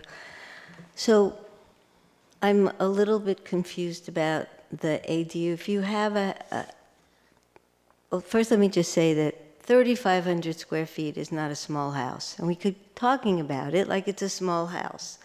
Okay, I stayed with my friends. They had 5 bedrooms and a huge, great room and a nice-sized kitchen in a 3,500 square foot house. So I don't know how many people your friend has, Bruce, but do they need more than 5 bedrooms? And, you know, I just want to reframe this. You know, 5,000 square feet is ridiculous in my world. And 3,500 square feet is it's 3 times the size of where I live now. And there's enough room for more than one person. So my other question is, if you have a 2,200 square foot house and you want to build an additional unit, how big can that unit be? Because 2,200 square feet is still a pretty large house. So that we keep thinking 3,500A is small, and then you can't add anything else if we want to just keep it at 3,500. Well, so you build a 2,500 square foot house and you build another unit. But the point here is, you know, this is Fairfax, and I'd like to keep the character of that. And having 5,000, 4,000 square foot houses is, I think that's way overkill for what this town is about. Thank you. Thank you. Did anyone else want to speak on this topic? Seeing none, I'll bring it back to the council. And I'm not sure the process that you want to proceed in. Did you want to ask any of those questions, or did you want people to just, I think Garrett's shaking his head, so I'm not sure how you wanted to proceed with this. Garrett, do you want to just speak into the mic rather than telling Ben what to say? It is Ben's item. I know it is, but I think you were kind of giving some feedback. Coach. So it's just a matter of process. I think what we thought the main policy issue, set aside the ADUs, was the issue of how do you want to treat homes that are in non-conformance if they have to be reconstructed over 50%. And what Ben had indicated, currently what happens is you remodel or you have to rebuild over 50%. You could apply for the same size house, but you have to meet things that are in non-conformity or request a variance, as we call it. And so the question is, do you want that to continue for both large and small homes, the way we do it now? Or do you want to provide something that, well, if something happens if someone has a larger home, they could just rebuild and set aside any of the non-conformities they could just build. But if you do that, then you should allow that for the homes that are less than 3,500 because they're held to the existing standard of. So just to restate that, the understanding is currently now greater than 50% remodel, you would have to meet current code. And so the question is, would you want people to do that? And to me, that makes perfect sense. Why should we change it? But I'm just saying what makes sense to me. When I read that, I thought, yeah, of course. Why would we grant something different to say don't meet current code? And then if there is some reason why there's an overwhelming reason where someone couldn't do all the sprinklers or whatever the current code is, then they could take that to the Planning Commission and ask for a variance from that. But I didn't want to speak first, but I guess I'm jumping ahead. So it just makes perfect sense to me. But John, would you like to go ahead? Okay, here's a 180 different approach on that. And it kind of speaks to something that actually I got put in the general plan when I was back doing that kind of thing. And what drove it is this, and forgive my slightly long-winded approach, but it has a very, very real repercussion, and there's an example of it across the bay. I mean, Fairfax has, practically every house in Fairfax is non-conforming. And so the short answer to your question is, no, I don't think the small houses to be, say it burns down, should all of a sudden have to be changed to conform. And in fact, in the general plan, I suggested that the council look at some point in the future on developing an ordinance that says that if a major disaster such as a wildfire or an earthquake came through town, and we had, I don't know, pick a number, 1,500, 2,000 building permits pending in front of the town planning staff, which probably makes you kind of shudder to see that many coming in, that if somebody was going to rebuild on the same footprint of their house, so they're going to rebuild their same small, non-conforming Fairfax-style house, that they would get a building permit pretty much handed to them to do that without having to jump through tons of hoops. Yeah, that's in our current code. Yeah, and the reason, an example of this is the Oakland Hills fire, where 2,200 houses burned down in over 3 days. And I don't know if anybody was familiar with that neighborhood that burned. It's Tunnel Road wrapped up through it. And it was a lot like Fairfax. You had lots of little tiny arts and crafts houses, lots of little illegal units tucked around the back. And basically it felt just like Fairfax. It had a lot of trees, and it was vulnerable in the same way that Fairfax is vulnerable right now to wildfire. And in fact, it burned down. And what's there now is not a lot of trees, but there's a lot of 3,500 square foot stucco beige boxes that are built out to the max that, the setback one way. It's a pretty boring community, and a lot of people just rebuilt that with their insurance money and then sold it and got out of there because, frankly, it's a horrible place. The soul of it was pretty much ripped out. And so the answer to your question is, I think that, yeah, you shouldn't be requiring people to all of a sudden, You shouldn't. You're saying no. Okay, Yeah, we've I'm got saying that. no. And I also think when we're looking at this, well, I can talk more, or you want, whatever. I think we do want to move on. I have an important point to make, however. Okay, why don't you make that point? Okay. And I said this last council meeting too, so I'll be quite brief.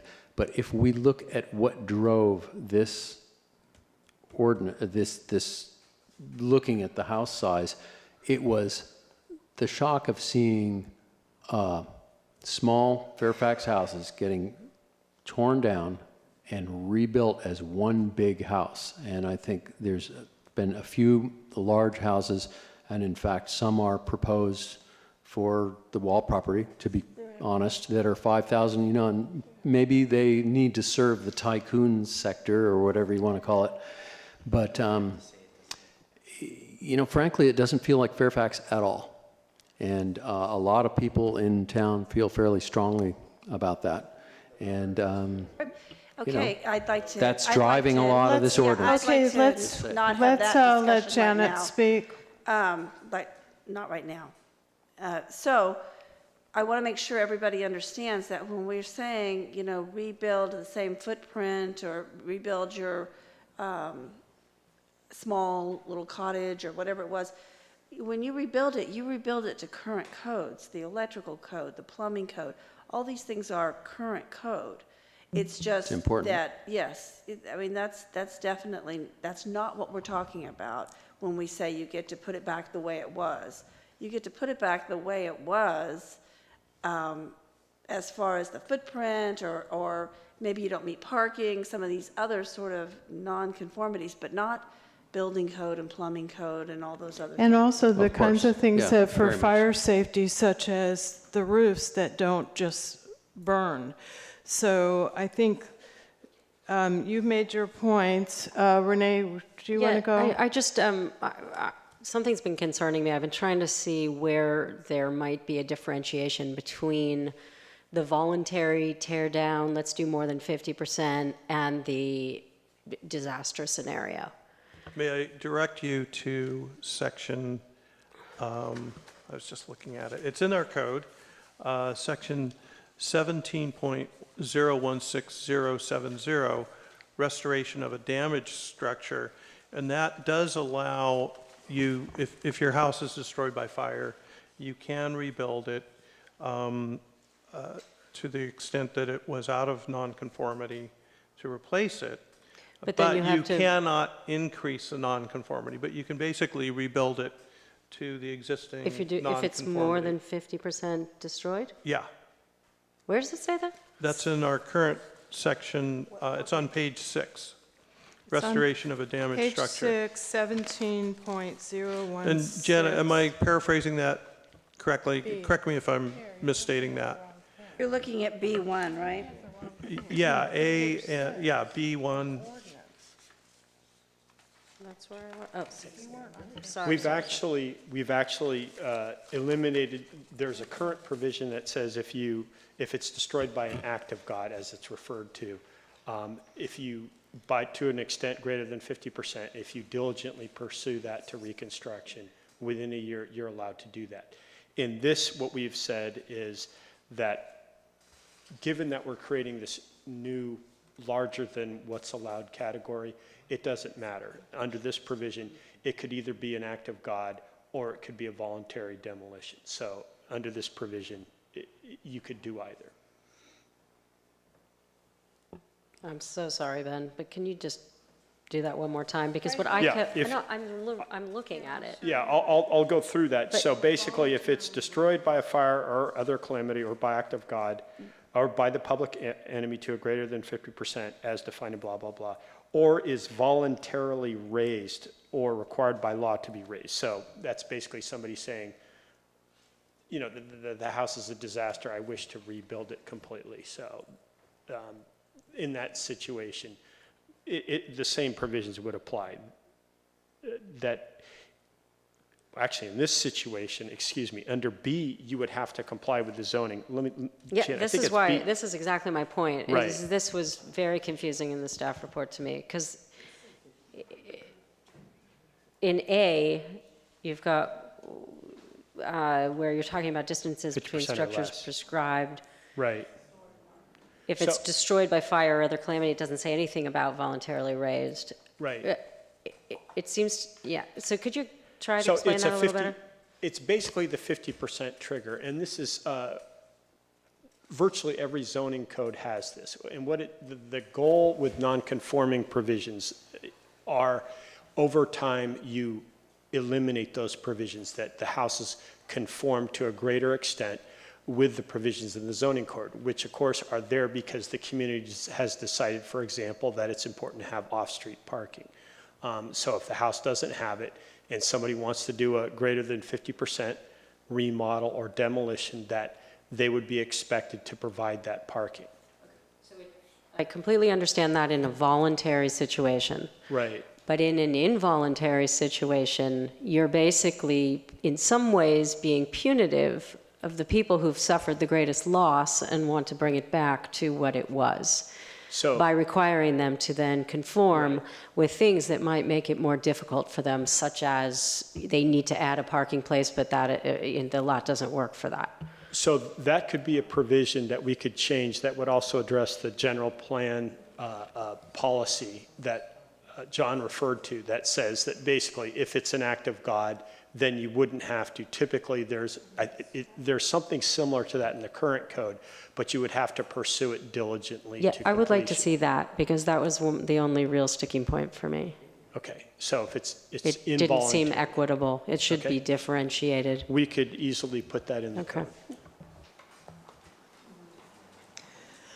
Okay, did you need to hear from everyone on this, I believe? Well, it would be useful to see if there's a majority to direct that change. Okay, well, I guess, Peter, did you weigh in on that? I'm confused. Yeah, so on the issue of allowing a structure that's over 3,500 square foot to be rebuilt or up to that size, but I'm okay with that. But not to allow them to be to rebuild it to the non-conforming status. I agree with that, that we should not grant that. That's like an extra privilege because you have a larger house. It's not fair to the smaller houses. And then on the section we were just talking about, maybe that could use some clarification, but I think what this is basically saying is that if it's destroyed by fire or whatever, then you can rebuild it to the non-conforming use. It says a non-conforming use can be resumed, provided that it starts within a year. Anyways, I don't know if that needs further clarification, but it seems like this does allow May I ask a question? a disaster for it to be rebuilt. May I ask a question so I can Yes. clarify intent, Yes. maybe? Excuse me. If there is a larger than 3,500 square foot house that is destroyed by a wildfire, is it the intent of the council that the owner could rebuild, let's say it's a 4,000 square foot house, the owner could rebuild the 4,000 square feet? And if there were nonconformities, such as didn't have the right amount of parking or was in a setback or something like that, that those could be addressed, those would have to be addressed, but that essentially the owner would be entitled to 4,000 square feet, and it would not be discretionary up to the Planning Commission on discretionary review. Is that the intent? And I think that's in the statute in section 17.136040, and it says any single-family residential or duplex property whose legally established floor area exceeds the maximum floor area limit as of June 1st, 2019, shall not be deemed a legal non-conforming structure. And I think if you add solely based on floor area, then that would accomplish the ability to rebuild that 4,000 square foot to that size, and it not be limited solely based on square foot area. But also, I think what we've been discussing is requiring it to still have to conform if they want to rebuild that house to that size. It still has to, in other words, they don't get to rebuild it to the non-conforming status that it was before. So I'm fine with that added language of solely based on floor area that you talked about with 040A. I'm fine adding that in, but what I'm concerned about is if there is discretionary review, it would be limited to the nonconformities, perhaps, and it would not be, square footage would not be at issue before the Planning Commission. Is that right? Yes, because we talked about that because we were saying we didn't want to, burden these existing larger houses with the legal non-conforming with respect to the size. And I think that's accomplished with the proposed language here. I think it is. It's a different question. So if I have the 4,000 square foot home, it's burned down due to a wildfire. I didn't meet parking before, and I need to go before Planning Commission to approve my permit because I need to now meet parking. Is that what we're saying? Well, what we've got two members of the council saying is that no, when we have a calamity that results in the destruction of more than 50% of the house, they do not believe that those current provisions would apply, that they would be allowed to rebuild one for one without consideration of a discretionary application if they don't meet parking or the building's too close to the setbacks. You can go one for one. So can I just, I don't want to complicate matters because this is getting a little splitting hairs here, but part of my concern is that I do believe that for the most part, the health and safety type things that are non-conforming should be upgraded to meet existing code. For example, there are roofs that go up in a second. We have fire codes, we have building codes that are pretty important. And one of the reasons why, to me, that's really important is that we want to prevent in the future, should we get another wildfire through here, that these houses are more resistant to the wildfire. And so let me finish, please. I've let everyone else talk. Is that if we let these houses get by without upgrading their electrical and such, that's a problem. I don't think it's a problem, the parking or some of these peripheral type things. So I realize this is kind of splitting hairs, but I think we need to look at the health and safety conformance, which to me is critical in hardening these houses for future disasters. Barbara, I totally agree. It doesn't, I'm not talking about that. The nonconformity, I'm talking about Yeah, I don't think anybody is. I mean, I think. Right, they have to meet current building code, which Yeah, I mean, means they have to no meet current exposed fire heat, codes, especially. yeah, things like building that. codes. Oh, that's, I mean, I'm sorry. That's, basically what we're talking about okay, is setbacks and excuse me, that's parking. not what I heard, because what I heard was in some cases you want them to be able to rebuild exactly as is. And I'm talking about, let's make sure we meet the building codes requirements, and then the other stuff, the fancy stuff, like the parking and that, to me, they shouldn't have to do that. To me, that becomes punitive.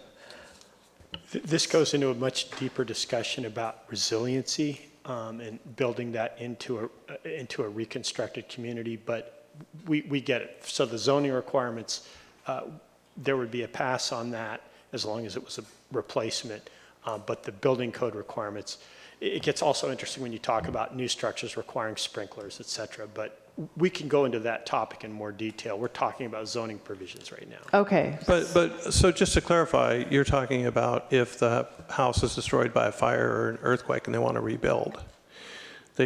But that's already covered, that's allowed under our existing section 17.016770, restoration of a damaged structure, which we're not changing that except to delete the whole thing about measuring the extent of the damage of the property, eliminating the value as opposed to the total square footage. So I think we're okay. I think we're in agreement on that. I don't think we need to address that. I think, though, the more pertinent, though, is the optional language in paragraph E on page 4. And I think we don't want to sort of give larger houses a pass to get around non-conformity. So I think what we want to do is eliminate that optional language so that larger houses and smaller houses are treated the same with respect to conformity. Well, and if I may, this is my question, because if you look at 070B2, any discrepancy relative to conformity requires the approval of the Planning Commission. What section is that? 070B2. Page 6. But I think I understand the direction of the council on this. I think we do need to tweak. Can I finish for a second? Because I'm not sure I do. So let me again phrase, I understand you don't like the optional language because it does actually create a difference between larger than 3,500 square foot houses and smaller than 3,500 square foot houses. I understand that. And so we don't have to word it quite like that, but so that we do know how to word it, let me ask, what I just heard is if you're rebuilding and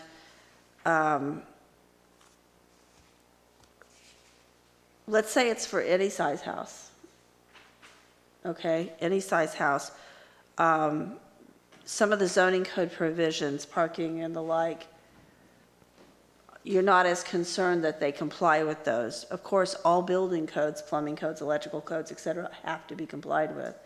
And so those will be complied with. But for rebuilding a structure destroyed by fire or something that's called act of God, a calamity, you're not as concerned with the other nonconformities found in the zoning code.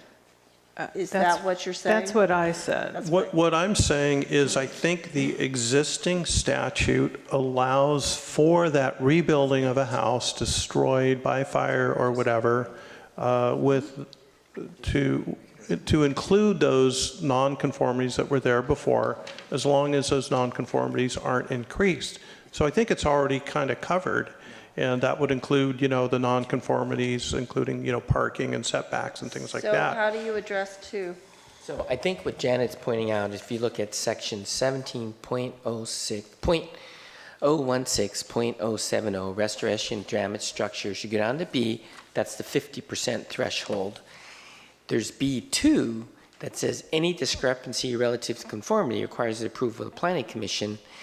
We're reading that as anything that's in non-conformance requires Planning Commission approval if it's over 50%. So we would think if you're saying in general, everybody, you're damaged by more than 50% by some calamity, you could rebuild and you don't need to meet the zoning code. You always got to meet building code. That's always our assumption because you have to.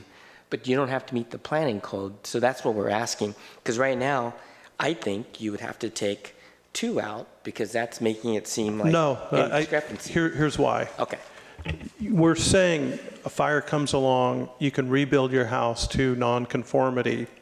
You still got to go before the Planning Commission, but the Planning Commission has to allow you under the statute to rebuild up to that nonconformity. And I think it's important to have the Planning Commission approval to make sure that the nonconformities are matching what was there before. So I think they're not in conflict with each other. I think they work well together. Well, you don't usually read a code to require a Planning Commission approval when the only answer they can give you is yes.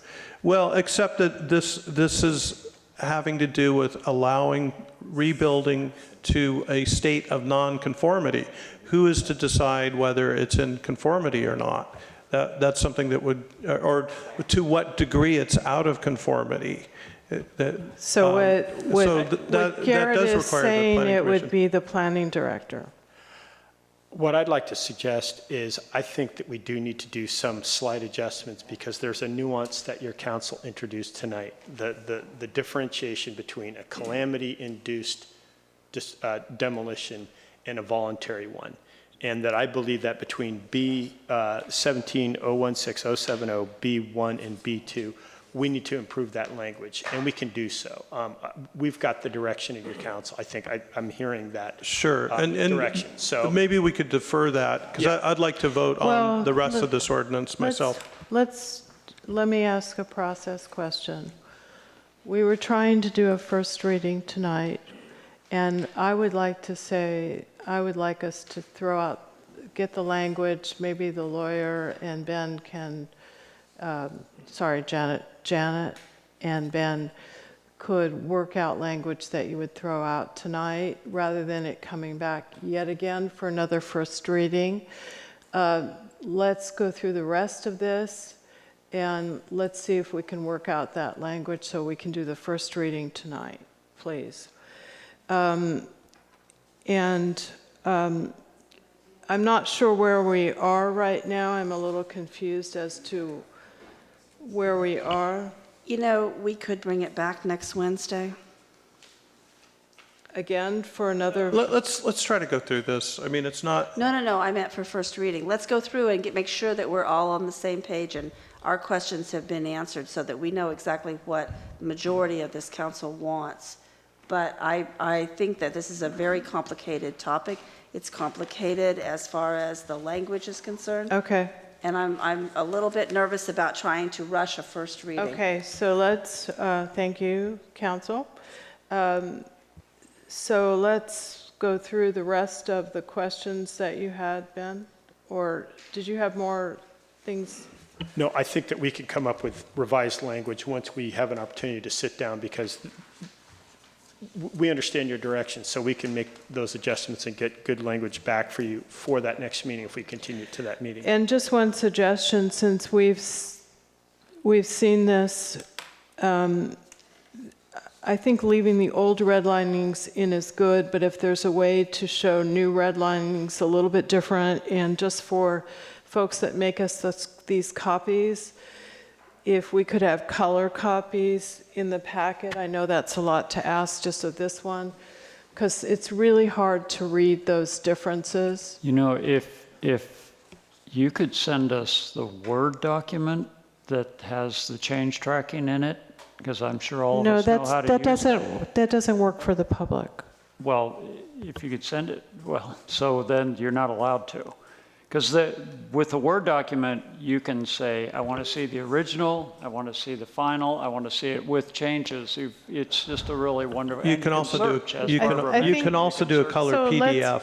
Let's do a color PDF. Yeah, just do a PDF of that just Word. so that we can see the differences. Okay, so what were the other issues you wanted to raise, and let's go through those first. The big question would be eliminating the two bases for determining a 50% trigger, i.e. currently it's the cost of replacement and the floor area, and the recommendation is to... I think your recommendation was eliminate the cost. And Yes. I would just ask everyone just to weigh in on that. I mean, that seemed to make good sense. What section specifically? I'm sorry. It was raised in the, I think they've already got it done this way. It was raised in the policy questions in the staff report. Right, but I want to see the actual language in the actual statute. Is that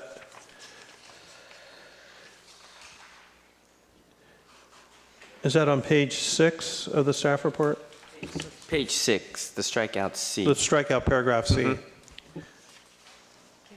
I'm all in favor of striking that because the 50% floor area is a much more reliable way to do it. I mean, if you have that, it's sort of like asking Donald Trump, what's his building worth? Okay, so we've got Peter's weighing in on that. Yes, I agree. Okay, Renee weighed in on that. I agree. Yes.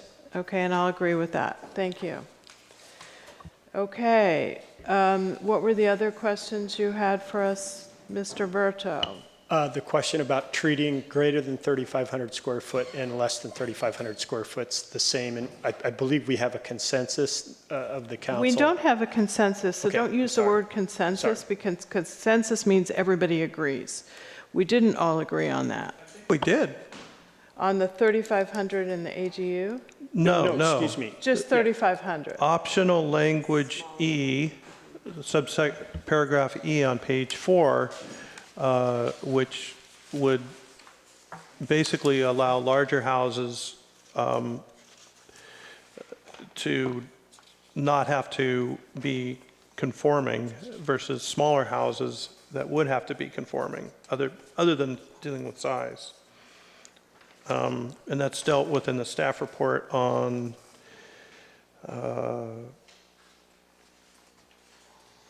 gosh, where is that?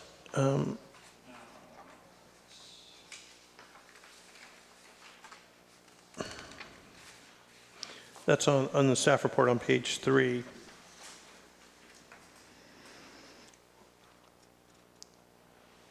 Okay, so what is the option you're asking us to talk about? Or you said that we have consensus on? I'm not clear on what you said.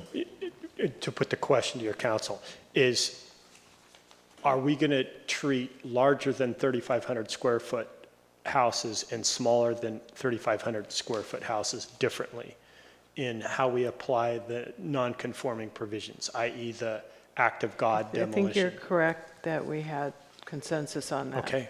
I apologize. It's getting late. It's been a long meeting. So I think those are the main policy questions we had for your council, and I think we can turn this around and... Okay, and there's one little, on one of the whereas, there's just a problem with it that just if we come back for the first reading, let's get it straightened out. So on page 2, the third whereas down, it says, and it's the third line down, a public hearing on April 3rd and a duly noticed public meeting on April 23rd. It wasn't a public hearing tonight. It was actually, but. No, it was not a public hearing. I did not open a public hearing. We had a public meeting and we accepted public comments. So public hearings, little technicality, but it was a duly noticed public meeting. So where, How was this not a hearing? I did not open a public hearing. We made that clear. I talked to staff about this beforehand. I think it's because we considered the introduction. We already did a public hearing on April 3rd.